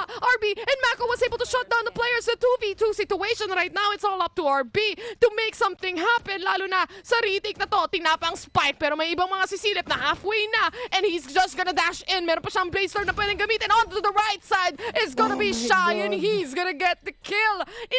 11-12. Comeback is real. Completely outrageous na ginawa dito ng Leviathan sa totoo lang. I mean, sobrang sayang kasi bakit kayo hindi tumitingin sa likod nyo? Kasi at the end of the day, men, at the end of the day, talagang natamaan na sila ng tawag dito, ng Rolling Thunder. Pero hindi pa rin sila tumingin sa likod nila. That actually might be a win for DRX if ever kung hindi namatay yung isa. Kasi nga hindi sila tumitingin sa corners nila. Yung coach nila, akala mo naman talaga, hindi ka naman naglalaro, pre. One-way smoke para sa players ng Leviathan. Sinagot din nila ng one-way smoke pagdating sa mismong seaside. Tamang safe play lang din. Meron ng ultimate yung Omen. Kaya niya makapag-TP kung saan man niya gusto at kung saan man niya gusto makarating. But Leviathan is playing very safely right now. Alam nila na nagiging aggressive na tong DRX. Lagi na silang nagkakamali. And they're capitalizing exactly on that. Hoy! Yeah. Huli ka. Oh my God, RB catching one with a Reaver operator, mga kaibigan. That is huge already. Pero nga, natamaan siya na Nightfall. All they need to do is wait. Ito pa yung mga prowler na, pero nga wala siya makikita kayo. Pero that is King already. And alam ni Buzz na mayroon tao doon. Non-reserve grenades, mga kaibigan. Pero yung alam, Buzz will take down one. Pushing it to a 5v3. Oh no, this is bad for Leviathan. Pero yung spike hindi pa talaga nakukuha nila. Hindi pa nila napaplanto. Pero nga lang, Paranoid will connect onto one bus. And dito lang sa logs. Ang ganda ng position niya. He will take down one. This might be an end for the players for Leviathan. Pero at least si Shy nakabawi dito kahit isa. 4v2. The spike is still na kay King. Pero saan mo madadala yan, men? Madadala mo ba sa hukayan para hindi? Shy will catch one. One more to equalize everything. Si Shy, delikado to kasi if ever pumunta sa Shashi, men, dalawa ang tao doon. Si Meiko, alam na niya. Nakita rin siya yung mga kaibigan, pero who will get that kill? Pero at least they can plant the spike. It's already 10 seconds remaining para sa kanila. Ginagapang na nga, Shy! He doesn't get the kill! Hindi ka pwede magkamali. Oh my God, may lockdown pa. This is really bad. Yung isa nasa, si King nasa may gong lang. Oh no. King, RB will gonna shut you down, ladies and gentlemen. That is a reverse sweep! Grabe. For the players of Korea, here we go. Pero ang tindi din ng Leviathan from a 9-3 all throughout. Ang dami nilang rounds na kailangang habulin dito. But in the end, DRX is just a stronger and better team. Madami na sila masyadong naipon na points to the point na hindi na nga makahabol itong players ng Leviathan. At the same time, they can't or they don't have any rooms for mistakes at all. For mistakes. Yes, that's true. Yun yung malaking problema nila dito, Belsa. I mean, sobrang ini-intimidate sila ng tawag dito? Ng Leviathan. Pero wala na-reverse sweep nila, men. Oo, tinalo sila ng game number 1 pero hanggang doon na lang yun. Oo, napako ang DRX, napakadami nilang mistakes, pero at least nanalo pa rin dito ang DRX sa last round kahit broken by sila. For Leviathan, sayang hindi lang din talaga nila na OT. And I feel like may mga rounds dito yung DRX na masyado na silang hyper-aggressive dahil nga rin alam nila kung gaano kalaki yung gap. At the same time, during the latter part, kung saan naging match point na yung score natin. DRX only needed one more round to win. And hindi pa rin nila ma-close off dahil push na nga lang sila ng push, hindi sila nagche-check na ng corners kasi masyado na sila atang excited para tapusin yung laro. So, yung mga ganong mistakes lang ang naging problema ng DRX along the way, especially on the latter part of the map. But they performed explicitly well, like really, really well with the reverse sweep. Alam natin kung gaano kalakas ang Leviathan from game 1. Intro boys. Can't believe they're still there. Oo nga nasa upper bracket pa rin sila. Oo. Sila Lee Min Ho, ladies and gentlemen, are having so much fun right now. Pero of course, in the spirit of camaraderie and sportsmanship, wala silang choice kundi kamayan ito mga players na to. You know, sabay picture taking. DRX moving forward pagdating sa tournament na to. At nakikita natin na nagsashine yung mga players from other regions, hindi lang EU tsaka NA. Mukhang napapatalsik na sila. Mukhang baka ano na to, region Region 4. NCR. Hindi ko alam, eh. Bicol Region, guys. Ganun na. Sa Region 11 na yan, men. Pero wala, nangyari talaga yung nangyari. And this is the rise of Asia Pacific. True. Ito talagang babawi ng mga players ngayon ng Asia. Pero but still, ladies and gentlemen, this has been us, the mods. Tavil, Vitay, lahat na ako nagsitawag niyo sa amin. Pogi at maganda. And syempre, I mean, nakita natin talaga kung para ba nabawi ng DRX yung trono na meron sila. This is the first time na nakatungtong ang Leviathan dito sa stage na ganito. And for the players of DRX, in terms of experience, they have a lot of experience already.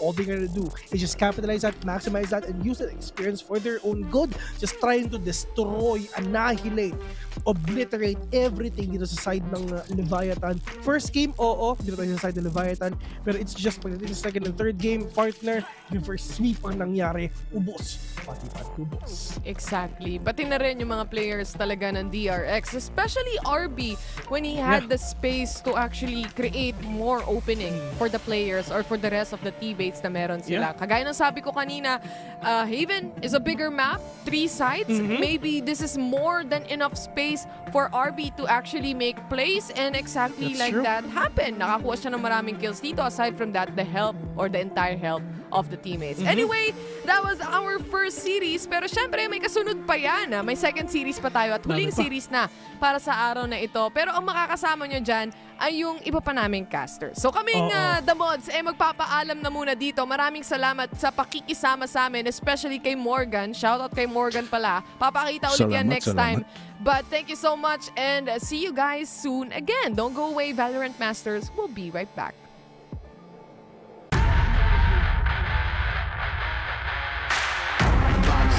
Boxes, I cannot fit in the boxes. Stop it, quitting was never an option. Exhausted, this passion is never exhausted.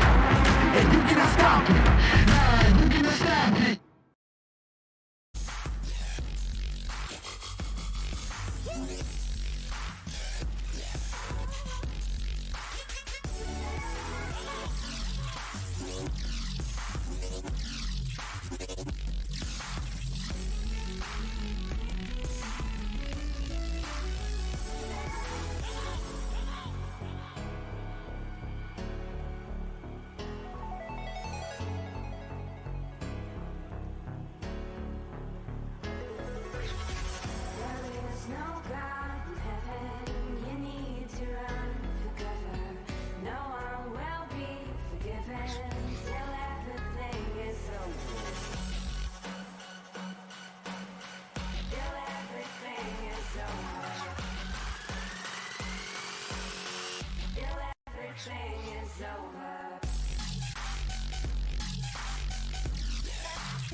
obnoxious. I cannot fit in the boxes. Stop it. Quitting was never an option. And you cannot stop it. Nah, you cannot stop it. Welcome back, everyone, to the desk here at Golden Boy alongside with Jess as well as Sideshow. And, you know, hey, credit where credit is due to Leviathan. We all thought that going into that Haven game, Sideshow, that maybe they ran out of gas, if you will. But it was very clear that they just needed to hit another gear. Unfortunately, it just wasn't enough. Yeah, their comeback was genuine. And it was the first map that we'd seen a comeback in the series, too. Unfortunately, they just fell at the final hurdle. It's always that final moment that is the most difficult to be able to Say put what across you the line. truly said, Josh. It's a fake comeback. Yeah, he fake called it a comeback. fake comeback. We hate him. We just, if you're going to come back, do the comeback. Let's imagine we have the ability to control that. Yeah. But yeah, I mean, just, you know, as we look at the MVP breakdown and just the overall how the series kind of played out here, right? You know, it's just very clear that, you know, the discipline, the structure of DRX, even when you think their backs are against the wall, they have a strategy even to get out of that. Yeah, well, I mean, that's what we said at halftime. We said they had a plan for a plan for a plan. And they said in the press conference at the very beginning, they're not so focused on what that game plan is. They're focused on how they can use a counter to the counter. And we said that was a super complex way of looking at VALORANT. That's high level. And this man on your screen right now, whilst he had by far most of the biggest chain kills. I call them chain kills now because you get 2K. I'm sick of calling them 2K. I want to call them chain kills. If you can chain a kill like Stacks does. You're a rebel. Yeah. The spray transfer that he gets time after time has been really impressive. But he's the guy that we're sort of championing as being, you know, one of the top initiators in the world at the moment. Yeah, he's definitely in that conversation, and he always is. And later on, this is what BCJ is going to have to live up to, all right? Yeah. That's fair. This is your benchmark. This is where the bar is hit, big man. So 1.7 KDA, yeah, 211 ACS. I mean, nearly 150 damage per round as well. Yeah. The Stacks genuinely had a really good series, and he kind of pumped it out with a great overall map on Haven to close out the series. But also on top of that, the fact that he's just hyping the whole of the team up while he's doing it and trash talking his opponents the whole time too. And in Spanish. He's very animated. Which threw me off. Go back to the end of that map when they won and watch. There was a replay of his full cam there, and he screamed with his entire lungs. He didn't stop until the air was out. And then I think he realized how much he had screamed in that moment, and then he goes...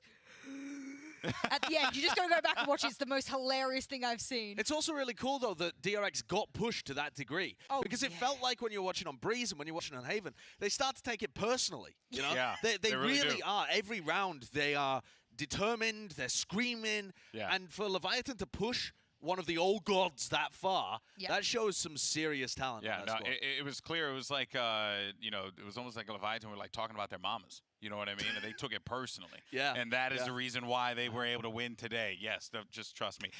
For now, though, I believe we have our Prime Gaming post-match highlights to kind of run through there because there were a lot of great moments in that series. So let's actually go ahead and take a look at that. The teams are getting ready to take their stations as we jump into this clash of regions. The #1 seeded DRX from Korea versus the #1 seeded Leviathan from Latin America. Oh, I like it. I can do this all. One enemy remaining. Flawless.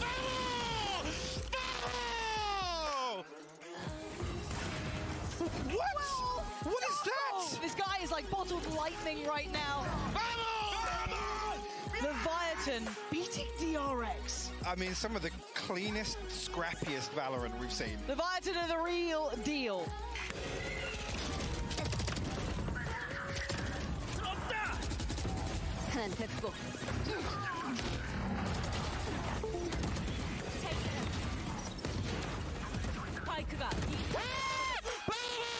Lest you forget, this is DRX. Favorites at times. Finding the composure we know that they have.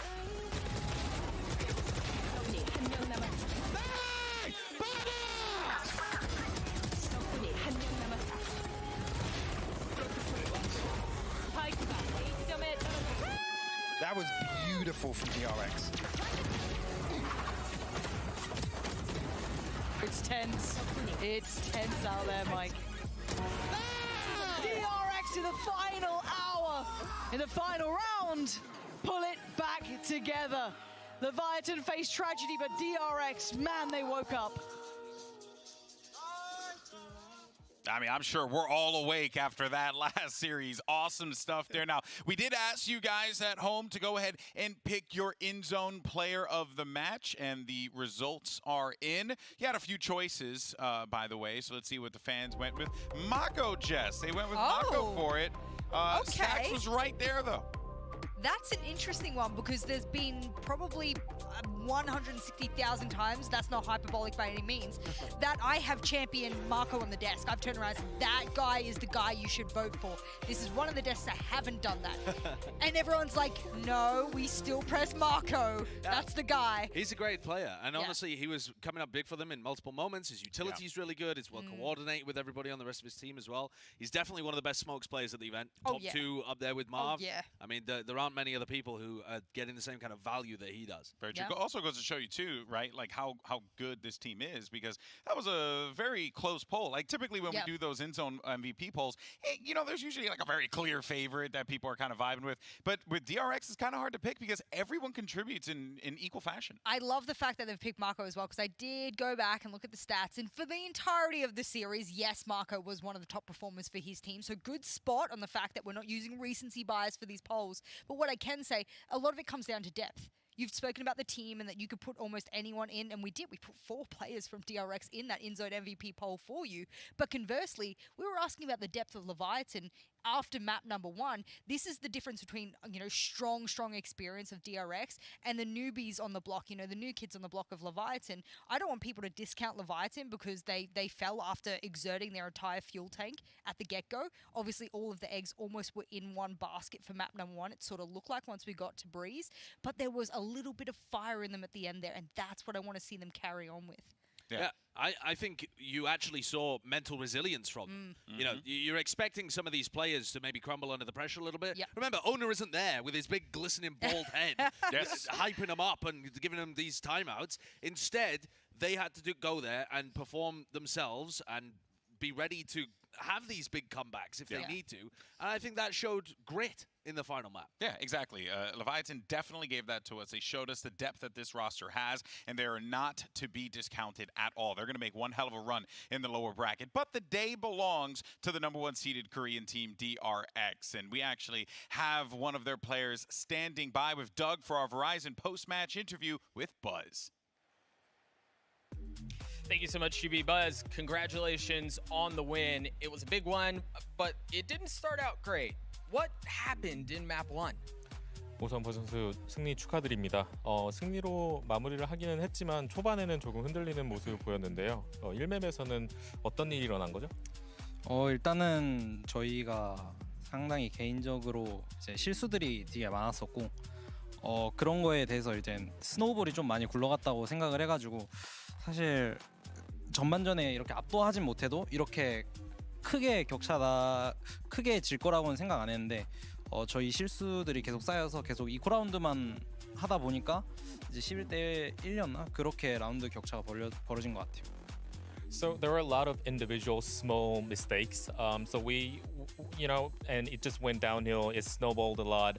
We had to play repeated eco rounds, and it just went, you know, it stacked up towards the end. So we didn't anticipate this gap of the rounds for our loss. But yeah, it ended up pretty worse than we thought it was gonna be. Well, I think that was the case for everyone, right? I don't know that anyone quite expected that performance. Now, let me ask you this. You guys have been on the international stage for a few times now. This is not your first appearance here. How would you rate the level of competition at Copenhagen relative to the other tournaments you've performed in? 이번에 DRX가 사실 그냥 국제 무대에 몇 번 진출을 하셨는데요. 이번 DRX는 지난번 국제 대회에 비해서 어떻게 좀 차이가 있는지 궁금합니다.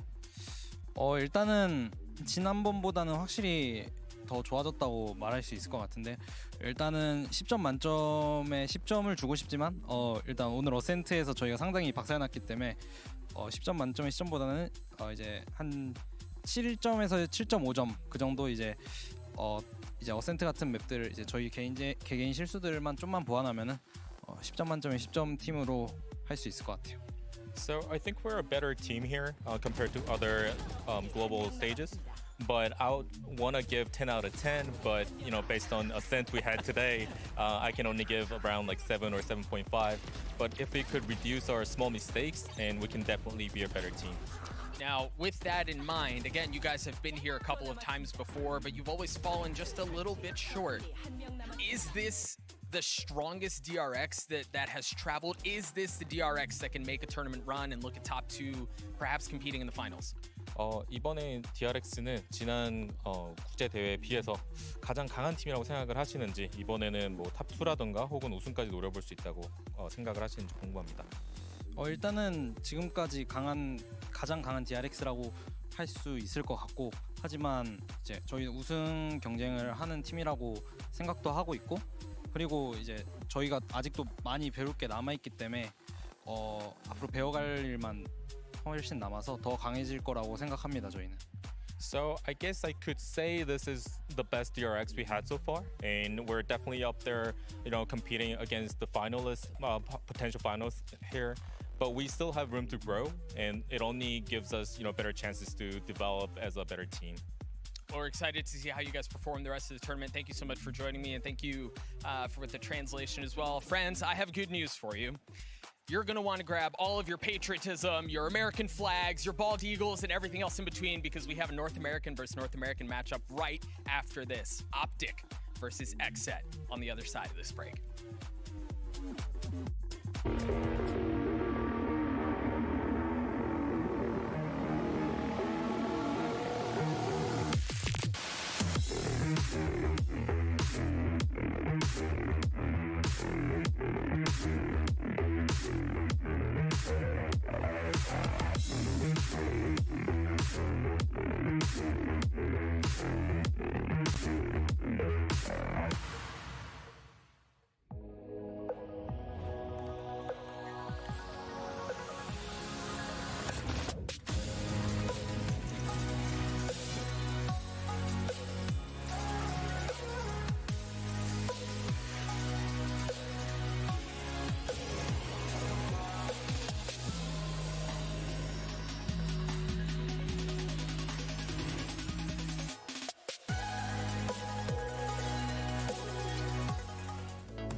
Hi, Mr. Hardiman.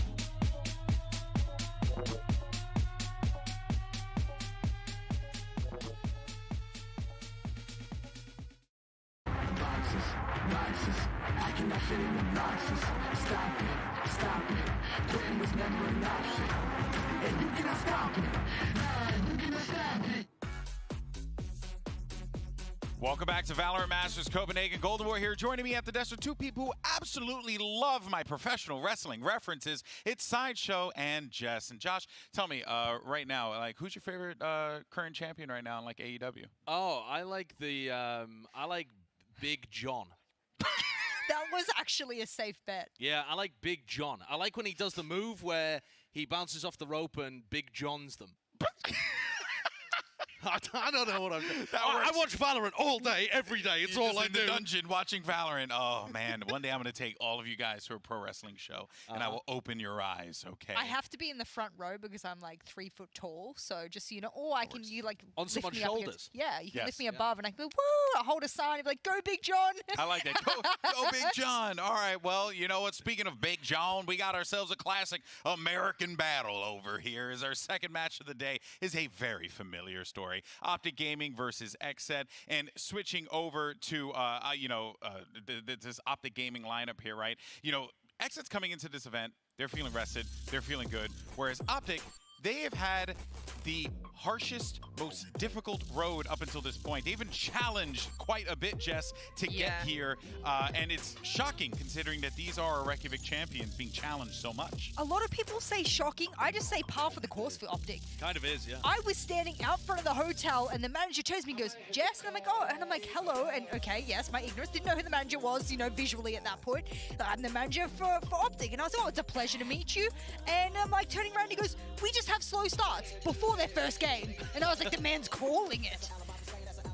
Yeah, you take a look at some of the ways in which they've been working so far this tournament. You got first blood to first deaths here, Jess. I mean, the reason I wanted to bring this up is that the first deaths list, if you can count, look a little worse for wear there. And the reason we want to talk about this is OpTic as a team, as a squad, has been the roster that's been able to do mid to late round better than any other team. I am willing to make that statement and say so far, yes, they've had a group stage to do it, but I'm saying they have a better mid to late round than almost any other team. And if you want to be a roster that wins championships, if you want to be the ones that are winning events like this, you can be flashy, you can have a cool duelist that gets all the opening frags. I want to see how you fare depth-wise mid to late round, and OpTic is one of those teams that has been able to do that. They've also been heating up as the tournament's gone on. Their most recent game against Crew, it kind of just looked effortless for OpTic. And that was not the case at the beginning of the tournament whatsoever. Yeah. So it's really a question of what form of OpTic do you get? Remember when they played the Grand Finals, they were really sick as well with COVID. That's true. So it is about what OpTic are you getting in the server today. It's probably going to be towards the top end of their form, not the bottom. Yeah, especially with what we saw in their previous outing, right? Like they looked like dangerous. Yeah. And that, I think, is going to be a thing that XSET needs to be prepared for. These two teams have ran into each other so many times up until this point. But, you know, for more on OpTic's run and their history with XSET, we actually got a chance to speak with Marv. Let's take a look. Feeling great. Glad we were able to pull it back after the first loss. And yeah, we've been here before, so we're super excited to play in playoffs. I think it's a little bit of us coming back slowly into form as a team. And also, we had a very good game plan by my coach, so props to him. And it also helps that I was playing very well, and so was the rest of the team. So overall, we did great, and we're happy with our performance. It's definitely hard. We got to continuously adapt, because if you let your foot off the gas, people are going to catch up. Choosing not to buy. Speaking of Marved, man.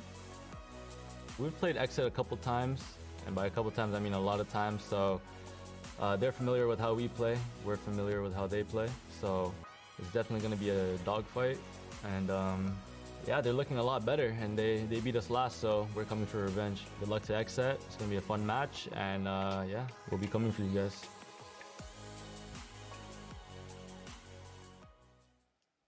Again, two teams that have encountered each other so many times in North America's sideshow, and XSET's history in the NA region, being known as the fourth place team, now finally getting their opportunity to shine against the top contenders in the world and proving to us all that they really do belong here, even with defeating OpTic the way that they did in the grand finals. Yeah, and specifically because of the extra factors involved there, and OpTic, you know, feeling ill, and honestly, just the fact that OpTic didn't become the first seed for Reykjavik and still won the event. People are still expecting OpTic to go further than XSET, and I feel like that's wild. That's put a real chip on their shoulder. It's kind of wild, but at the same time, OpTic are the defending champions internationally. You've got to put respect there, but for the XSET guys, it really has meant that they've got a chip on their shoulder.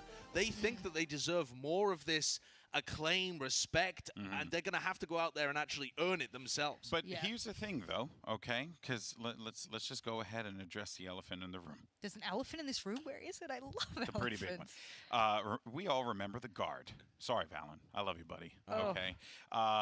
But when they showed up, high hopes. Yeah. They won the region as well, Jess. Sure. And then they popped up to Iceland and didn't go that well.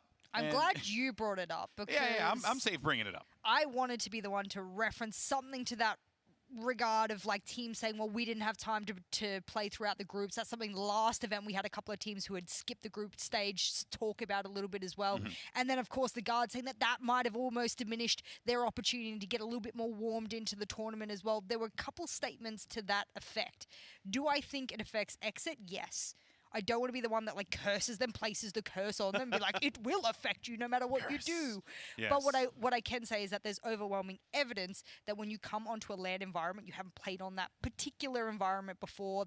I know this seems stupid, but a new desk, a new lighting around you when you're playing. Cameras in your face. The physiological environmental effects, even something down to that little, new food, everything. I know it's ridiculous, but at that point for the first game, it will show a little bit. And I do think that that's a reasonable doubt to have, but we've also seen players that flourish in those situations. And you've got, you know, Guild when they first came out here, performing really well. And you've got Leviathan Leviathan popped off and he's been at previous lands. He has previous But somebody like Leo and Trex, those are the kind of players that you're looking for here with this team. Sure. Because they have these Zoomers, these crack kids on their team. Yeah. Zekken and Cryo, who are just nasty good.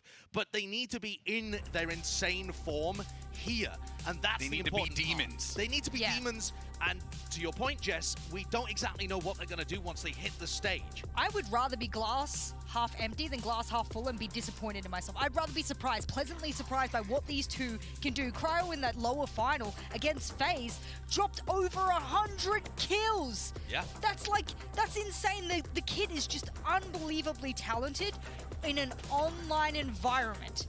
I need to see it translate. But also, one of the important things with Cryo is that he's been better during playoff games. So he is a big game player online. His group stage stats were reasonably good, but in playoffs he was a monster. And Zekken in particular waited he was having great games, but he waited until the finals to drop a +40 domination on the heads of the Reykjavik defending champions. He went utterly nuts in the grand final. So they're not players that feast on the weak and shrink in the limelight. Instead, it has somewhat been the other way around. And that is giving me some hope, alongside the fact that Def, Aaron have LAN experience before and can impart some of that wisdom and try and keep them on the straight and narrow. I think this team is going to not be a guard situation. All right, well, look, there's a lot to talk about with XSET, and we have plenty more to discuss. You know, you talked about the cracked out Zoomers, but, you know, like people like myself, you know, the old heads that are out there trying to keep the ship straight and right and narrow, right? You got people like Def, who's one of the oldest players here. He's 30 years old, which, by the way, is not that old. I just want to really let everyone know right now. Just because I'm 34 doesn't mean I'm that old. But anyway, that's more of a me thing. But let's actually hear from Def and his thoughts on the competition so far. Let's take a look.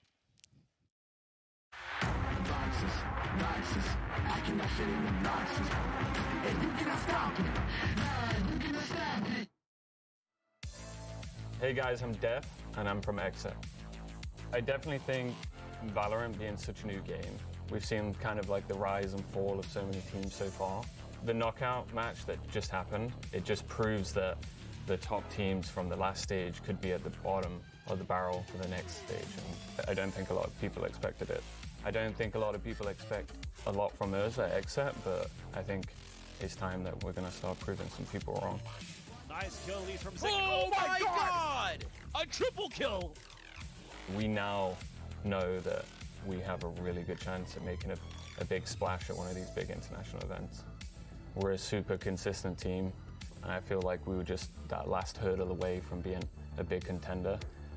But I think just getting to this event kind of proved to us and the team that we do deserve to be here. We're going to be difficult to play, and we're going to give you trouble. Their consistency has been something that Stop. we have admired. Stop. And Sideshow wants to rep the set. I just think it's funny. It's just so Looks like a taekwondo, like reverse kick move, and I'm like, what are you doing over there? I just think it's really entertaining. You just see them in the interviews afterwards, like, whoa. Someone should gift that just for posterity's sake. Every team needs to come up with their own version of that. I don't know what it would be. I agree because we had Loud. They're out now, so we don't have the L for Loud and stuff like that. We got Rep the X. What else have we got? Yeah, I mean, there's a lot of teams here with X's though. You got Xerxia, FPX, XSET. I mean, we just do little X, medium X, big X. All right. So we don't get to do this a lot, but because we've done this series so many times before, I was just curious to know what our analysts thought. We're familiar with these two teams. We see them square off before. And look, genuinely, this one can go either way. OpTic have won series, XSET have won series. So let's just go with some predictions here. Okay. Jess, we'll start with you. Who do you think is going to walk away with the dub here? I mean, everyone saw me rip the NA paper for OpTic, and I truly said after that last map against Loud that was some of the best, sort of into form I've seen OpTic. So I really think OpTic. XSET are not necessarily proven yet. I think that's a fair statement. All right, it's fair. It's fair. Sideshow, you know both of these teams incredibly well. What do you think? Well, I think the finals performance was great from XSET, and it definitely opened up some holes. But OpTic had COVID. OpTic do not lose rematches. They are 6-0 in revenge matches all time, which is just bonkers. I have to go with OpTic. In fact, I don't think this one is going to be close. I think OpTic are going to absolutely dominate this game. An early night? Okay. You mean to tell me that there is no chance that XSET wins this? No, there's a chance, right? But OpTic simply do not lose revenge matches. I'm hyper confident that this streak is going to... How confident? How confident are you? I'm extraordinarily confident. I'll shave an XSET logo in my head if they win. You're willing to shave... I'll go... Oh, good news is I have one of these here. All right, great. So you heard it here first, folks. If XSET wins, I'm shaving Sideshow's head with an X, and he will rep the set. Well, Jess as well, though. We'll do Jess as well. Why did I get thrown into this? Jess and Sideshow are going to get shaved, everyone. Into my head? Yeah, why not? We'll take your eyebrows as well. You'll be fine. I'll get a little X in my eyebrow. How's that? That's what we'll do. All right, everyone. We're going to go to a quick commercial break. I'm going to learn how to become a barber. But in the meantime, when we come back, we're going to have OpTic Gaming facing off against XSET. We'll see you soon. I cannot fit in the boxes. Stop it. Quitting was never an option. And you cannot stop it. Nah, you cannot stop it.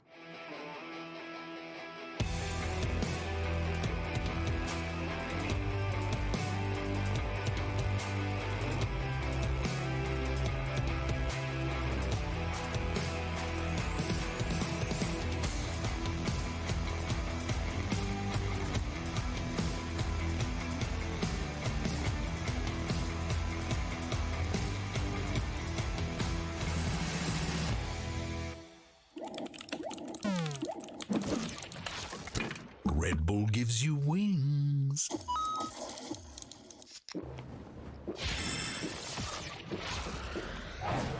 Red Bull gives you wings.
Stuck inside my head of a remainder of the love that died is in.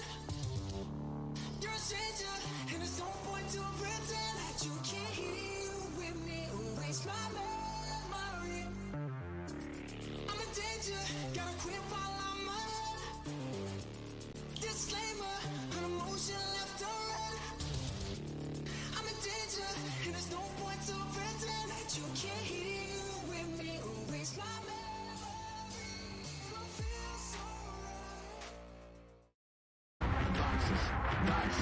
I cannot fit in the boxes. Stop it. Quitting was never an option. And you cannot stop it. Nah, you cannot stop it. I'm a tick him. They have to go into this B side. And fair play, he's got that online now. Could potentially help them on the fight here on B. This was the plan last time that he goes up here, is that there's a horn. Instead, jumping in. Turn around! Yes, turn around! They are back to back within the side. They have absolutely no idea, but it doesn't seem to matter. Side is going to get away with it. A massive misplay. They didn't have the sound. Against him is so difficult. Tall order here for Zenfree. 2 flashes to make use of, and PX playing's pretty split, but Xiao's got first contact on the door. Lovely. It's clean. Though. Oh, it's clean! Unbelievable scenes on V3 like that. You don't get often. Oh, he's dodged it just about. The boom bot not gonna see him. They think this is completely clear. Kesnet, the trigger discipline, well, he's only got the one, the rest are barreling through long, but he's got a showstopper to catch them on the way. Less in onto Delzik, the advantage now for Loud. The spike recovered, but look who's behind. It's Kesnet again! 4 kills, and he's dropped the spike. Now only less to deal with. Mano a mano contra Les, la spike tirada. There it is, the ace from Kesnet. This guy just doesn't stop. Pretty invested towards B main. See this just burst on the back of the smoke coming through. Crashes shoulders. Oh, Crashies! Loud have now given themselves an option, a chance in this. Crashies now turning to the back of the site though. Spots out. One is stunning. And he's looking on the money. Crashies is formidable right now. Let's go! That is how you make a statement. Good ultimates here for Xerxia, but terrible weaponry. They're not wasting any time, are they? Lockdown's going to be used. Reach into them using that double up trap. It's going to get destroyed, and Fox, he deals with it. The flank coming down. Goal central. Oh, look at this. Already through, but now the Rolling Thunder pushes it back. The aggression, the flash. There was a play being made. And the Aftershock up top, but even an ult of their own. Leviathan need to end this one here, and now the Cosmic Divide. Dodging, juking, sidestepping in between. It's all up to Fox. Left alone. Can he do it? The reset 1-2 has to reload. Time is on it. What? Performance! Pulls out the ace and he keeps them in the map.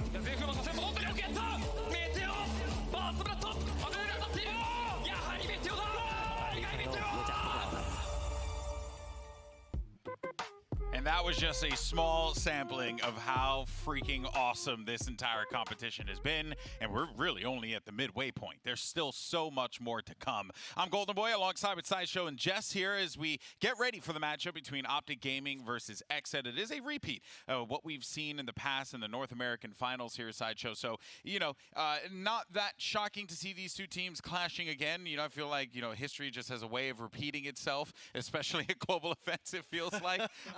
But, you know, I'm looking forward to this, though. I think that XSET could potentially give us some new looks. I think that would be very interesting. I think OpTic will also look slightly different, too. One of the maps that they pulled out, or one of the compositions they pulled out, was a Neon on Bind. We haven't seen OpTic on Bind yet, but I kind of doubt that they're going to be running that same Neon. And that might extend to other maps in their pool, and maybe XSET have brought something new to this tournament. They said their coaches have been hard at work. This might feel like it's got a different twist to it compared to usual. I'm also considering the fact that you said that it should be pretty one-sided with OpTic, and you're going to, you know, shave a whole X into your head and not into my head. I'm not doing this. But what I will say is that never in this environment.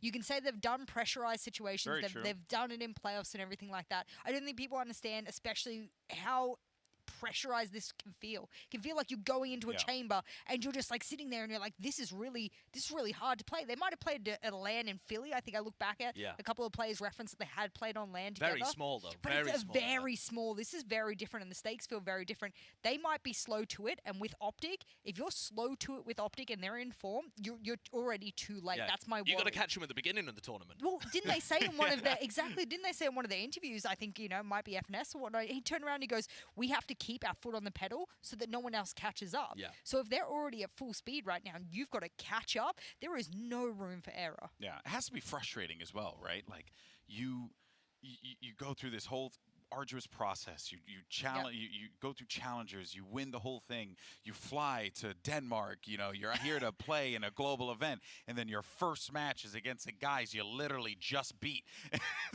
By the way, that's exactly the thing that happened to the Guard. We had the Guard play against OpTic the first time, and that game was close. Right. I think people forget that the Guard turned up and they had a close 2-1 loss that they could have won, and then just bombed out of the tournament, right?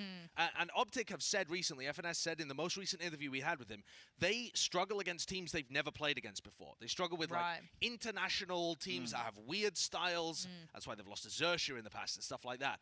But they know XSET. Yeah, well, guys, I know you're all waiting for the maps to come through, and the good news is we're ready to go. So it's now time to dive into the map picks and bans. Let's see where these two teams are going to be squaring off at. All right. So we're waiting for this one to kind of play out here to see where these Imagine players we get a repeat. It wouldn't shock me. No, it definitely Run would. it back. I think there's some obvious vetoes you've got to take out here. XSET banned Fracture, which was the map that OpTic won, and I think OpTic have to get rid of Split is what I would recommend because XSET have been so good at it. They keep doing this. Yeah, they shocked me again the other day for doing it against a team I didn't think they necessarily needed to, so for them to continue and commit to that icebox, and well, we had Haven. Yeah, I mean, XSET have actually lost on Split recently. I just think it's a great map for them, so I'm surprised a little bit that they haven't gone for it here. But they did roll OpTic on Haven. Yes. OpTic just couldn't defend against how well drilled XSET look on the attack. It's better off to go to a map that you know you're good against the opponent and bind. That one map that we said we hadn't seen from them, we will get that. You sort of postured possibly a little bit of compositional changes. Well, I'd like to see that. Obviously, it'll be the second map. I'm concerned here that OpTic didn't go for Breeze. Their Breeze has looked amazing recently, and XSET are on a bit of a decline when it comes to that map too. And instead, we're going to bind with Ascent being the final map too. But that bind pick, I don't know what comp OpTic are going to run. I kind of doubt they're sticking with the Neon because it didn't work for them. But you've got 3 out of 4 of the maps that formed that 1-3 loss. I think OpTic have more to learn from. The question is whether they've actually done it and put the changes in place. Yeah. No, very fair. It's a full pot. I just don't think we're putting. It's two different optics. I really feel like we have OpTic in the grand finals, not feeling well. Whatever know, external variables you want to put in there, put that aside. I think the OpTic we're getting here on the international stage now that they're in form and their manager says we have a slow start, and then it comes into effect, and they obviously do that run now. I think this is a different OpTic to the one XSET will have faced, and that will be a very shocking surprise to XSET when they load in. Yeah, and actually, you know, Ye was one of the players that had a really slow start here, and he's going to be facing off against someone he's very familiar with and someone that I cannot wait for people who haven't watched a lot of North American Valorant to get used to, because Cryo is disgusting, Sideshow. These two players squaring off against one another is going to be thrilling to watch. Yeah, but part of the thing that you've got to watch out for is that Ye has had his one blip. And he's going to be back to consistency. Exactly right. And we know that Ye's an amazing, awesome player. And on the other side of things, we don't quite know what to expect from Cryo. You have ultimate... I know it seems weird at this event to say Ye is ultimate consistency, but over a big enough time span, he actually is. Yeah. He's just perfectly consistent. And then on the other side of things, you've got a player, Cryo, who steps up in playoff games, but has never played at an international LAN or a stage or whatever of this kind of size. So I don't know whether we're going to get group stage Cryo, playoffs Cryo, LAN Cryo. Is that even better than playoffs Cryo? I don't know what to expect from Cryo. I think it's a safe bet for us to sit on the pre-desk of map number 1 and say, we don't know what to expect, so let's go with a very, very safe bet of OpTic, and knowing full well that the maps that have come out are ones that they will have already given us pretty decent results on thus far, and I can trust in that, at least outside of Bind. Yeah, well, the excitement is most definitely building here as we get ready for the matchup. We're going to take a quick break, all right, for our next NA showdown between OpTic and XSET, so make sure you stay with us, and when we return, we bring out the players and we get into the action. See you soon. I cannot fit in the boxes. Stop it. Quitting was never an option. And you cannot stop it. Nah, you cannot stop it.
cannot fit in the boxes.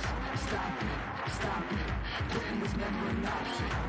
And you cannot stop it, nah, you cannot stop it.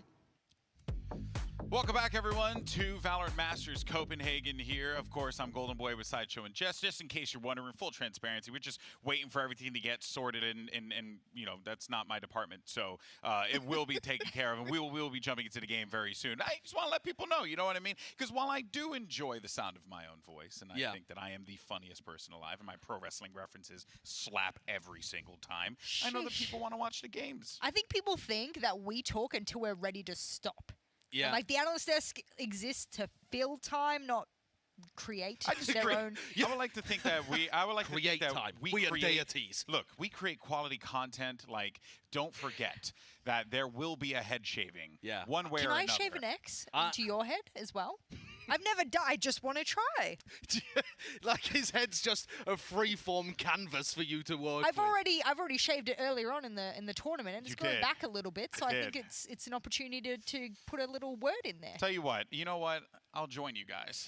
Okay. If XSET you know, happens to get the win here, I'm with it.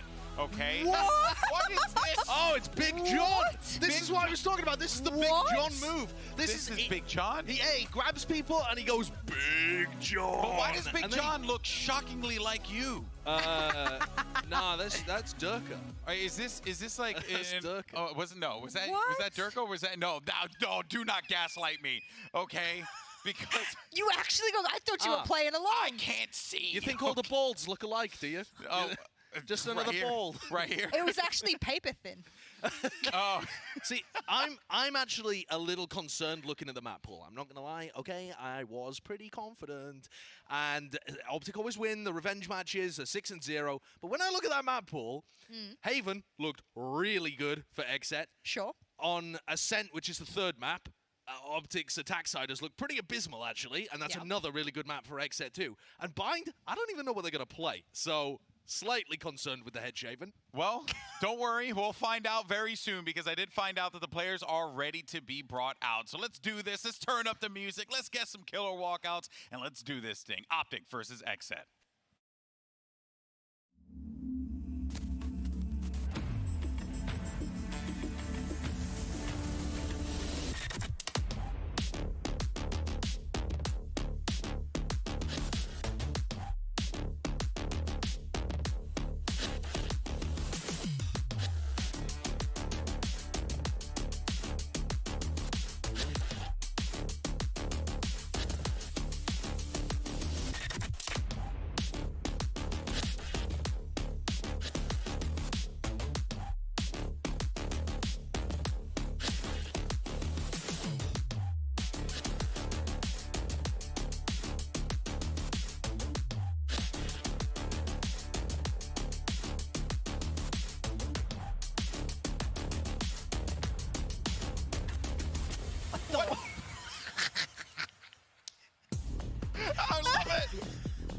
I love it. Oh my God, I love it. That was awesome. The chamber card throw, everything. Psycho walking out looking like... I mean, he's a businessman, and he's here to do some business. He's got his business socks on, baby. It's time to get to work.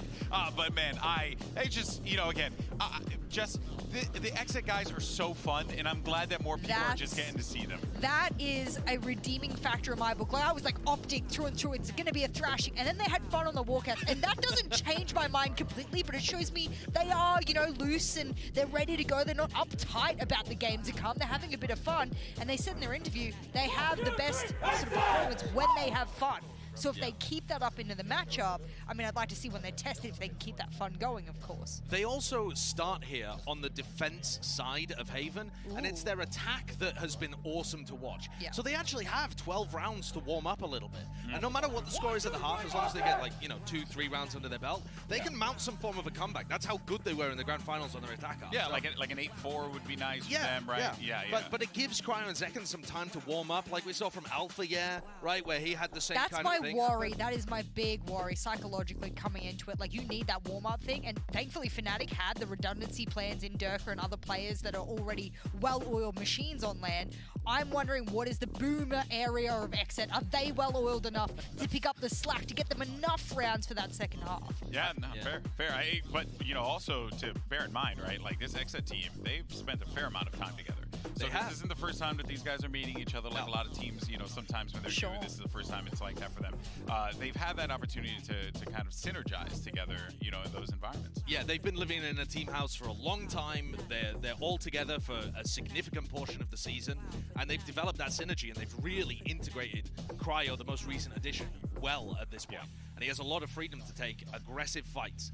He's just got to be winning the duels. Over/under on Psycho wearing the sunglasses while coaching, because that would be a Giga Chad move. That is a Giga Chad. Also, it's going to be very difficult for him in a dark room to see the screen, Okay, so I should hope not. Psycho, I'm calling you out, you coward. Look at the tie. Look at the tie.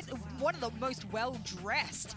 Yeah. That suit is well-tailored, well-oiled. We're speaking about well-oiled players. The coach is just, he's just dripping. Oh yeah, Psycho's come out here to do some business, and that notepad is just full of anti-strats, I'm sure.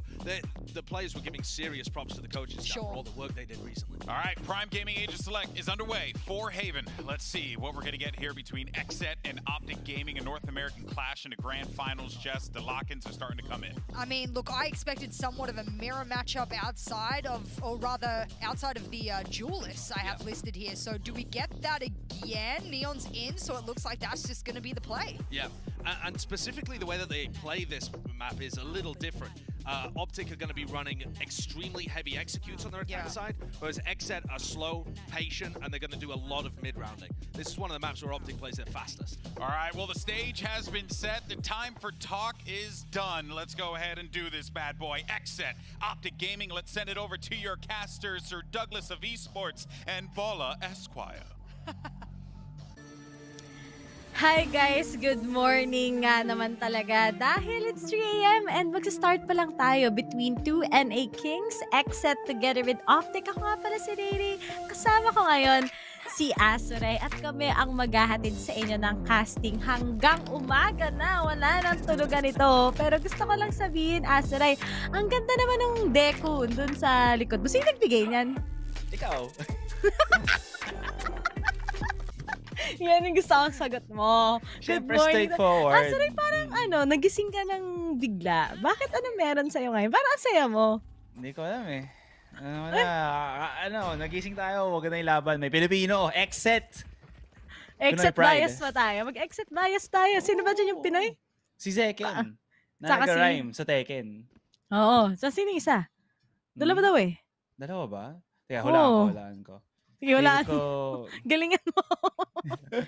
Si Victor mo akong Pinoy din eh, pero Tagalog. Kaya sa ata eh. Ay, pero sana kahit sino naman manalo dito 2-0 na lang. Pero kawawa naman yung dalawang to, no? Nagtanggal. Si yung isang Pinoy pa, si Zepa? Or si Zepa ba? Hindi. Si Zepa yung isang Pinoy. Sa XSET ba dalawa? Yeah, oo, dalawa. Sabi ni Chris Brown sa amin. Dalawa daw. Si Chris Brown. Shoutouts nga pala sa Chris Brown.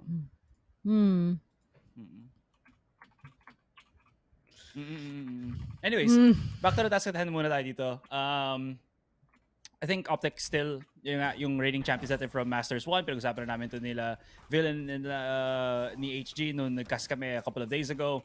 And I'm very interested to see how they kind of bounce back dun sa performance that they had when they did go up against, I think that was... Oh, never mind. The last one in the performance ng OpTic ngayon, they've actually won every single match that they've had. I think it just felt like yung match nila against kay Crew wasn't as decisive as I was kind of expecting, but now now na medyo nag-warm up na dito ng OpTic, it's such a different pace now for them. Anyways, Iron has been spotted, Frenzy in hand, not really a lot of bullets, 75 HP, and he's down. That's going to be OpTic picking up the pistol. Sorry. Big shoutouts nga pala kay Ishan ngayon na nanonood. Natatawa talaga. Alam mo mga babae talaga, ang hilig nila sa chikahan. Grabe talaga mga babae. Kung ano-ano chinichika kahit 3 AM na handang-handa yung wifi ng mga marites. Alam mo, Ano, ayan. Ang natutunan ko sa isang paborito kong palabas, hindi ko tatagay pangalan, sa How I Met Your Mother. Nothing good happens after 2 a.m. unless it's esports or gaming. Nothing good comes after 3 a.m. 2 a.m.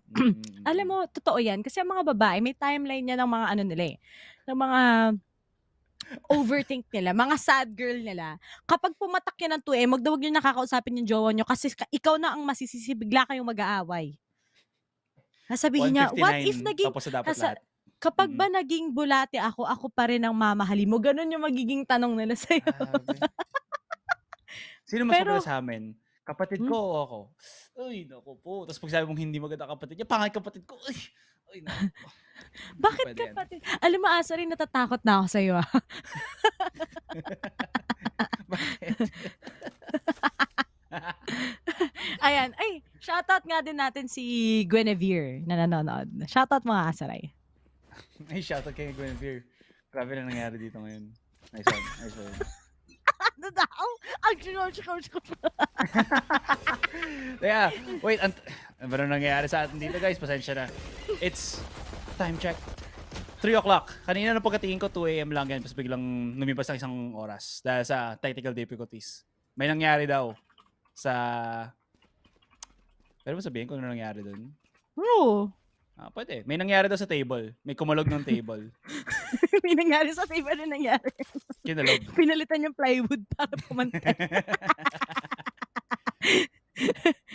Yan. Lifetime table kasi. Shouts nga pala dyan sa mga ka-lifetime. So ano, may lifetime na? May lifetime ka na ba, Asaray? Table.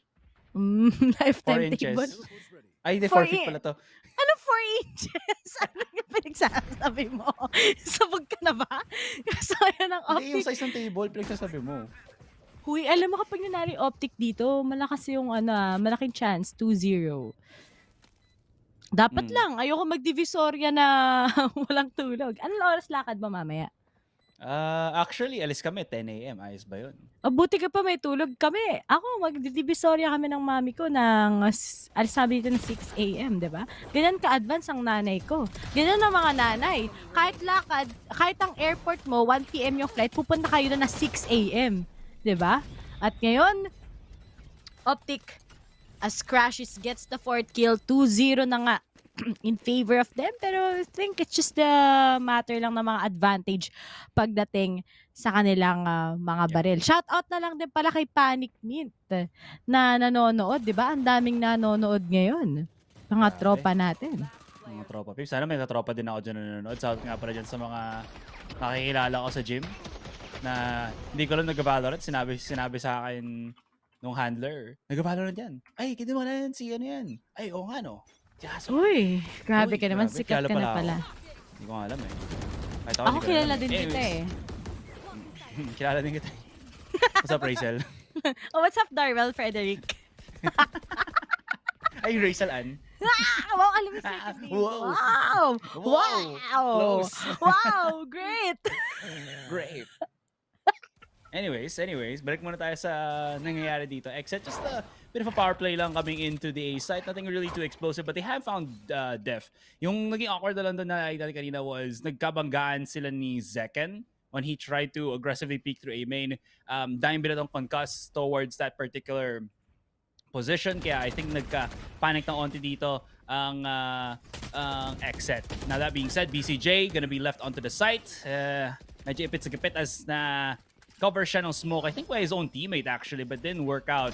So that's gonna give XSET the much needed A side right now. Zekken though still finds the pick onto Ye. That's gonna be left onto Zekken and Cryon. And speaking of the two, Cryo's already just marking garage while Zekken tries to exit out of A side to save up these weapons. Is not really looking too hot para sa XSET ngayon. And again, looking into it, this is their gun round and sila nagkamalis. They're kind of losing the momentum na ngayon, Ray. And like you said, if OpTic win this, they might be able to take themselves a clean game number 2. I like how seeing OpTic clean like this talaga. And itong comp nila, hindi pa to natatalo ng mga teams so far na nakakalaban nila sa Haven. Pero ikaw ba, ano sa tingin mong meron sa advantage when having that Neon versus Jet pagdating sa Haven, Asaray? Concuss. It has to be the Concuss. Yung relay bolt. It's really, really strong, I gotta say. As well as, I think, actually, everything that Neon has is very strong. Kasi kung isipin mo, Neon compared to the Jet, Jet is more, with her utility, para ba sabihin to? It's more zone-centric, like tiny bits of positions that you can control. With her utility, hindi yung parang, oh, but paano pag magaling aim mo? Huwag natin isama yun. But if you look at how Neon works, it's more of a straight linear utility, right? Yung pagbato ng relay bolt is on a straight line. When you throw out the fast line, it's on a straight line. When you slide, it's on a straight line. So that's really strong when you look at positions that like C long, A long, and maybe even B. So with that, it does give you some leeway. Kagaya nito, ginagawa ni Victor. He's gonna clear it out. If he tries to commit to this, at least he does have that fast lane, which is kind of good. Because again, if you smoke on the C site, you're only smoking new entrances ng garage and nung spawn. So if you use that fast lane, it's much easier for you. That being said though, ang ganda ng defense sa XSET dito. More than maganda, they're just peeking and getting headshots. So medyo nagkakaproblema ang OpTic to just try to get these shots in, just to get that map control. And after getting so much time invested in C-Long, hindi na sila makakuha. Crashes in the air down. And this is really detrimental because they really do need yung utility in the sky to get into the sites. FNS is good, yes, but he's an operator. So he's going to be looking to just try to support his teammates with the flashpoints at a farther distance and the fault line. But this means that the other players of OpTic will have to try to make something do. That's why they're very much spread apart. That's why you're seeing Marv and si Victor already onto the A side. Speaking of which, Victor is already there, but he needs to clear the back of the site because Iron's here. So if he tries to plant the spike, it's gonna be bad. Pero timing, oh, hindi nag-slide siya. This is bad. But Victor still hits the headshot alongside Marv, who gets that flank on the kill, and somehow OpTic manages to take the A side and even equalize the number of picks. But Cryo is on the big flank. Ang all set yung plano ng OpTic sana. Kaso nga lang, ito yung next na problem. There's the flank, pero buti na lang, nakita na din kagad ni Victor, and it's all up to Zeken. Pero nga lang, time is ticking. Iris na kagad to, but still, he gets the shot. 24 HP na nga lang going up against FNS. Pero pwede gawin dito ng FNS is mag-buy na lang kagad ng time.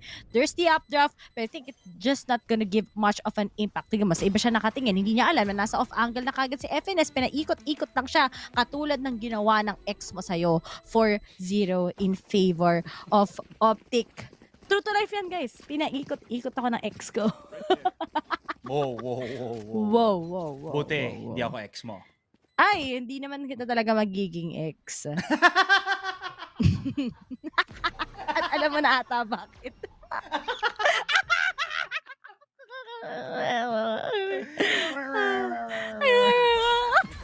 Ngart. Ngart. Ayan, sabi. Shout alam out mo, paborito ko yun si Pingu. Wait pala sa lang, mga si ka-penguin Pingu. natin. Ayun, gusto ko yun. Yung not. Ay, yung kawaii ni nun eh. Kawaii ni. Ginawang Japanese. Ginawang Japanese. Parang kayong Japanese na naging Tagalog, no? Ano? Hello, mga minasan. Ito na, nice paunahan mag-operator. Yung flash habot langit eh. May happy ending. Kaso ngayon, si Zeken, na may pangalan na Tekken, hits 1 against FNS. May lima pang blade sa kanya para gamitin. Pero sige, nakaabang na nga din kagad ng off-angles. Pero hindi na talaga binibitawan ni Zeken. O sige, defuse mo pa. Go lang. And I think he will be able to get it. Kaso nga lang, hindi pa pala. Nahas pa naman kahit papano. Pero I think sa post-plant, ng mga katulad ng OpTic, hindi na nga nag-work this time around. Medyo hindi sila nakuha ng total control sa B-side, kaya ganun na nangyayari sa kanila. Absolutely. I think it's more of aside sa total control, I think they actually had the control. The problema was the post plant is always awkward sa B-side when you don't really have yung flank coming in from garage. They kind of did. That was, but I think it was Marv that got the deny on the first try of the defuse. But the problem therein lies na ang tagal ng flank niya that the rest of XSET was already thinning down yung herd ng main members ng OpTic dito. But again, it really is like a 50-50 when you play for B side. other than that, you just have to really rely on either two things. You either commit to the site itself or you commit to the post plan outside of the site. And that's what you're going to be looking at. Loving the speed of Victor's sprint dito ngayon as he already finds one. Those flashes really supplemented by FNS as, again, Zek and the rest of XSET just not able to really just go about anything. Any case, Ye hits a nice little flank as I believe the Seekers was just hitting hard on the players of XSET. Again, Ray, it's going to be Cryo to remain. Oh, Ray na lang tawag mo sa akin ah. Hindi na Ray, ni Bunch. Kadiri. Alam nyo guys. Whoa. Hindi. Alam nyo guys, kami ni Asoray, feel ko ano talaga kami. Alam mo yung parang parehas tayo ng likes and everything. Kaso alam mo kung anong pinagkaiba natin? Ano?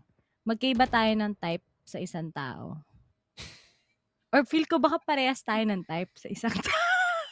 Kaya di Are we pwede gonna swing that way, bro? Pero to, OpTic still gets that round. Sige, okay lang, go. OpTic, gawin nyo lang. Gusto namin ng one-sided match. Kasi ang tatagal nyo eh. Sino ba yung may problema? XSET, diba? Yan ang nangyari. Dahil lang sa table na yan, naging 5-1 na yung score. Pero si Victor, no?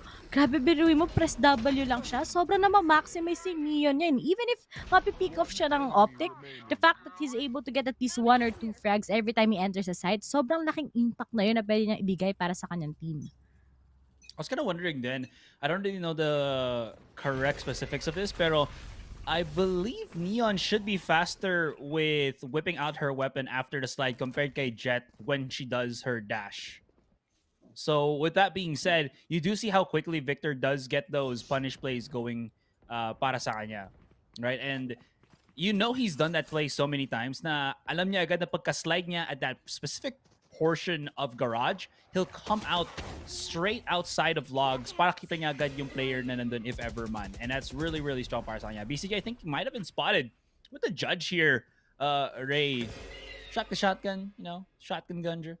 But, yeah, alam mo ko push up. Smokes will dissuade OpTic just for a teeny tiny bit. And Cryo, it's this mga players na, I think, crackly. Like, if you think about OpTic being yung players team with very explosive players, I think XSET also has the same beat then. Si Cryo was, I think, known for being the YouTube Jet, tapos si Zekken about the same thing then. In any case, Crashies and the rest of OpTic now coming right in. Look at that pinch that's on the other side of the right side of the A side. Victor has been hitting all of the shots and activating those electric fingers of his, just opens up the site. And what's good about that is yung follow-up niya is he only has a Spectre. Pang-charge talaga nga siya. Siya ang taga-takbo ng match na ito. And BCJ, Judge, they know what weapon he has. Victor will get overwhelmed, but there's no good weapon for him to really save up. And Cryo will be, he's a non-factor. He's just gonna save this operator again on C-side.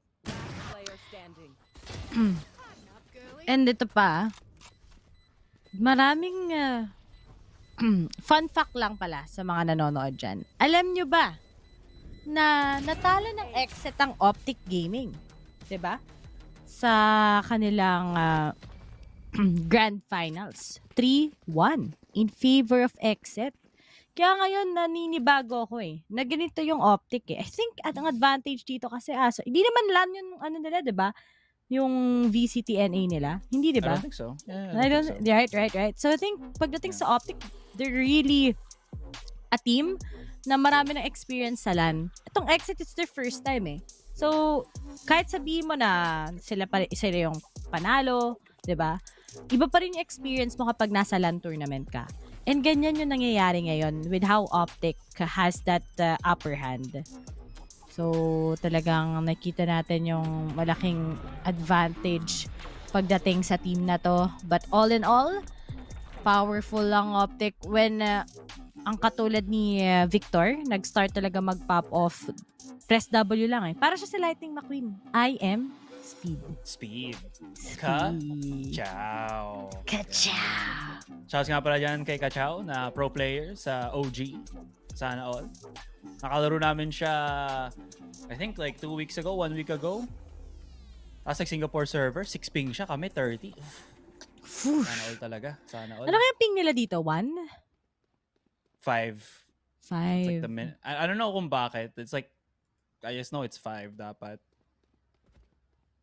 I mean, technically, I think maybe it could be 1. I think it's 5. Like the minimum that you can get is 0. 0 pag hindi connected and 5 pag ano. Yung sa mga marunong just technical guys, maybe you can school us kasi I still have no idea. I think that's like the lowest you can go as. Any case, 6-1. I know that yun nga sinabi mo na nga na XSET are on that winning streak or that win in the series against OpTic. Pero if you look at the past matches, the past series before that, OpTic have just been dumpstering sa XSET, diba? It's been 3-1s all throughout. I think that was just the one outlier series. And sa ating nakuha ang form or nasa atin nakuha ang data dito, Ray. The-decipher natin na OpTic still has that massive win rate advantage over XSET in a wider span of a lot of series. Talagang napaka questionable lang din at the same time na yung XSET. Yung isip ko talaga, sir, super dikit pero with the 6-1, mali mo naman itong round na to. Total ready naman na kagad yung pagyanig ng banig ni Def. Bakit ng oras sa kanila na makakabawi. Pero gusto ulit shoutout si Maan Catalogo. Yun! And speaking of, Cairo finally takes down Crashies. Pero si Marv, meron pa bang trade-off mula sa kanya? Pero alam na din ni Cairo saan siya manggagaling. Di nga lang niya natamaan. Muntikan na din siya maswingan ngayon. Pero hindi nila na-realize yung mga taga-OpTic nasa loob na ng site. Pero it's up kay FNS kung may mapipitas ba siya dahil yung oras kailangan na lang makipag-battle. And I think that's just it. Yay na lang all by himself. Yay! Saving na lang siya ngayon ng operator. Wala na atang mangyayari sa kanya hanggang ngayon. Ay, maganda yung yung pangalan ni BCJ. Burahin mo yung C. Buko juice. Oh, kala. Nga pala dyan kay Borgom na nag-chug-chug lang ng buko. Buko juice. Ng Buko J. Pag tayo nagkamali, mawawala na tayo ng trabaho forever dito sa Valorant. Kaya ayoko ng... Okay, ibig sabihin ng BCJ niya, no? Buko juice. Buko coconut juice. Buko coconut juice na pa ako ni mo. Sino daw yung casters? Si Riri and si Asoray. Hindi ko din alam bakit ko napilit si Asoray na mag-cast kasama ko. Pero mukhang masaya naman siya kahit papano na ako yung co-caster niya. Kahit siguro nalilito na siya sa mga pinagsasabi ko. Pero ngayon si Victor... Kahit dinidisconnect mo ako sa voice channel natin. Sorry na kanina guys sa Discord. Dinidisconnect ko si Asoray. Yan yun rin guys. Magkapangyarihan din ako para i-disconnect si Ray Ray. Hindi niya ako inaabuso sa ganyan. At least hindi ako abusive. Tama. Ako rin naman. Ay, mabait ka. Mas mabait ka nga kasi sa akin eh. Hindi mo ba alam? Pero feel ko guys, yung ugali ng mga girl na friends ni Asoray, nakukuha na siya. Scenario 1, nag-uugali na din siya sa amin. Kaya ngayon, big shoutouts nga pala sa asa kong si Gohan na nagpapabukas ng aircon sa kwarto ng kuya ko kasi tinulugan na siya ng master niya. Pero ngayon, ang apat na... Gohan, come here. Ang apat na natitira na lang sa exit. Mag-retake sila and I think si Ye, na-predict na din kagad niya sa magagalan si Zeken. And now, it's up to BCJ to actually make this clutch. Pero yung mukha ni BCJ parang kabado. Sabi niya, sorry, di ko na makaklatch to. Kaso saan ka nakatingin? Natin si Marv, akala ko sasaksakin pa niya eh. Pero that's just it. OpTic takes this round against XSET once again. And go lang. 13 niya na kagad. OpTic, wag na kayong mahiya. Ma-appreciate ko pa. Really good adjustment para sa OpTic dito Na, di ba sabi ko kanina, medyo mahirap yung post-plant na nagawa sa B. So the next step na ginawa na OpTic is kind of simple but very effective is not going for B just yet. Sumugod muna sila very quickly elsewhere on the map, and once they started getting these picks gaya yan on Garage and everything, great anti-flank there as well from Ye. Yan yung nag-push na sila. That's when they can actually set up a post plant while they're also planting the spike. So Ye's gonna be holding yung flank nila. He has the traps, he has the operator, and it just works so well. Victor once again, just a quick slide in. Got a bit of information already knowing that Zekin's gonna be on the A site, but the rest of XSET, medyo nagpa-kita na onto sa mid.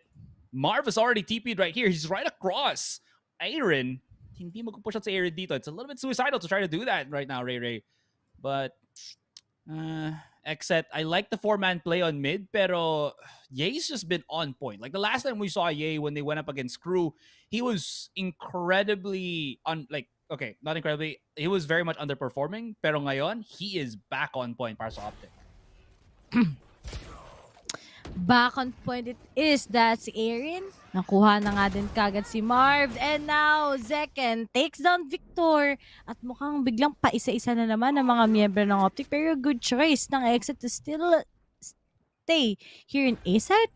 But there's just Ye coming in for the flank. He hits already. May pangalawa pa siyang i-expect niya. Tingnan ba, patatamaan niya yan. And ngayon, mamomoblema na sana ang OpTic, pero just because of Ye, na-deny na naman niya kagad ang dalawang miyembro ng XSET na manggagaling sana sa A mismo. Pero that's just it. Napakalaking take na naman mula sa OpTic. And just because of one person minsan sa team na to, nag-change pa sa pabor nila. And kita mo na naman, di ba? Si Ye, kanina pa yung operator niya, guys. Hindi pa nawawala yung operator niya. Hindi niya sinesave yan, guys. Kung hindi, ginagamit niya talaga. It's really working well for him. Sana all ganito ka palong-palong mag-operator. Dahil ako hindi tatama yan pag ako eh. Uy, si Hatsos pala nandito na. Si Hatsos? Oo, kumain na. Ano tawag yan?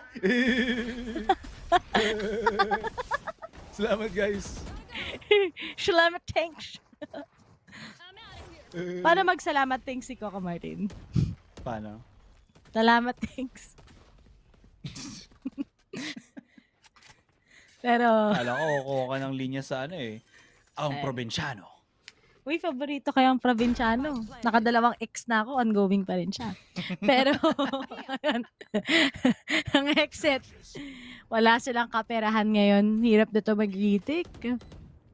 Or sige, take the risk. Mali mo, diba? Game changer naman pala itong mula sa kanila. Tignan mo yung ginagawa ni FL. So, through the smoke, sige. Pero lahat tinapon ng mga taga-exit pagdating sa utilities nila. But I really do think they're gonna lose this probably. But oh, it's not yet over para kay Zekken. But there's OpTic. Yay na naman with the frag. And it's all up kay Aaron. Tingin ko mahihirapan na din siya ngayon dahil alam na nila saan siya manggagaling. 9-2 still in favor of OpTic. I-2-10 nyo na. Ang tagal nyo mag-start eh. Ang bilis na speed run. Parang mga 15 minutes pa lang kami nagkakas niya. Sorry, ganito na nangyari. First half pa lang to ah.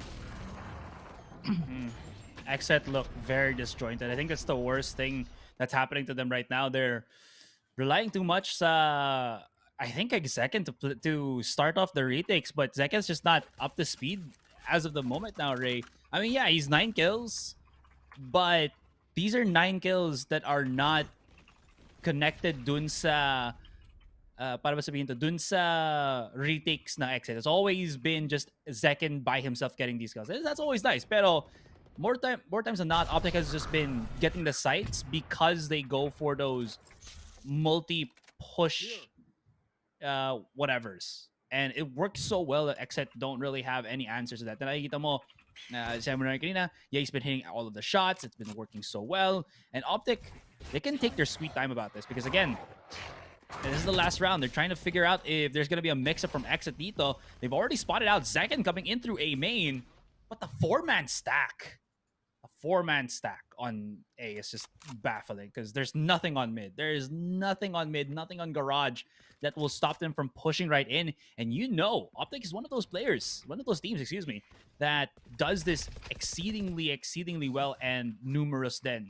So the setup that they're doing on B, if they time it a little bit earlier, they could actually take it quite quickly, but the timing is just not there. Although Cryo is by himself, the flashes are coming in, and Victor through the flash still hits the double kill on the Def and Iron. And this is where we see OpTic, I think, close out the round. Ye's already looking for the flank, which is gonna be absolutely red. BCJ's right there. Although, yeah, Ye was just waiting for it. Timing is always key. Cryo, ipit sa gipit sa C-site, and that's gonna be all and done para sa kanya. Sa isang ganun lang, OpTic leading by 8 rounds, speed run, speed test, sobrang bilis. Pero ganito ata ang feeling Soray kapag pumapabor sa'yo, no? In short, gano'n na nararanasan ng OpTic kapag pinili na sila ng panahon. Ano kaya feeling ng pinili, Asaray? Hindi ko alam. Tanongin mo ibang tao. Feel ko sila yung makakasagot ng katanungan mo eh. Bakit naman? Hindi mo alam. Oo nga. Hindi ko din alam feeling ng pinili. Same. Kulang na lang dito shot mo no eh. Kasa ngayon, let's just go to the panel para explain lang nila kung bakit nga ba ganito kapalong-palong mga taga-OpTic. Like I don't think it's nerves. I think that XSET, they're when they have the opportunities, they're playing pretty damn well. The problem is that OpTic is just not giving it to them.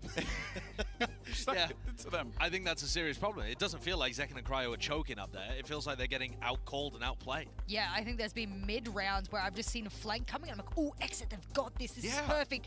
And then like Spidey senses just kick in for the side of OpTic and they're like, I feel like someone's flanking me right now, and they turn around at the exact right time. There's just an opportunity so many times for XSET, and it's just been diminished. But there's another man who, yet again on this map, yet again on Neon, has come in and shown us why he's one of the best Neons in the world. Superpowers, Jess. This guy's the Flash. I mean, he's just running around the map. Right? Yeah, what's awesome though is they're not just doing their classic fast play rounds. They're actually mixing in a little bit of other stuff, and that's putting more pressure on Victor, honestly. Because normally Victor's within a system. He knows the exec, he does the exec. But now actually he's been given a bit more freedom to do some of these lurky plays and other stuff. And that's where your individual game sense, like you were saying, Jess, really shines. And I think it has done here, not just for Victor, obviously, but for the whole team. I like that he's more reactive as well, especially with these stuns. Like, he'll see Marv maybe take a pocket of the map, find that little bit of opening that XSET have left, and Marv's like, oh, guys, site's free. Like, I'm in. And he just goes, bam, within 3 seconds, his stuns are in. And here's an example of that as well. This is a 3v5 that they managed to work. And FNS, he puts a fault line over towards B, makes it look like Marv's pushing over there, throws a flash as well. And in the meantime, Victor's just walking his way into A. Just walking in. And there's a player there, outplays Aaron, and then manages to get the plant down, and Marv's on the lurk, he gets success, and they win. And of course, this was the round where FNS ended up clutching the 1v1 as well. But they're playing their slow rounds so beautifully. There's another layer to OpTic I didn't think I would get. I thought it would just be those smooth set plays time and time again, but to see Victor lurking by himself with the spike in his hand and still making it work, that's another layer I didn't expect. All right, well, let's see if XSET can answer back. It's going to be a tall task. I'll send it back over to Doug and Bala. Thank you, GB. XSET. At ito na, nagbabalik na tayo. Live ka ba? Sinabi mo yan?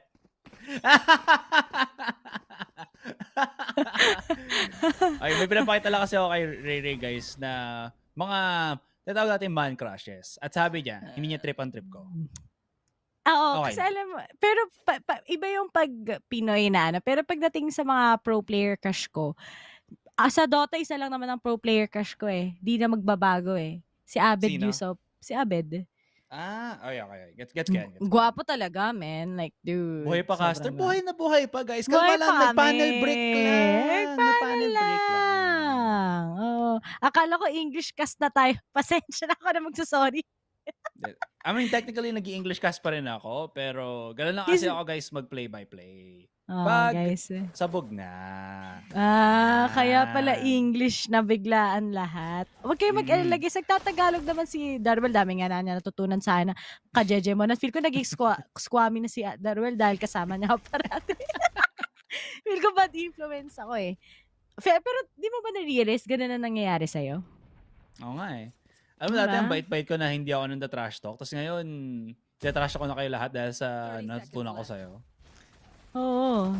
Ang saya, di ba? Pero ngayon, mas masaya kapag nanalong OpTic sa pistol round. Yan talaga yung pinakagusto kong mangyayari ngayon. Pero nga lang, looks like PCJ gets victor. There's the trade, 2v3. Winnable pa ba ito kay Marv together with FNS? Kalahati na nga ang buhay ngayon ni Marv. And it's all up to them para maritig. Pero uy, si Zekken, ang crispy mo naman. Pare, dude. 25 HP, hindi na mahirapan sa FNS. Dilibre ko ng kape sa sorry pag na-clutch to na FNS, which is I find very unlikely. Dahil syempre nakaswing ng dalawang to. Crossfire sa Valorant. And that's just it. 10-3. 10 to curse ba to? 2-10 curse ba to? Or sadyang, syempre, fast-paced na naman ang mga nasa attacking eh. Kailangan talaga makabawi ngayon ng mga taga-OpTic kung gusto nilang manalo sa mapang to. Kasi XSET pick pa rin to eh, sa mapang to. Yeah. I mean, it was... this is where, again, XSET's composition will probably make a bit better. Or actually, hindi composition nila. Specifically, yung player nila, excuse me. Because Zekken now doesn't really have to worry about multiple angles of being attacked na ngayon na sila ni atake. So all he really has to do is get set up by XSET and then just do whatever he does. And you see that his aim is still really consistent this particular game. There still is a very good chance that XSET can bring things back. Victor, oh no. This okay, that's value. He gets one. It's fine. I love the positioning. It's good, but classic. Hindi. Okay. Ah, whoa. Ayan, pwede narinig mo yung tahol ko. Okay ka lang. Ay, sorry.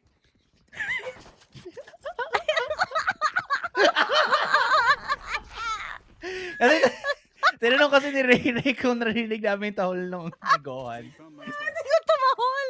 Naka-off mic ako. Hindi ka alam dito kay Asaray. Ano pa ba? Ang ganda ng ginawa ni Erin. Kinot off kagad. Hines na lang together with Marv. Pupush na lang siya dito. At tingnan natin kung may mga matatap pa sa ulo dito si Marv. Di na nga magkoconnect. And that's just it. XSET wins the second round of bonus nga pagdating sa second half. And OpTic will be going with a full buy. So medyo expensive to sa side ng OpTic pero buti na lang may mga pick-offs din naman sila. So pwede na rin. Pero akala ko kasi makakapag-operator dito si pero di pa pala enough ang kanyang pera. Parang kanta lang ni Ariana Grande. Almost is never enough. Kanta niya talaga yun? Oo, almost is never enough. Hala siya. Di kasi ako super fan ni Ariana Grande. Di mo kasi siya type, kaya di mo alam yung mga kanta niya. Excuse me, type ko siya nung hindi pa siya Ariana Grande. Nung siya pa lang si ano. Oo, nasa ano pa siya, Victorious. Adi. Wow. Di ba, untod na ako na. Napakasama ako talaga sa'yo, no? Pero okay lang. Na-enjoy ko naman yung pagiging masama akong tao sa'yo. Pero, OpTic, pakigalaw ang baso. Gusto namin kayo manalo para one-sided yung mapa, tapos mag-next map na tayo sa bind. Pero mataas din yung win rate ng XSET dito eh. So, it really is up talaga to make the most out of it pagdating sa OpTic. Pero that's Victor taking good risk, pero that's just the trade. Oh my goodness, OpTic. Ang, parang gusto kong sabihin na bawiin mo yung sinabi mo kanina, Saray ah. May sinabi siya So, hindi ka pabuhin yun kasi yun ang yun ang natural outcome talaga ng Haven. Yan talaga yan. That's how nawala na ako. That's how the Carabao. Yun. How the Carabao. Ano ba yung kanta nun? Sakto lang. Ikaw nga, katay mo para sa akin. Ayoko. Kasi may mga bawal sabihin. But oh no, there's just Marv getting the first stop. Tapos ngayon, makakapag-push pa siya ngayon ng kanyang paranoia. Lahat na tinatapon nila against the members of XSET. Pero nga lang, there's just the flank mula kay Cairo. And aware ba ngayon ng mga miyembro ng OpTic? Nope. Gumapang lang, ginapangan, 2v1, Crashies, naabutan na nga din siya kagad ngayon, is actually 63 HP, pero nga lang looking at it, I think it's just a GG already for this round.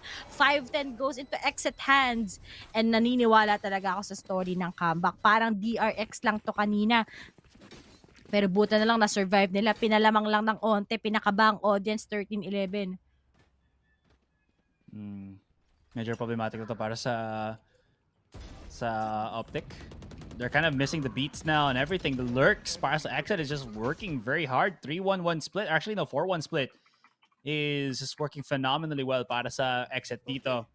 And the execution, even better. Nakikita mo na nga, Zekken and Cryo. Cryo has just been on a tear. If Ye is El Diablo para sa OpTic, you can even call Cryo as a Ye contender. I would say I would very much say that he is very much a Yay contender in the NA region, and it kind of goes to show he's been very explosive with how he's been aiming. His positioning and timing is very key, and right now it's not looking too hot. Sugod na muna sila. Back on the side is Zekken, and he doesn't get stunned by the relay bolt, so he's gonna do some damage here as he picks up the 3K. That's gonna be all down to Yay, and he does not hit the shot as Zekken picks up the 4K. Oh gosh, ang bilis na maglaro ng exit na naman. Di makagrasp tong OpTic. At to, si Zekken. Kung may kung may Victor, may Zekken din. Ikaw ba naman pangalan mo, kahabig sa Tekken? Siyempre, magaling maglaro yan. Ganyan sila kagaling. Ano mo, hindi Tekken na iisip ko eh. Uy, alam mo kung ba't magaling si Cryo? Bakit? Para siyang taga-DRX and cute niya tignan. Diba? Kita nyo, mga type ko talaga malas tuwig. Kanina nga si Direct din eh. Type niya din si Stewie. Ako din sobrang, alam nyo guys, never ako nagkaroon ng kasya CSGO player except kay Stewie. Ikaw ba, Asare? Sinong? Wala. Ay, si Twist Pogi, tsaka si Device. Diba? Agree ako kay Twist sa Device. Yan. Ayun, ang Pogi talaga ni Dev. Di ba may mga girlfriend na sila?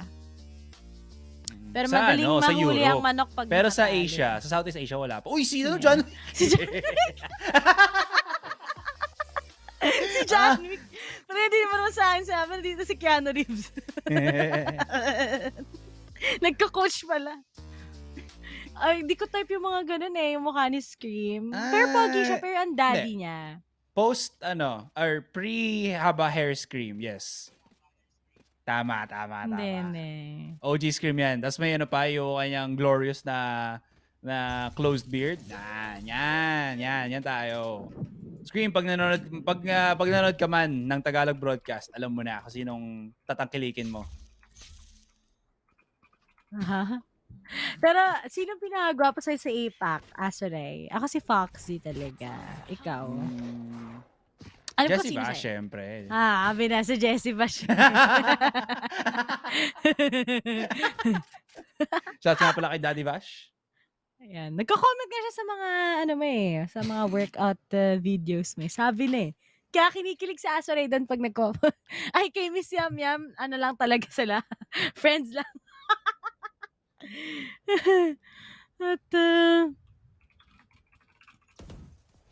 At ngayon, ito na naman ang redeeming round sa OpTic. Sana makapagpitas na nga sila ngayon, pero hindi na naman. Kulang na naman ang tao nila sa may A-site mismo. Pero ready naman sila for a retake. Merong Rolling Thunder si FNS that he can use, and if nakita nga nila sa mga miyembro ngayon ng XSET, that can be their advantage. Ito mo, nag-walling na nga ngayon ng katulad ni Victor para makapasok sa site. So lahat tinapon na nila, pero may post plant nga na magmumula sa side ng XSET ng Oriente na nga na nga katulad ni Victor, pero walang magita shots, pero nga na kailangan nila mag-take care dito dahil after making that flash, there's just only one left. Marv goes for a defuse, pero si Cryo makukuha ba niya? Nope. Pero may oras pa. Yes, may oras pa sila to defuse for it. And OpTic finally gets this round. Dalawa na lang before they can make this work. It's a huge risk para sa OpTic dito. You saw that how they set up yung play nila. Pinakita mo na nga din. Perfect. Rolling Thunder is there para kay FNS so that they can retake the site quite quickly. They threw utilities before that in hopes na baka matakot ang XSET and back away, but XSET still had like two at Hell positioned right then and there. They had like a Bermuda Triangle crossfire with one on the side, two on Hell, and hindi natamaan yung dalawa na yon with the Rolling Thunder. So I was wondering, maybe XSET actually have a really good position here. Somehow OpTic still thread the needle, hit the shots that were required, and still got the clutch. So it worked out well for them, but I think their gambit to try to flush out people with their initial utilities just did not work. But still, with that Rolling Thunder, really gives him so much control. That Paranoia is just massive. Just pushes back the onslaught of XSET. Pero FNS, he's very close. Pop shot could be really deadly para sa kanya. That smoke's about to dissipate, so he needs to back away. And yeah, there it is. XSET dissuaded from pushing aggressive onto B. But maybe they'll re-hit in just a matter of seconds. Pa-shoutout daw sa shoutout Adrian nakasama si Boom Panis. Biro mo yung apelido niya Panis. Ang galing, di ba? May nagko-comment. Uy, real talk yan. Yay! Okay. Ay, yun lang. Uy, ang ganda nun. Sumilip lang. Wala na. Hindi na hinahayaan si Yay na makapag-take sa kanila ng ganyan. Pero feel ko he will try the second time around. But there's just a paranoia. Kasama na nga din lahat. Out na nga lang na siya ngayon. Pero nga na si Zekken, makuha pa rin siya. Isa-isa na naman nagpa-fall down ng mga miyembro ng OpTic. At maintindihan niya na rin naman kung bakit nga ba pinili ito ng mga taga-exit itong Haven. Pero here it goes. 3 left mula sa OpTic. No ults left. It's all up to Marv. Pero nga sa tingin sa sitwasyon na ito, hindi niya nagagamitin. At kita mo rin yung post-plant ng exit. Lahat ng angulo, lahat ng panggagalingan nila, gagamitin nila. There's just a flash, pero Victor won't be able to. Nakaabang lang kagad si Cryo sa kanila.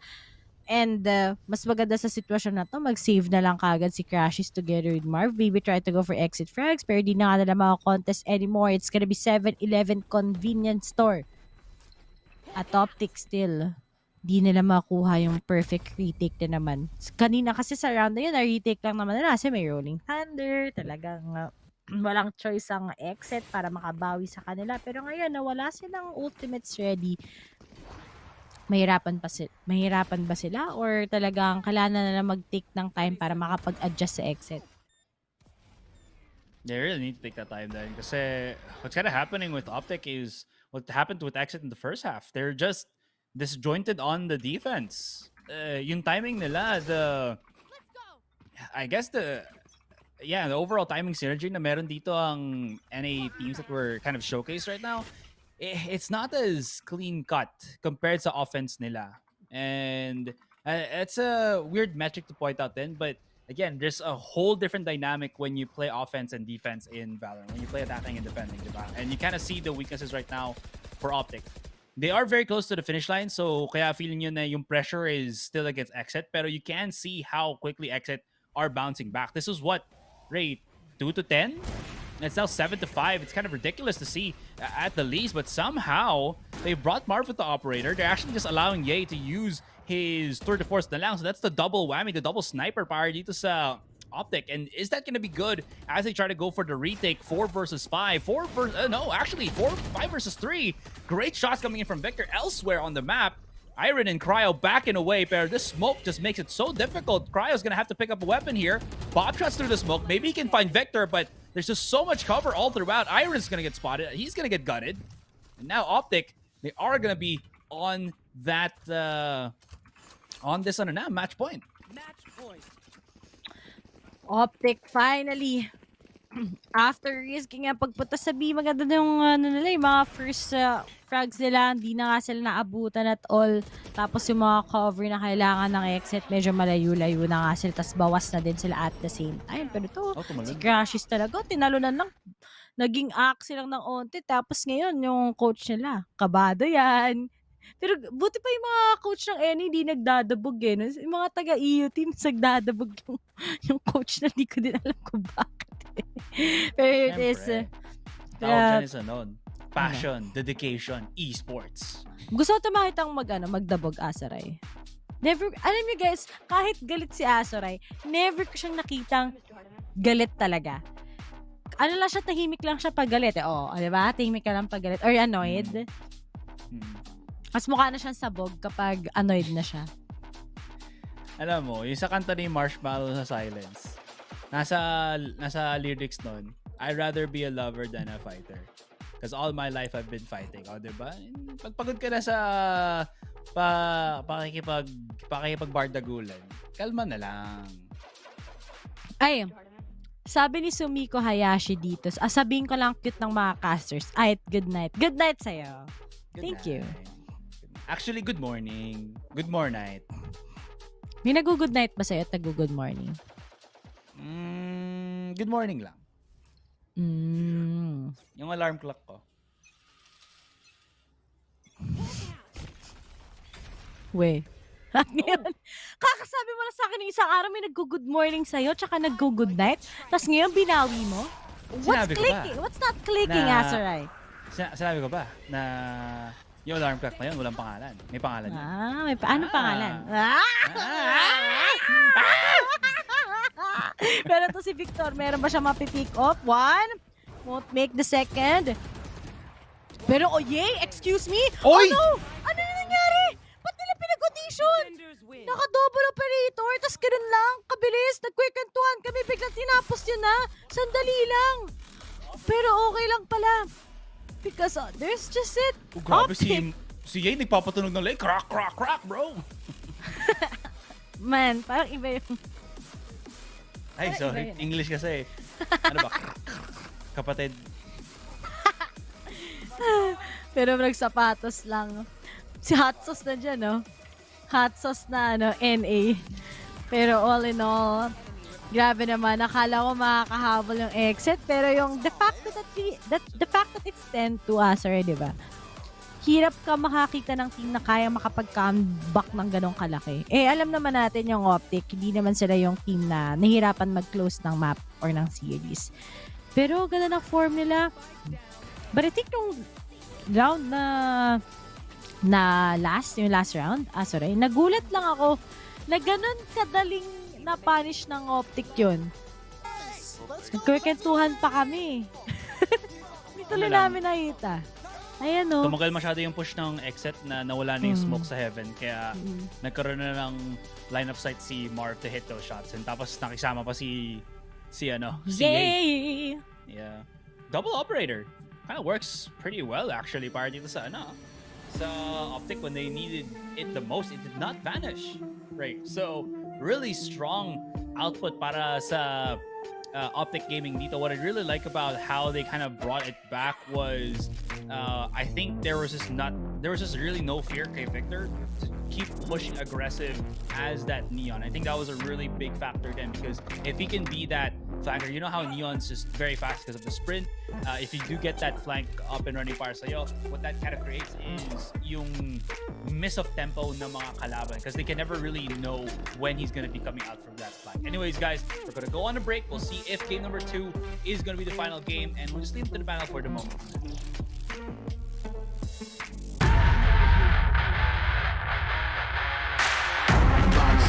Boxes, I cannot fit in the boxes. Stop it, quitting was never an option. Exhausted, this passion is never exhausted. And you cannot stop it, you cannot stop it.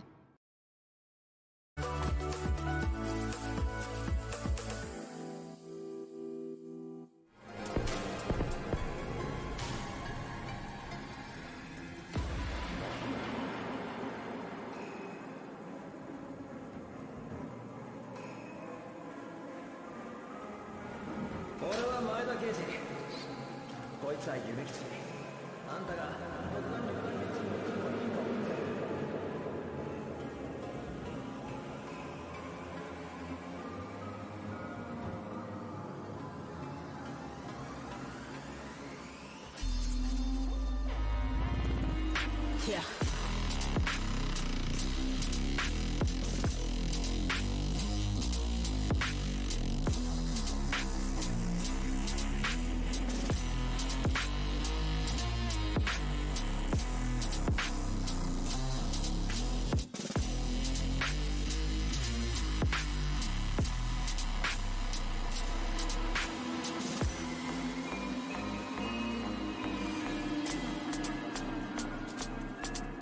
Yeah.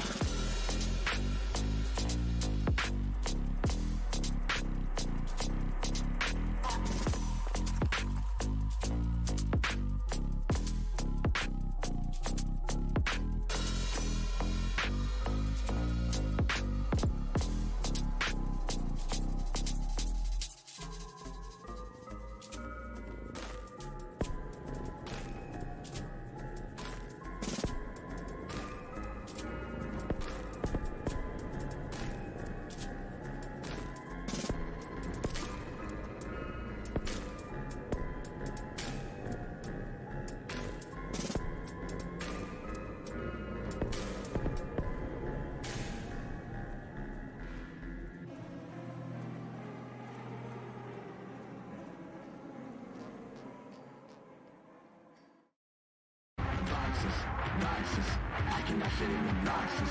Stop it, quitting was never an option. And you cannot stop it, nah, you cannot stop it. XSET attempted to rally back, but it is going to be OpTic Gaming who walk away with the victory on Haven, 13-7. And now we look forward to Bind. But, you know, let's just jump into the, the map itself, guys, because it was very clear that, you know, from the beginning, Jess, OpTic, they were rolling. They were feeling really confident. Everyone was on point. But you did see the signs of life with XSET, and their executes and their attack. It was clear that this team is not to be trifled with. I mean, I would have been a little bit worried if I hadn't seen some kind of life out of them on the attacking side. You know what I mean? You're on Haven. You want to see a little bit of flair. There's a lot of opportunities. They play slow. They poke and they prod, and they understand how to move in a wolf pack mentality. That's my kind of thing. I love that. I'm a little sad it didn't work, but with the kind of stringent protocols that we see OpTic have on both their attack and defense, is not a surprise. I really like the way that Victor was playing as well. I mean, I said it at the halftime, and I think it's just carried through. His Neon performance on this map has become, I think, a bit more intelligent and nuanced compared to how he played it when they originally brought it out. And that's credit to him and the coaching staff that he continues to develop. I thought this tournament might be where he got caught up to. He was no longer the best Neon in the world, but he keeps pushing himself. And it's also because of the way he plays it. But guys, this is my own segment now. Okay, you have the split screen here. Okay. This is GB's golden debate. All right, and the question is, do we want to see Victor play Neon on Bind? Jess is for Victor on Bind. Sideshow is against Victor on Bind. We will start with Jess. You have 60 seconds. Go. Victor on Bind, yes, but more specifically Neon for Victor on Bind. Why? Sorry, I think it's one of his most refined agents in the entire duelist pool. I think he overall exacerbates what it means to be a Neon player. I think it was unrefined, lacking nuance. I will give you that little bit of doubt there, but now he's come in. I think he's one of the best Neons in the world. Counterpoint. Go. Neon on Bind is trolling. Don't do it. I don't like it. All of the teams that play Neon on Bind aren't working. It's not functioning. Counterpoint. Counterpoint. If teams played to your satisfaction, then teams would lose all of the time because you were an awful person. Sideshow, counterpoint. That's an ad hominem attack. She's just attacked the very core of my character. Counterpoint right now, Sideshow. Counterpoint right now. I think the way that they're approaching this map would be better if they went back to some of their older comps. They haven't actually been working, or they haven't been succeeding on Bind recently. I want to see them run either the solo Brim comp or going back to the chamber and just have Victor play Raze. Play to the map, not necessarily to the player all the time. Just Sideshow's an egg. Counterpoint. There's no counterpoint. I'm just a bald. That's it. I'm just a That's bald it. egg. He's bald, and he won't have. He's bald. That's it. I don't know where we're going with this. Look, to cap off my point about Victor, I think if something's working really well, why change it? Yes, and well, hey, as far as something working really well is concerned, the young guns on this XSET lineup, Sideshow, have been playing really well. That was a point of contention. Yeah. People were worried about the Zoomers coming in and maybe struggling a little bit. Should have been worried about the Boomers. Should have been worried about the Boomers. Should have been worried about the old people. But no, I mean, the way that XSET plays, Cryo and Zekken are set up to succeed, but they have to deliver once they've been set up. And they did. And I think that that's a good performance. You're looking at the stats and the stuff that they were able to get done in that map, and it gives you some confidence that they're going to be able to produce results on Bind. Those are the two big players for Bind as well. The question is whether they have the game plan to be able to execute around it, because that's where it was really lacking on Haven. I'm just worried they lost their map pick. Like, I always say this about teams, and it's been a lot more often in this tournament that teams have won their opposition's map pick. So you would probably look objectively and say, well, that's not really statistically relevant. I'm just worried about a psychological point. I don't even care about the stats in this one. I think that kind of looking back at the scoreline and going, wow, that was a map pick. We had plans. We were ready to go. We thought we would come out with the win. Where does that put you mentally? I don't know. And we're talking about mental coaching from a lot of other teams that have psychologists with them. Is XSET in the same realm? Yeah, because Psycho was wearing his suit, you know that he's a trained psychologist. That's how it works. If you wear a suit, you must be trained. Yeah, my apologies. Yeah. This is a factual thing. This is a factual thing. Now, you're wearing a jumpsuit. I'm getting a lot of compliments for the way I look today. I actually do like it. I'll let you know right now. I do like it, yeah. I shine in orange, you know. But let's go ahead and let's have some fun. Let's do another aim lab shoot around. We got a shoulder angle camera for my boy Cryo as he's looking to just get his aim all squared away and stuff. You can also go ahead and use that QR code, scan it on your screen to get Cryo's crosshair. A crosshair you definitely want to have here, Sideshow. Cryo's been playing fantastic. Yeah, he has. I still would like more and more maps to get a feel for where he's at and what his form is looking like. Fair. But at the moment, it is looking strong, and it's certainly not a weakness for them. I agree with the cast. It's not been nerves. It was a game plan for map 1. But also, to your point, Jess, they're now going to be sat there thinking, okay, this isn't the grand finals again. This isn't us being able to claim that trophy in North America. It's a different game. It's a different OpTic that we're having to face here. Well, how are we going to adjust? And honestly, I'm not sure they'll have expected OpTic to go for bind. Because while it's a historically good map, hasn't been recently great for OpTic. And they probably thought they would be a leg up already going into this series. So they thought, you know, if we can't grab the bind, no problems, we'll have the Ascent to work with because we picked the Haven. How did that go for them? Not so well. So you can see the maps on your screen right now. Bind being that second pick. You said it's a little bit of a surprise for you. I don't mind it because we sort of theorized on the desk before we jumped on live with all of the audience here right now, is that maybe this has been a hole in OpTic's map pool. They've started to scrim it a lot to plug that hole. It's what teams will do when they have international scrim possibilities. And what better place to be able to scrim all of the teams with different meta on this particular map than at Masters. And they've been able to have an opportunity to, well, get it into the spot where they think it might be internationally viable. Yeah, and the thing is, historically, it has been internationally viable. And they were, at one point, in my opinion, the best team in the world on bind. But then they started wiggling around. They lost domestically to a solo controller comp, and then they decided to shift things up. Their most recent pick has been the Neon. And I just have questions about that. I mean, we've seen so many teams that have approached bind as a hyper-aggressive map with set executes, and it's always failed. It's slow defaulting. That's what works on bind. And so both of these teams, I think, are going to have to come into this map with a slight adjustment, and that means the game's going to be different. All right, well, let's see what the agents are going to be here for our Prime Gaming Agent Select. You know, keep your eyes on Victor. Does he go for the Neon? The usual suspects, though, are being locked in so far. I think Marv with Brimstone, as a matter of fact, and we have the Viper and Raze with Victor. Okay. So wait, am I looking at the XSET?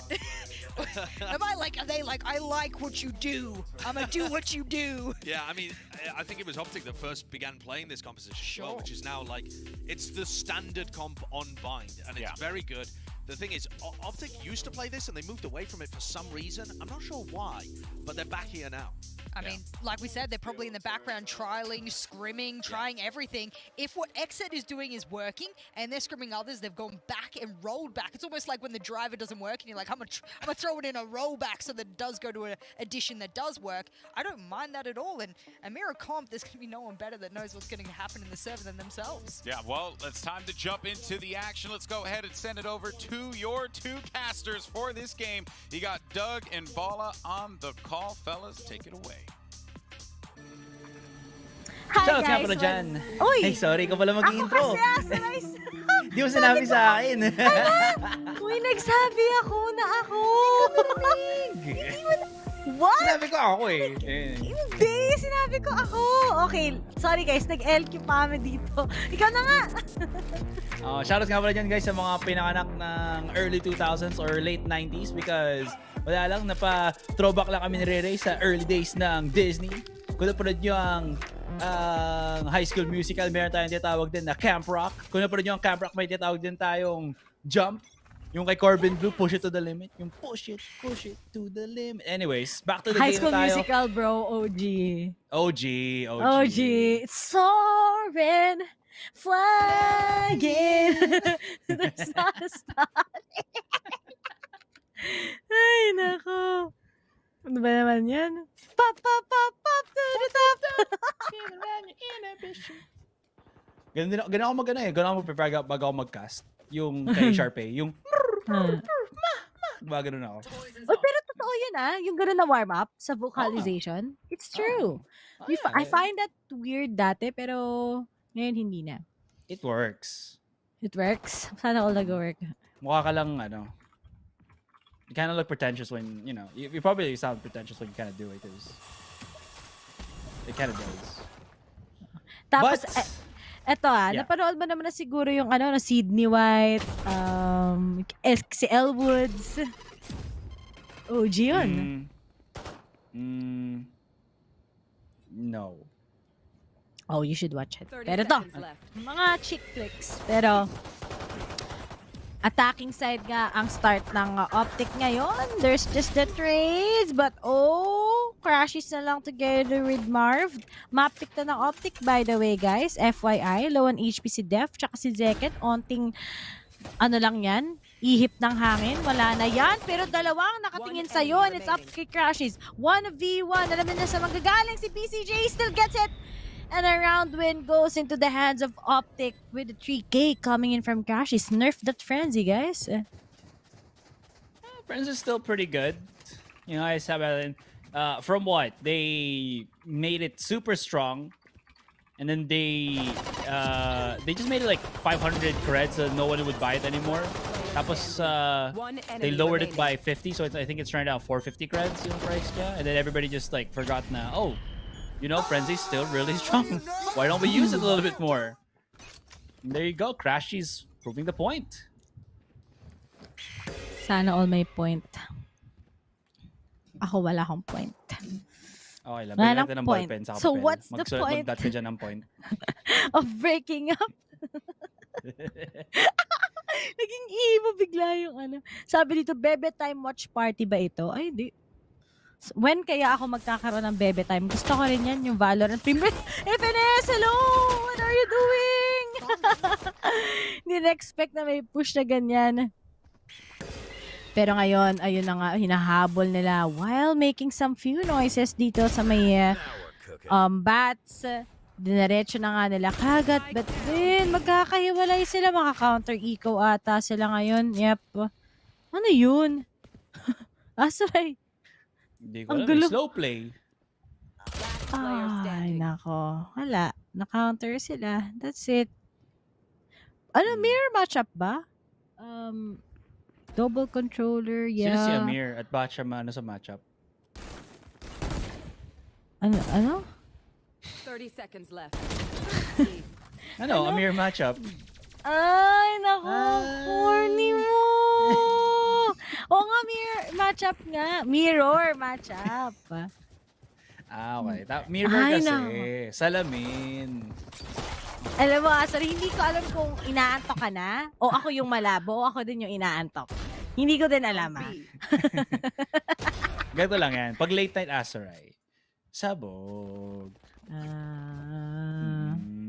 Narinig mo na ba yung nag-cast kami ni Dax tapos hindi niya naintindihan yung pinagsasabi ko?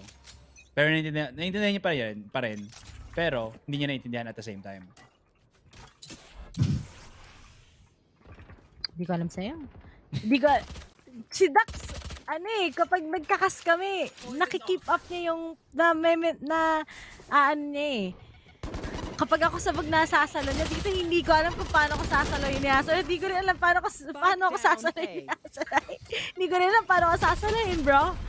Okay, that's just it sa mga OpTic. Nagtatail sila sa kanilang attacking side. Press W lang yung exit against them. Pero, tingnan nga natin yung ano nila dito. Map statistics ng dalawang team na to pagdating sa bind. Ayan. Sa OpTic, ang kanilang bind is 66%. Sa XSET, ang kanilang bind is 65%. So, dikit pa rin. Ang even naman na stats nila dito, dikit din. Kaya naman pala ganon. Oh! Si Manjin, naglalaro na pala ng Valorant. Tapos nga pala kay Manjin Paldas. Okay. Quick little charge. Ooh, not even the damage from the Roomba. That's quite well dito ngayon para sa OpTic, but they have to respect that Def does have the damage. Heals because of the sky is pretty good para sa OpTic dito, as they do get that heal up quite quickly. So what's kind of nice about losing Zekken so early para sa OpTic is there's no more nade threat through the teleporter, so they can go quite aggressive through hookah if they really do want to. Oh, the Seeker's gonna flush out Iron. This is perfect. If they use it correctly, they should be able to take him down. Snakebites though will deter him just for a little bit, but I think it has stunned him perfectly. So that's gonna allow access for, as you can see, FNS and Marv to push in through the site. Pero okay. That was awkward. I think they expected that Irene would have backed away. Maybe to just get out of C-Long and matamaan siya dito niya, no, but wasn't as well laid out by OpTic na he hasn't really backed off onto elbow or something and nabagalan ng sobra yung pag-push ni, well, I believe that was Marvin FNS. So that's gonna be a big hit, unfortunately. Crashies! What a shot! Crashies! What a demon! Okay, 18 bullets. Babalik mo na siya sa cover. 2 versus 1. Smokers versus 1 flash on Crashies. He's lined it up. Can he connect the shot? Oh my goodness, 1 bullet in the dream. Flash it up. Maybe go around. Nakapag-reload ba siya just in the nick of time? And timing ni Iron is not gonna match against Crashies as he picks up the 3K and the clutch. Diyos ko yung puso ko. Nai-blood ata ako dun.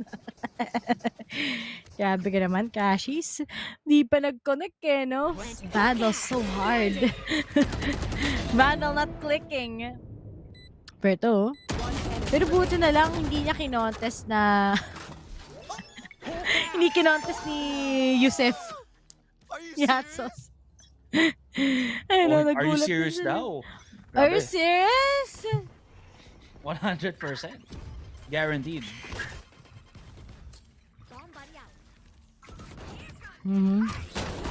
Kaso ngayon, bago pa makapag nabugbog siya, boom, pinasabog ng boga sa muka. 4v4. Di pa nila kinocommit yung plant na wala na yung mga Ecom squad. Paano na yung cover ngayon ng mga taga-OpTic? Sisilip lang si Irene dito. Alam mo si Irene? Taga Red Velvet yun. Ay. Si Irene. Yun ah. Okay. Ano ba yung kanta na ulit nila dati? So, super yung, lumang kanta? Got me feeling like a psycho. No. Hindi. Mas luma pa dyan ata. Ano? Wait lang, hanapin ko. Sige, hanapin mo na lang. Pero ngayon, habang hinahanap ni Asor yung kanta na paborito niya mula sa Red Velvet. Russian Roulette. Okay. Ngayon na BCJ, Pops of the Flash, wala pa rin. Di pa rin maalam ng mga taga-OpTic anong next silang plano ngayon. 30 seconds left. What's the next step? Never let them know what your next step is. And OpTic, their next step is to just rummage through the B site. Pero si Def, may dig siya bang embrace? Siya ang yayakap dito sa pag-push ng OpTic. Wala sa flash at blinded the rest of OpTic. Sino nag-flash nun? Sisihin nyo na. Oh no. I think that was Crashies. He blinded his teammates, giving Def a fighting chance dito, Ray. And now, it's Ye. But this time, siya yung magiging evil twin brother niya. Siya si Ney. Itong ganito pa yung hair nila.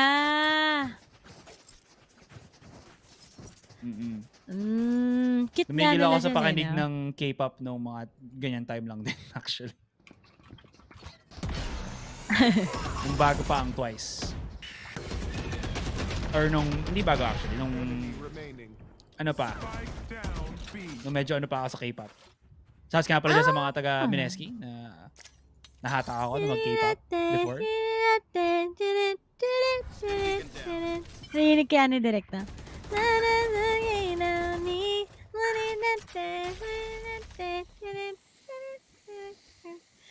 Diba alam niya? Ayun na nga, gina-guardian. Bang, bang, bang. Alam mo yung guardian? Para siyang ano, no? Mini 14 or SKS? Mini 14, I'd say. Mini 14, no? Kasi kapag SAS, dapat medyo mas matagal yung ano eh. Yung... Shots in between. Shots in between. Yan. Pero ngayon, natunog SKS siya, pero mini 14 siya. Yun na lang. Kaso ngayon ang mga taga-OpTic, yun nga nasakay nakatingin! Yun lang. Trap na naman sila. Pero kasi eco round mula sa kanya, but there's just it. Victor takes down one, but then naglabas na nga din kagad ang bakit? Raise mo, may racket. Def spots out one, but there's just Ye getting one. And na ngayon, biglang nag-iba ng ihip ng hangin. 3v2 na muli ngayon. At nakakuha pa ng baril ang mga taga-OpTic.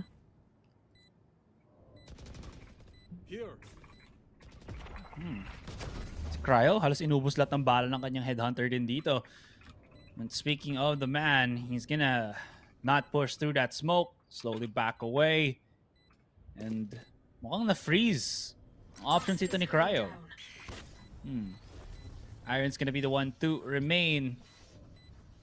At pag siya ang lason dito, pero mukhang siya ang lason. Ay! Namatay siya rin. Iron. R.I.P. RIP. Rest in pepperonis. Thrifty. Rest in pepperonis.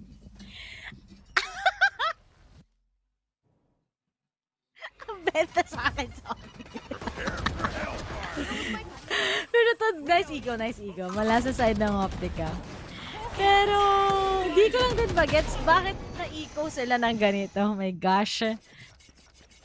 Pero, even if wala ka ng option, minsan, all you gotta do is win-win-win no matter what. Pero,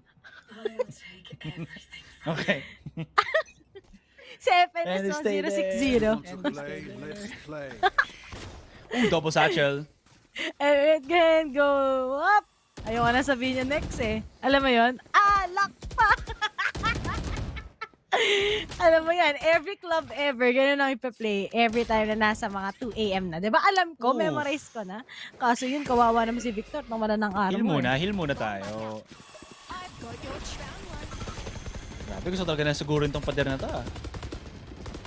Well, I mean, sa Ascent, every wall is bangable. In Bind, just a little bit of the wall is bangable. Just a little bit.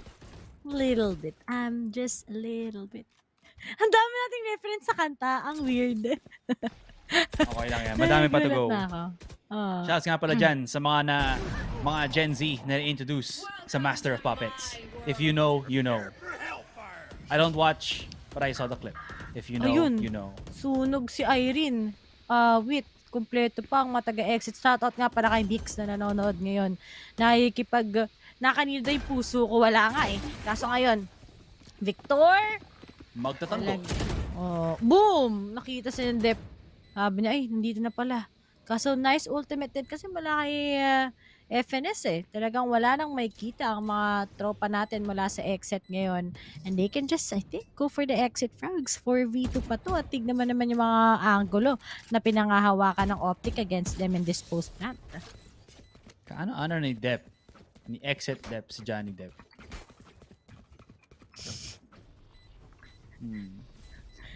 Gawa ni Amber. Amber's pansin.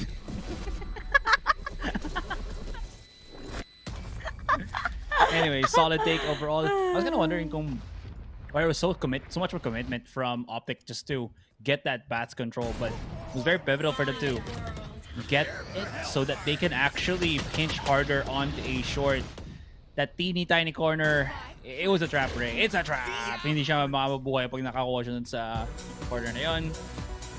And OpTic, they're slowing down the pace. I like this from OpTic. They're slowing down the pace. They're not overcommitting anymore too quickly into the sites, and they're letting their utilities work for them. This is the perfect mix of player and utility that allows them to attack much more efficiently. Of course, there will be trading talaga because XSET is XSET. Pero grabe talaga. The concierge. May golden coins ka ba dyan? John Wick. Kulang na lang yung baril sa bala. May kayang Tagalog version ng John Wick? Yung nag-Tagalog dub? Si FPJ. Hindi. Ay, alam ko yun. Pero Tagalog dub ng John Wick, gusto ko marinig yun. Isang tabi ka lang ng bala ko. Inakala mo? Alam mo, parang masaya. Na-try mo na ba mag-voice actor ng mga anime? Hindi. Never pa. Pero ba parang may kilala akong caster ko yung ginagawa niya eh. Nalimutan ko lang.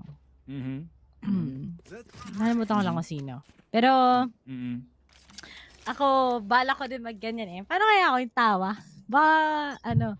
Pwede na ako, no? Wag! Pwede na. Yamit eh. Tagalog, itigil mo. Itigil mo, Victor, ang pinaggagawa mo. Oh my goodness. Nag-TP out, pas nakapag-spray transfer pa siya. Grabe. Victor magtatanggol. Taken down. Ito na lang mula sa side ng exit. Ang bilis na ni Victor ngayon, no? Kaya nga siya Victor magtanggol eh. God of Lightning.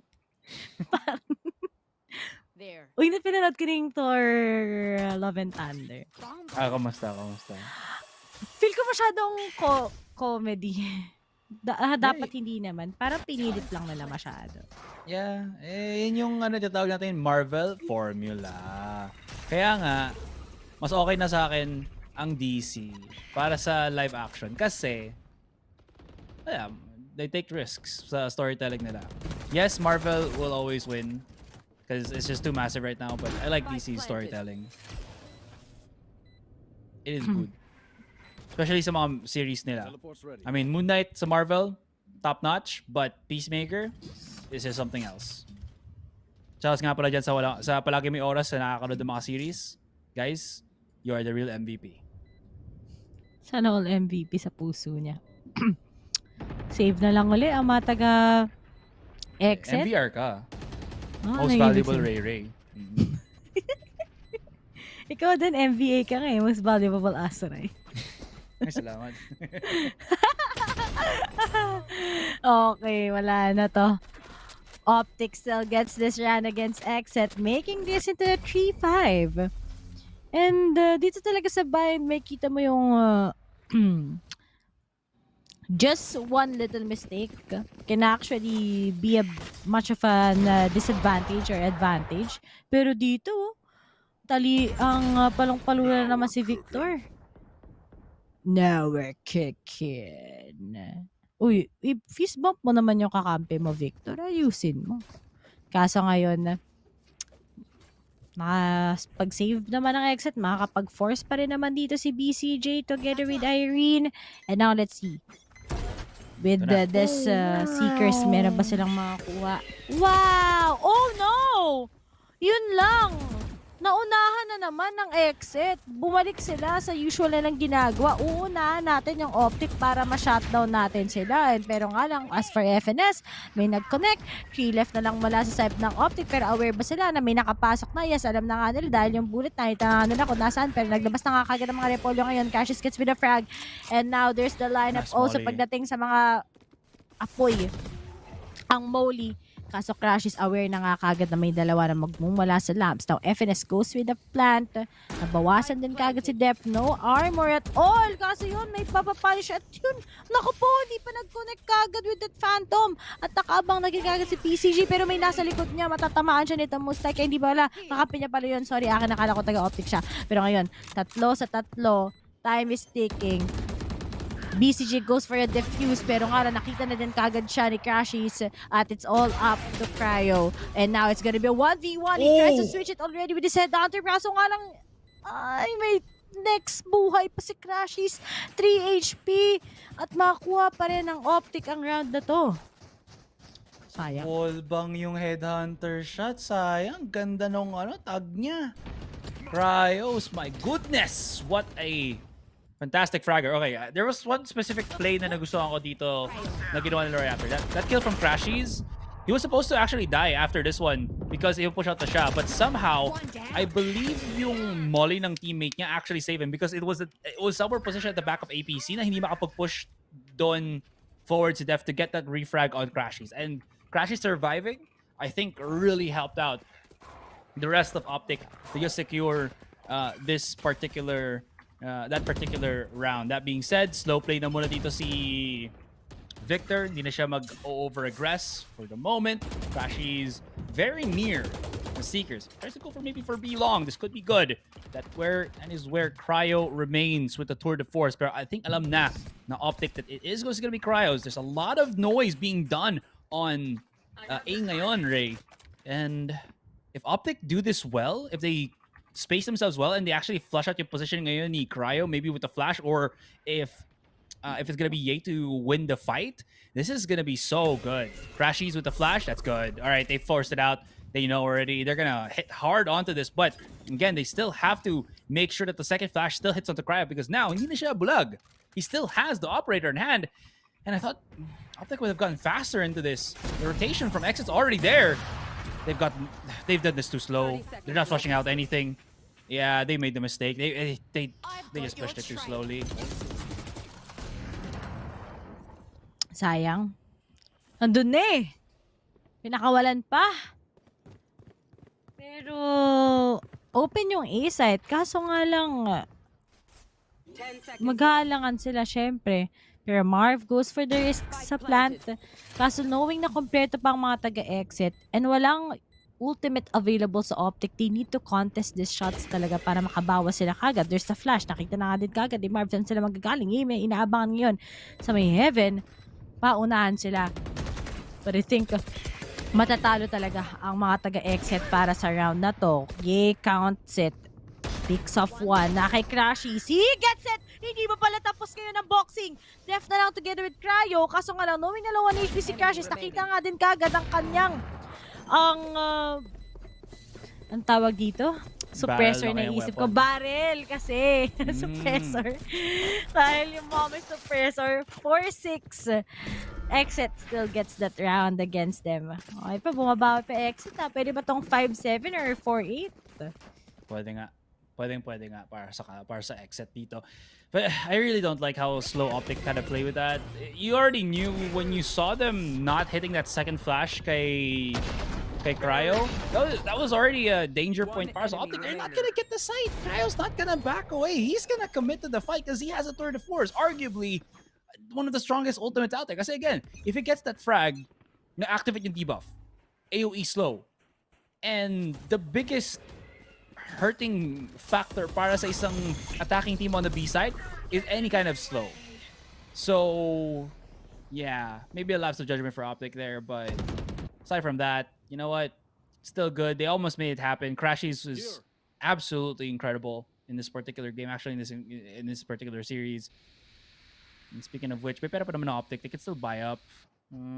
They need to flush out Iron though, because we saw how I think OpTic played against Iron's ultimate. Last time he put it on B long, now it's on the B site. Crab walking into hookah. I'm not the biggest fan of that, but we'll see how this goes. Victor, he can jump back to the site. Okay, this is perfect. He's gonna traverse all of the smokes and he finds Iron. That's huge. Ang galing. Talino ni Victor doon. Nakita ko na eh. Sabi ko, parang yung ultimate may butas eh. Pwede siya mapag-satchel. Galing. Mala sa side ng OpTic. At, yun lang, nabawasan. But there's just FNS cutting off Cryo. Kasi nga, Cryo also has been their problem. Tatlo na lang kagad sa side. Dalawa, rather, sa side ng Exit ang natitira. Pero all those post-plant, it's not gonna connect. Hello! Pero nga lang low in HP na din si Zekken. FNS can actually just take him down. And Def, knowing yung time, is not favored sa kanya. OpTic still gets this round 11 against Exit. So, 4-7 na. Talagang atong OpTic, kaya naman pala nila. Pero may mga rounds lang talaga na kapag playing slow nga sila as what you've mentioned, Astor, hindi nag-work. Pero at least ngayon, di ba? Laki ng impact na ginawa ni Victor for that round. Absolutely. And again, the slow play works para sa OpTic with the pacing, the spacing and the spacing is, I think, what is the issue para sa kanila. But they're still making it work on the attacking side, which is absolutely phenomenal. When you know that Bind is more about that defense talaga and majority zone control. Victor, if he's ballsy enough to push through the smoke, he's gonna find at least one, maybe even two. Perfect. All right, there's still one more on the back of the side. That's Zekken na nagdala ng kanyang sariling showstopper. He got the boom powwow. Cryos with the shotgun. They cannot push this, over-push this, or else it could be looking bad. Now it's a 1 versus 1. Yay, does he have the spike? Will he run all the way through B? Ooh, nakatakbo siya. Gulat ako. Kala ko maaabutan na siya kagad ni BCJ eh. Wala na siya ngayong utilities. Nagamit niya yung flash, thinking he can get the kill. And okay, Yay with a 2 force. He gets it. Nice one. Talino mo. Yay, buti na lang. Nung na-blind siya, ginamit niya to his advantage para makapag-TP. Tapos pagka-plant, kita mo naman, may kita mo na din yung kanyang 2 force. Nice round mula sa OpTic once again. Capitalizes sometimes yung mga disadvantages mo at okay yun. And yep, momentum na nga kag. Let's go baby, sana all may baby. At 4 na lang, rather, 3 na lang. Ay, 5. bago makuha ng OpTic. Sorry, I don't... Kaya mo yan. Kaya mo yan. Kaya pa to, laban pa! And ngayon, punta tayo sa panel, syempre.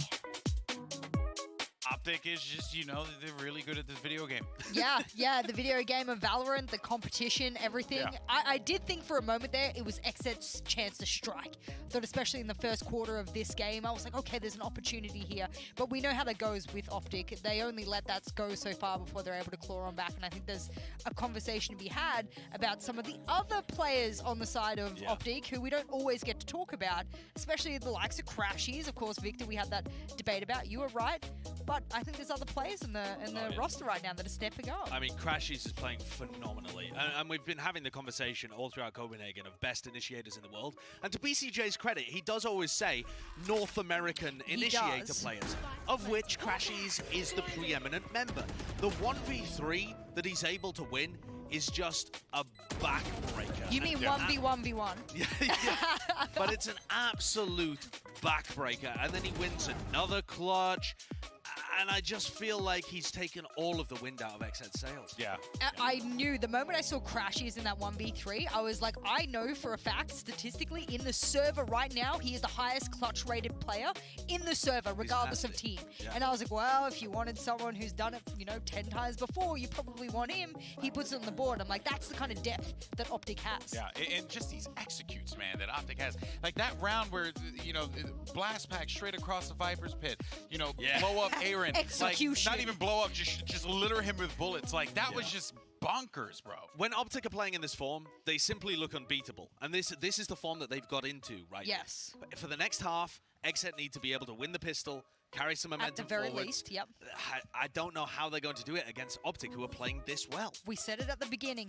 This is a different OpTic. I don't think XSET knew what they were going up against when they loaded into the server today. It's not the grand finals online. This is LAN OpTic. How does OpTic not have a domestic title? Dude, OpTic Gaming has been forged by the fires here in Copenhagen. But let's go ahead and send it back to the caster. Sabi nga ng panel, yung XSET, hindi lang talaga minsan nila ma-identify what was going on sa side ng OpTic. Pero ngayon that we're gonna be switching sides, will XSET finally know what's going on? Or talagang OpTic, they still have that magic mystery within them. Diba? Parang mystery box. Ano pinagsasa? Ay, ano? Hindi ako mahilig sa mga ganyan, mga gacha. Oof. Ay, actually, di rin naglalaro ng Genshin Impact eh. Sorry. Hindi rin naisip ko. Hindi ako naglalaro ng ganun. Parang, hindi talaga ako. Counted ba as RPG si Genshin? Oo. Diba? RPG. Action I RPG. don't like RPG games. There's just one, then na-addict lang ako sa kanya for a month. It was, for a week. It was MU Origin. Ah, okay.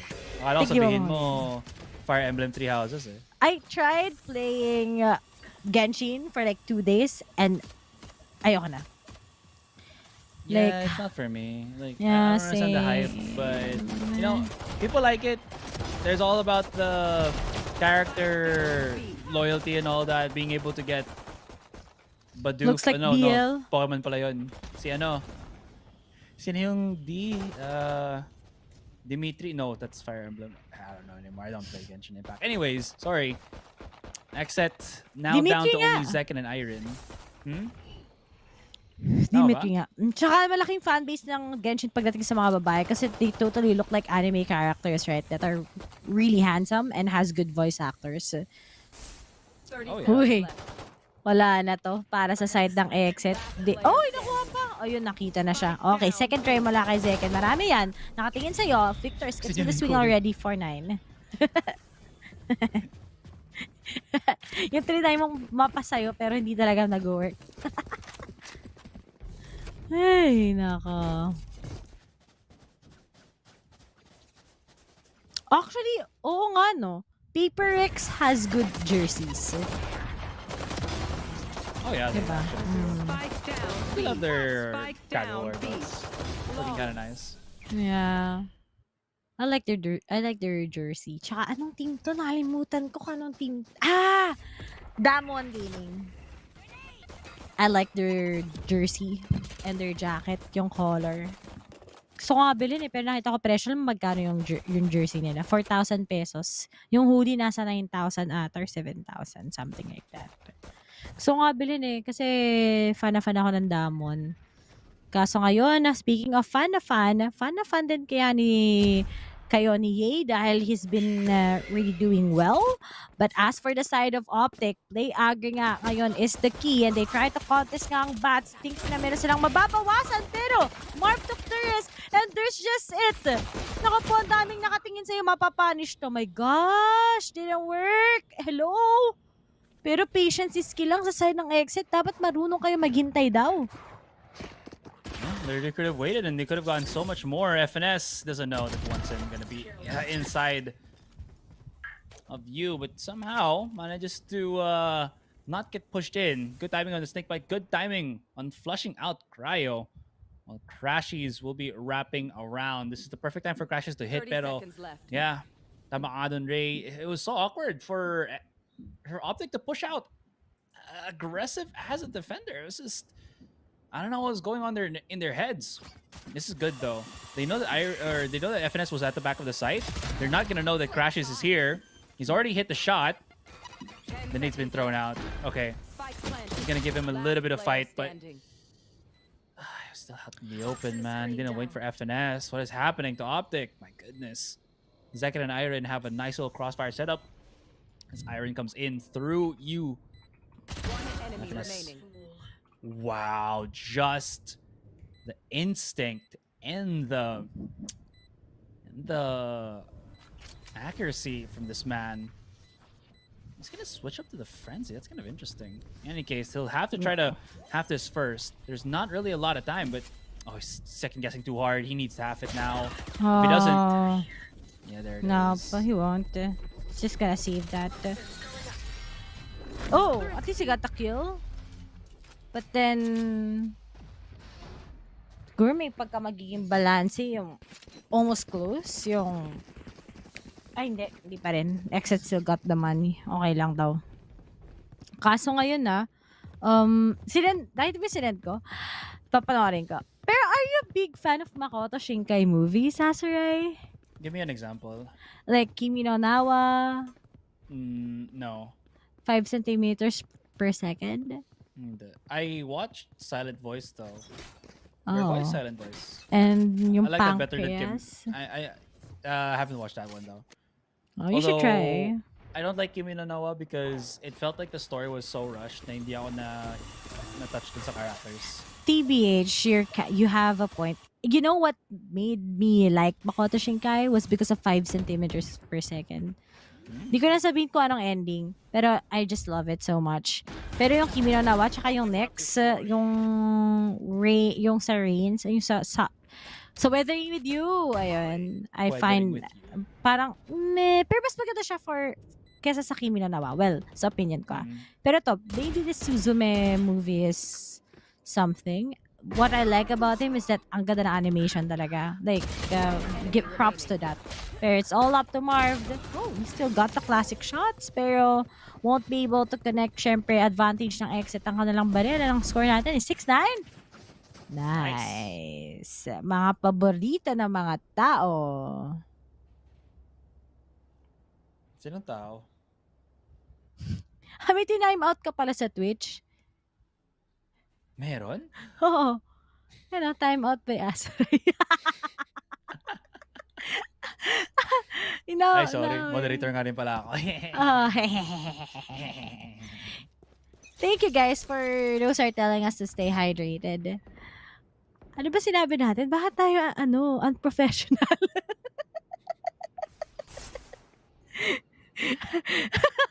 Kapag sabi ni alam mo mga tao, kung galit ang mga tao minsan sa comment section kapag nagkakast tayo ng unbiased casting sa Tagalog, mas galit ang mga tao tuwing madaling araw. Promise. Lalo na nagcast kami ng Masters siguro last year ata yun. Second Masters or yung third Masters. Parang may nagko-comment, di ko alam kung sabog siya or wala siyang tulog, or lutang, hindi ko alam. Pero grabe. Kung ano pinagsasabi sa comment section. Kamusta na kayo mga naban ng PPGL? Nagre-renew kaya yun? Kaso ngayon... Kailangan i-unban yan eh. So kung hindi ka na-unban, oh no, nice finishes. Pero was too deep, but at least FNS was able to tackle down one. Naipit sila ngayon. Hindi sila nakapaging progressive sa plano sana nila. And kay Irene, wala siyang choice ngayon. Nasa kanya ba yung spike? Wala din. Hirap na. Pero asimo siya ni Crashes, oh. And that's just it. 6-10. Tatlo na lang before OpTic can get this. At malaki nga ang pag-asa ng team na to actually win this map. And kapag unstoppable na sila, they get really the comfort part na sa kanilang defending. Tingin ko may hirapan talaga ang exit. Pero as for Ye, buti na makakabili na siya ngayon ng kanyang operator. I kind of want to know where we can track the overall points for teams in contention for champions. Because anyways, it would be nice to kind of see who are actually already there. Although I do know na Paper Rex are already set for champions. But any other top or first place team in their region should be in for champions. So I think we should be seeing OpTic as well. Anyways, whoever wins this series will have the chance to face against DRX. So this is kind of interesting then, because whether it's going to be XSET or OpTic, it is going to be an NA team that will face against the Korean juggernaut. So I'm always curious to see how well, ideally it would be OpTic, since they're the strongest team in NA, arguably. It would be really good to see how well they can fight up against the other regions. Yes, again, I will say we kind of bowed down to OpTic during Masters 1, but I will also say that it felt like there was something different between the other regions na hindi nag-click, and OpTic is just so strong, especially with Ye at the helm. That being said, though, I think coming into Masters 2, there have been a lot of adjustments as well as stronger teams from just teams that have improved. So this would be a really good metric then for OpTic, because OpTic's still kind of proving themselves. You kind of saw the match against Crew, even though again it was 2-0. It was still something that I think they were really happy about to kind of progress with. Pero I'm looking forward na atong DRX. Pag natalo nila yung NA, maglalaban din talaga yung XSET and OpTic. Most likely, XSET, manatalo nga na makakalaban nila sa lower bracket. Pero ngayon, sana talaga, DRX versus PaperX sa finals or PRX versus Fnatic. Pero yung PaperX ngayon, sir, they're just unstoppable, right? So, grabe, ang lakas talaga nila. Wala akong masabi. Perfect. Di ko alam bakit. Pero I think yung journey din talaga nila naging, dami din nalang finesse na mga talo. Pero I think they're just really the best team so far sa APAC. And I'm looking forward na makuha nga nilang Masters, diba? Para talaga mag-step up na yung APAC scene din, diba? So ngayon, 30 seconds left na nga lang sa side ng XSET. How will they make it work once again? Pero may mga lineup lang, 2 force, nakahanda na lang kagad si Cryo, sinabayan na nga din kagad ng ultimate mula kay FNS, pero nga lang denied sila, and that's just it. After that angel, after that long shot mula sa operator nila, Victor gets the third, and now OpTic manages to get this round once again with 2 rounds left before they can settle with this map na against XSET. That was harsh. That was a harsh round. XSET, time out. They had no time. And in conjunction to having no time, there was still so much utility that can be thrown. There doesn't even have to be a special lineup for OpTic. Diba? Patalong nila yung patient nila. Granada lang ni Victor. Masaya na. That was perfect. Is that just separated the whole of them? Oof, that's a big blow to XSET. And even bigger is Cry doesn't have his tour de force anymore. He committed in that last round. Oh, this is risky, but I mean he still has the headhunter. It's still a strong, solid weapon.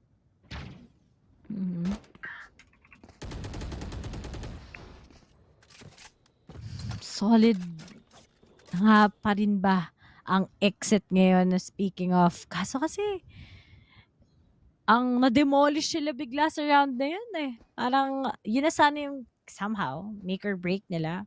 but seems like they just stopped at the 6 right now against OpTic. I all thought there's just some hope, pero wala. Kita na kagad ni FNS ang mga mukha nila. He finally gets 1, 2, 3, count it all together with crashes. Pero nga lang, buti na lang si Zek and tsaka si Cryo. May pag-asa pa naman para sa kanila. But Victor, he also has the showstopper that he can use. Waiting na lang sila sa plant ngayon. Waiting din kagad kung may magpupush sa kanila. And speaking of, Ubobot, stuff bot ngayon para makakuha ng frag. Pero wala na nga, sinabayan na nga din kagad ni Victor na kanyang showstopper. Sabi na nga, gagamitin niya just to confirm this match point against XSET. And now, it's gonna be a 6-12. Isa na lang. OpTic, kahit nanggaling sila sa parang what so-called play-ins, tapos it's NA versus NA. And the fact that XSET defeated them sa Grand Finals sa mismong VCT-NA, baka bad day nga lang nung oras na yun na natalo sila. Yeah, it's the same with any other region din naman. I mean, we've seen dun sa VCTPH, diba? Na Team Secret got bodied in one series pero nakabawi agad sila in the other. So, there really is a stark contrast talaga between some series overall. You know, meron din nangyari sa Paper X where they lost that series to Lays, right? So, Gaming Gladiators, I believe they are called now. So there is that that time that could happen. But that last round, really that's the OpTic I was kind of waiting for. Zekken, he's brought on the fierce wrath of XSET down to hell, to rain hell up from above. Yay with the no way, he's another shot. Second kill with a quick scope.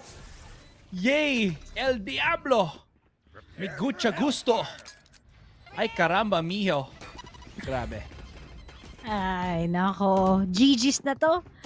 Ay, hindi pa. Pwede pa. Ay, hindi na. GG's na. Oh! Oh, no. Kalma. Chill lang. Wait lang kasi, Ray. Madali ka eh. Ayun lang, nagmamadali talaga ako. 1 HP, hello? FNS. Blue 1 HP sila parehas. And that's just it. Congratulations, OpTic. Kahit nagkaroon tayo ng 1-hour break. Dahil sa mga kailangan ayusin, they're able to make this into a 2-0. I think the factor dito is yung first map eh. If they lose the first map, we're going into game 3. Pero it looks like it's not. After the huge difference sa first map, na muntikan pa rin naman makahabol ng XSET, ito talagang close stats nila sa bind pa rin. Malakas ang OpTic ngayon. They're back on track. Kala ko they kinda lost it already, pero pagdating sa LAN, yun talaga yung malaking difference nila. Pero no excuses nga as what you've said. But XSET, they need to, aside from gaining more experience, is to talagang hindi sila ma-shutdown ng ganito pagdating sa bind map. May kinda disappointed lang ako na mirror match tapos ganito yung performance nila, Asaray.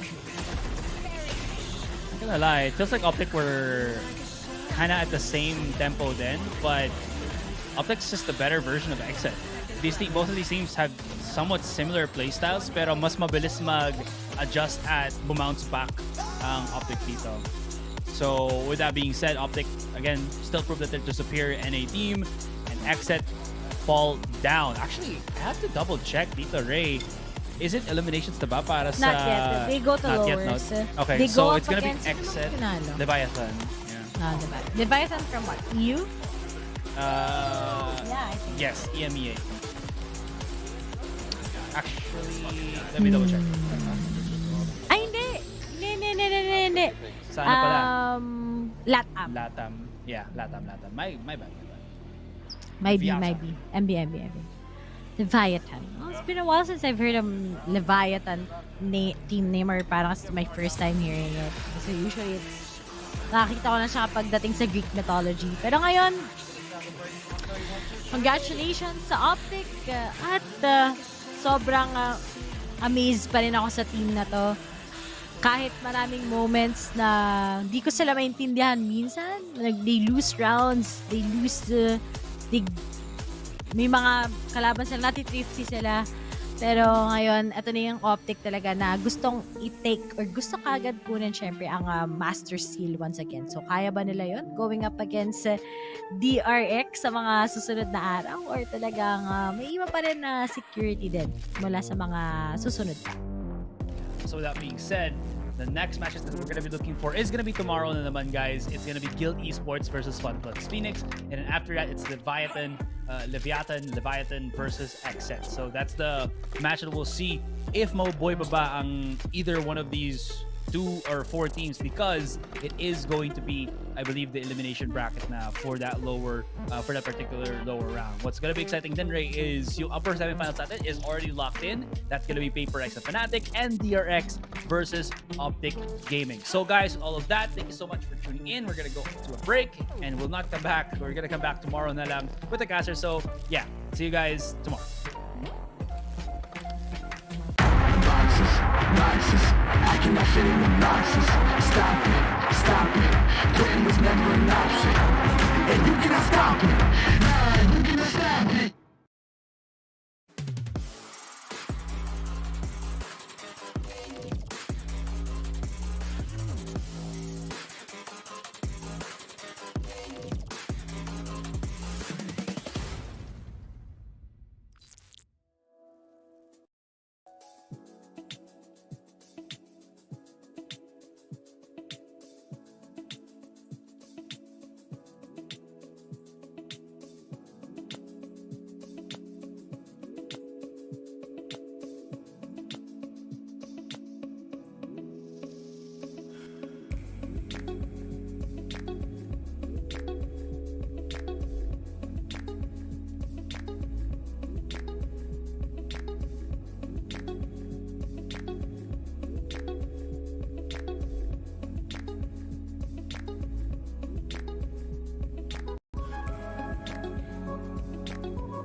I cannot fit in the boxes.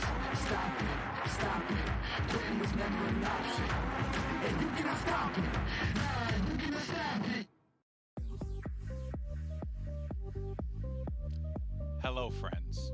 Welcome back It seems like this is what we call a hard pivot here, but it's perfectly fine because we just came back. We're going to have the Prime Gaming post-match highlights for you in a minute, but there's something that I'm just noticing to my side here. And Jess, where did you get this chicken from? Oh. Where'd you get this? Sorry, after that game, I realized that BCJ Chicken would probably only be in town for the next few days, so I got chicken for us all. Oh. I mean, You guys want thank some you for the chicken? chicken, but also... Listen. Guys, seriously, this chicken's actually really... It's Look at me. limited. It's limited time. Edition. Look at me. My body's been built by you pass chicken. it down. Here you pass go. them Here down you go. for Josh. Take that. That's for you, buddy. It's really good. Oh, yeah. You know what? Yeah. It's slightly salty like the XSET boys. It's great. Yeah. Oh, okay. Hold on. I'm gonna take a little piece over here and just have a little bit myself real fast. Oh, hold on. Yeah, they kind of did get deep fried, didn't they? Oh, it's so moist. 1, 2, 3, under! Let's do this. Let's turn up the music. Let's get some killer walkouts and let's do this thing. OpTic versus XSET. One enemy remaining.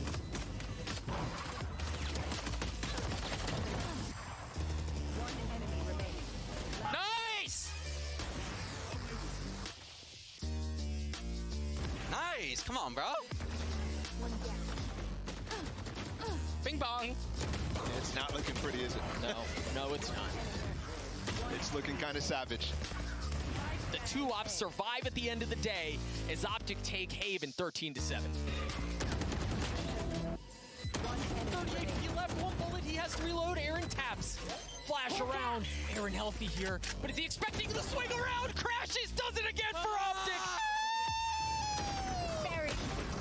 Everything hurts. The floor is lava. They look so dominant ever since that win over Loud.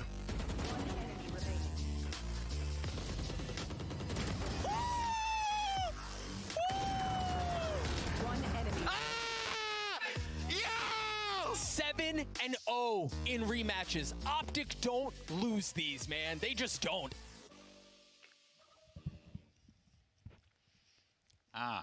Yeah.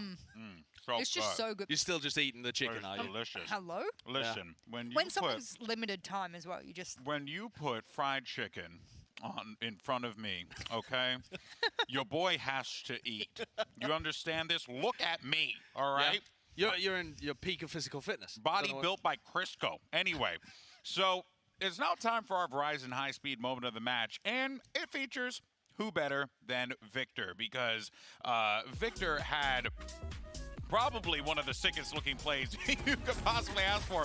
Homie rode the wave and then blew up Aaron in the distance. Aaron was not expecting that at all, Sideshow. Yeah, that was an insane play. It's comboed with a dog as well. Here it is. From Crashies that comes through from long. And so Aaron is stunned here. There's nothing he can do. And crucially, his positioning is known and predictable because he has to leave the pit. It's just so well done. OpTic are playing in god form right now. They look like they're going to repeat. And again, I can't believe that they don't have a domestic win because they're battering XSET here. It's funny, GB, you probably like this. I think it's a wrestling reference, but it's like from the top rope. Yeah. That's what it was like. It was like from the top rope. OpTic Big John'd them. Yes, OpTic Big John OpTic gave him the top Big rope. John. Well, before the break, though, we asked you guys to vote for your in-zone player of the match. You maybe noticed that Ye wasn't a part of it because that just goes to show you how impactful everyone else on this team has been. And Crashies wins by a landslide, just 65%, damn near 66%. This is so frustrating because we started the day being like BCJ Chicken going up against Smack Talk Stacks, and I was like, yeah, I love this whole initiator versus initiator. And then Crashies was like, guys, can I join in on the fun? Because I'm also a good initiator. I think he's been long considered the best initiator in the world, and it's only recently that we've started thinking about other people contesting him for the role. And I think this is him proving he's still got it. He's still competing with the absolute creme of the crop. Yeah, well, thankfully, I did get word that we are going to have Crashies standing by with Balla for our Verizon post-match interview to get his thoughts, and I'm going to eat some chicken. Yeah, I got Crashies here, and yeah, big ups. The desk is putting big ups on your name, saying back to the days where you used to be the best initiator. And man, on Bind, you were feeling it. I mean, yeah, just everything was kind of working. I won that pistol. It was like 1v2 or something. I knew like I was feeling hot, and then they gave me the 1v3, and there was no stopping me after that. Like I was too confident. I was gonna let my team lose. Yeah, dude. You guys are now 7-0 in revenge matches. When you guys lose to somebody, you win the next time you play them, at least in a reasonable time frame. How do you guys do that? Because it's starting to look unreal. Like you could just, if it's a revenge match, you just predict OpTic. Yeah, I mean, we're so like, I mean, since we lose so often, we learn so much from it. So every time. That's not true, bro. Okay. When we do lose, we learn so much from it. So, and then in these revenge matches, like we're so already like used to how they play it and everything. So when we do lose, it's like little mistakes, pistols losing. And then when we play them again, we just know everything they're gonna do. We're so confident. The team as a 5 is just so confident. It's like everything's just working. Yeah, nice. I want to know what drives you guys at this event, because last event at Reykjavik, I think the conversation tilted towards you guys being driven by doubters, right? At this event, there's less doubt, for good reason. But is it you guys want to make sure that you guys get a win over an EU team? Is it you just want to go for this double up, or is it the revenge narrative that drives you guys? I mean, I think the main thing is just we want to get the second title, man. Like the whole team is like one goal only, and one goal is just to get that title. Like no one has ever held a second international title, so that's our goal. That's your goal. Yeah. All right, cool. Well, there you go. Thank you. So thank you so much, Crashies, and we're gonna send it back over to the desk because they got a lot of stuff to preview. OpTic against DRX, the rematch. That is going to be super exciting. Thanks, Crashies. Thank you. I think you're seeing a few of those highlights there, and thank you so much, Balla and Crashies, for that Verizon post-match interview. Just, you know, just the impact, Josh, that young man had in that game was just out of this world. But part of what he said as well is that when he's getting into these clutch moments, if he wins them, it just fires him up for all of the mid-round duels that he's taking for the rest of the map as well. And as soon as he won the 1v3, it just felt like they couldn't lose. And even when you think about Haven, the rounds that they're able to execute, when they're working, they just don't look unbeatable. Who's going to bring it to this team? I said after map 3 against Loud, I was like, this is it. They've hit the stride. They've hit the peak form. I'm like, that's why I did the whole ripping up of the NA, near airport, because I truly believe this is them going back for the back-to-back. I only think maybe there's 1 or 2 other teams that I would consider in form enough to go up against that kind of OpTic. Oh, yeah. You know, Fnatic, obviously, being one of them. But, you know, I think if Ye pulls off clips like what we just saw for our HyperX Reflex moment of the day, I think they'll be okay because this came right at the end. So we had another play. It's a little production background for you guys. We had another play queued up. Okay. We did. We had another play queued up because we weren't seeing anything, and then Ye said, "Hold my beer," and then this happened. Bodied one to the side, poor Cryo, and then Zekken was sent to the Nether Realms. I mean, this was just a gorgeous sequence in showers here, Sideshow. Yeah, it was awesome. It actually reminds me of a similar play that he pulled off in Haven Lobby as well, where he was able to get, there was an aftershock came in, he kills Zekken, turns around, deals with the flanker. Yeah. He's so skilled, but he actually wasn't required that much today. No. And it wasn't the same as where you saw Ye at the beginning of the tournament struggle, where he's just missing shots. He wasn't. Yeah. But he wasn't at the top of the scoreboard because they didn't need him. And that is just absurd. That's mind-blowing that you don't need what is probably the best player on your team to win the games. It also helps, too, when you have literal superpowers, because there's no way. The man has to have a spidey sense. He has to. Especially on the flanks, especially on Haven, I was like, how does he know that someone's like right behind him? Yeah. Time after time, even without a trademark, I'm like, that's ridiculous. I think Marv has ESP as well. So. Listen, we've established that OpTic Gaming might have the X gene. They could be the next iteration of the X-Men. But anyway, though, the first 2 days of the bracket stage, you know, they're done and dusted, which means we need to check in on the updated standings and see where we are for our upcoming matchups. DRX OpTic Gaming, PaperX Fnatic. Oh, I'm in heaven here, Jess. Ultra bangers. Look, I think after how Leviathan played on map number 1 today, this is why I got the BCJ chicken now, because maybe it goes out of town tomorrow. They might not be here. That being said, there could be another little spurt of chicken coming the day after as well. Yeah. Well, that's the problem. If they actually make it around 2, they'd be facing the loser of PaperX Fnatic. And I think those are 2 of the teams where you're thinking those are in form right now to go up against somebody like OpTic. So I'd love to watch that PaperX Fnatic game. And then you've also got a rematch of OpTic DRX, which was insanely good at Reykjavik. It was fantastic. Ooh, I don't think I can handle it. Yeah. Is this all tomorrow? No, thankfully, Oh, not thank all of it happening goodness. tomorrow. That I would was be like, insane. that's just insane. It's I a can't do it. 6-match day tomorrow. Yeah, every game's being played tomorrow. Goodbye, folks. Oh, man. Yeah. Oh, hey, look at us. Wow. I do. Oh, people can't see because I got my headset on, but we did decide to shave the X into the side of my head. Yeah, and truth be told, that's the skinniest I've ever looked. That's the sexiest I've ever looked. I do not want to get in a ring. I don't know what you call it in wrestling. Yeah. Yeah. It's a squared circle, the wrestling ring. The wrestling ring. I don't want to get in there with you because you look like you're primed and ready to go. I'm the bald beast. That's what they call me. The bald beast of the Northeast. I was trying to join you in the bald, but I stuck with the X. I live in Texas, but I'm from the northeast of England, right? Okay, it works. It works. All right, it sure. works. Well, I'm no Big John, but it works.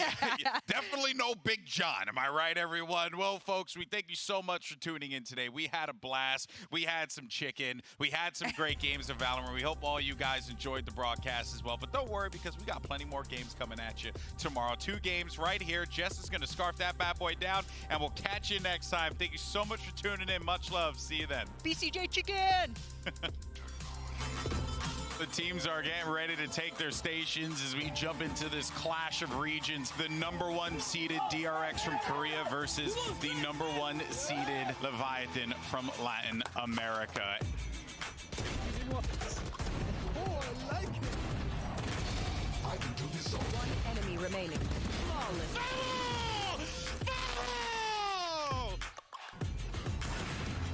What? What is that? This guy is like bottled lightning right now.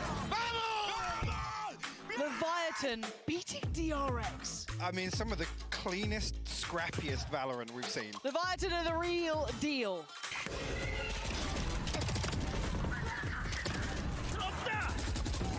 Let's go.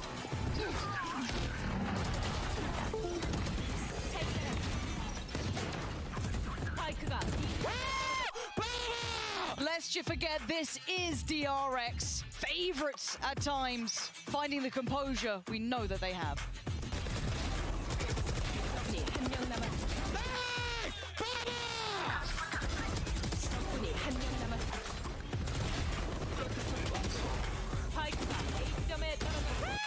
That was beautiful from DRX.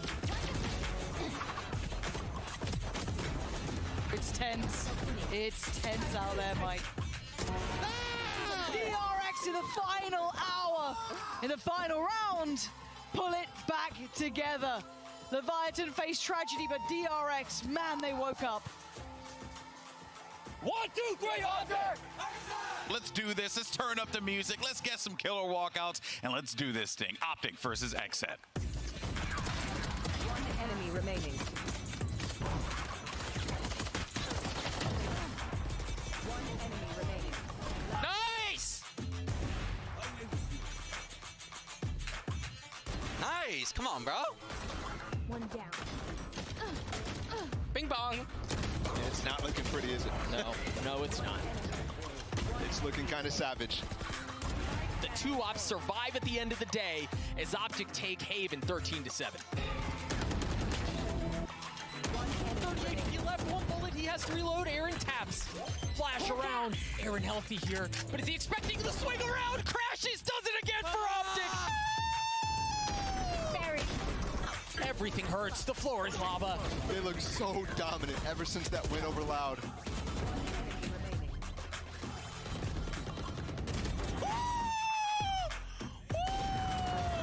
One enemy. 7-0 in rematches. OpTic don't lose these, man. They just don't.